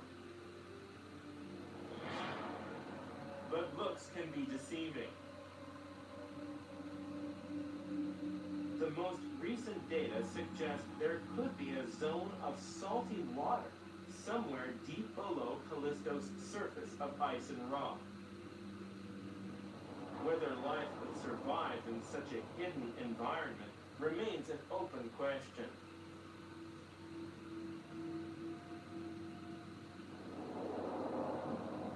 Meanwhile, on Ganymede, we find more obvious signs of a geologically active past. Ganymede is the largest moon in our solar system and one of the strangest looking. Part of its surface is as old as Callisto's, dark and heavily cratered. But the dark areas are fractured by a more recent terrain made up of parallel grooves and ridges.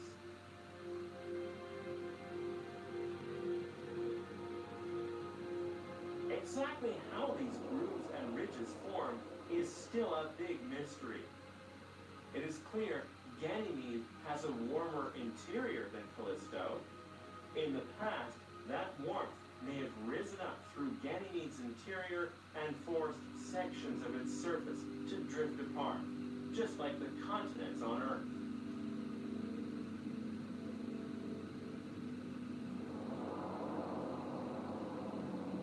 Because of its heat, Ganymede's interior has likely separated into layers, starting with an iron-rich core at the center, a surrounding mantle of rock, and a thick layer of ice on top of that.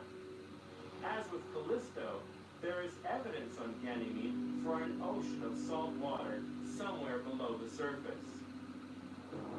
This is exciting news because the right combination of heat and water may provide the conditions necessary for life on Ganymede. Such life forms would be cut off from the sun and the surface environment. But like the creatures that live around deep sea vents in Earth's oceans, it might survive on chemical energy. This tantalizing possibility won't be tested anytime soon. If Ganymede has an ocean, it's at least 200 kilometers below its frozen surface.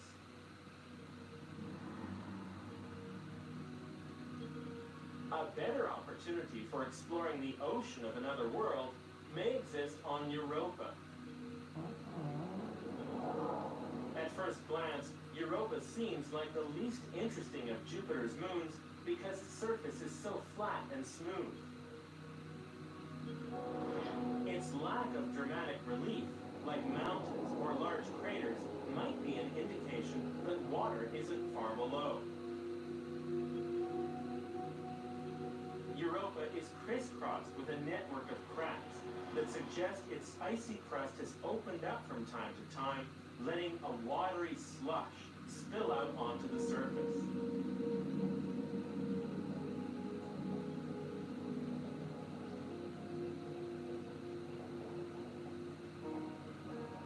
In one area, scientists have found what appear to be icebergs that cracked and floated apart like rafts before the surface refroze.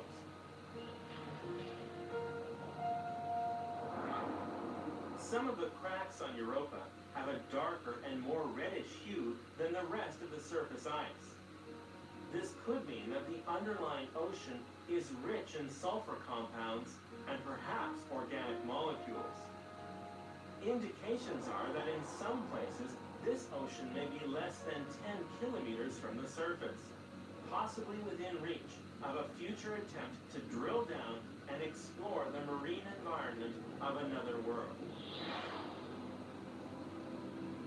Today, Europa's ocean is high on the list of locations where scientists are eager to search for alien life.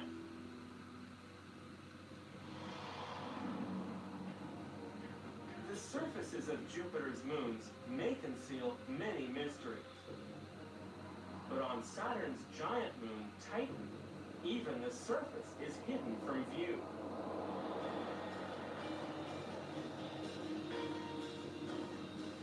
Titan is the only moon in our solar system with a substantial atmosphere, and it shows.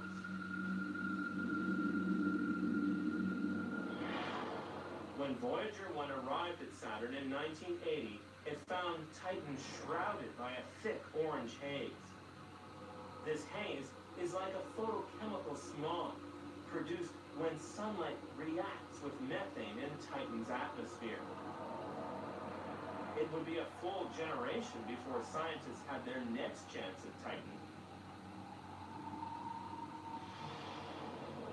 When the Cassini mission arrived at Saturn in 2004, it used a high-powered camera equipped with an infrared filter to penetrate the veil of Titan's thick haze.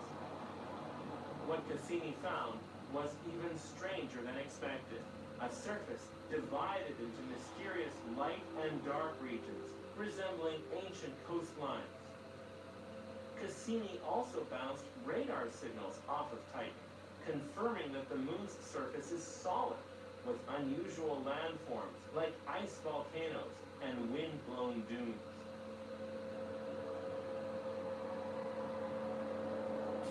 After several more passes of Titan, Cassini's radar made an even more exciting discovery. A series of dark patches that were perfectly flat, resembling the surfaces of small lakes. Scientists were eager for more direct evidence of potential fluid flow on Titan. They found it in dramatic fashion when Cassini dropped a probe into Titan's cloudy atmosphere. After the probe deployed its parachute and slowly descended, it radioed pictures back to Cassini.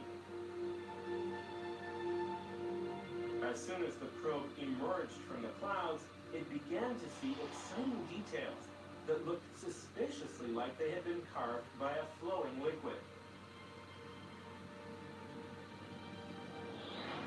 Then, to everyone's surprise, the probe survived its impact and sent back one final spectacular image.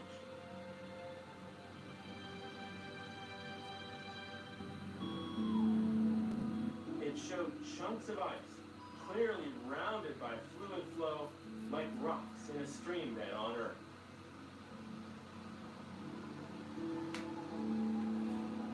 On Titan, it's so cold that water is like rock. But methane, which is a gas here on Earth, can rain down from Titan's atmosphere and flow as a liquid over the surface. Methane is a building block for the kinds of complex molecules that led to the emergence of life on Earth. And that means if Titan has an internal heat source, like some of Jupiter's moons, it could also be harboring its own ecosystem deep below the surface.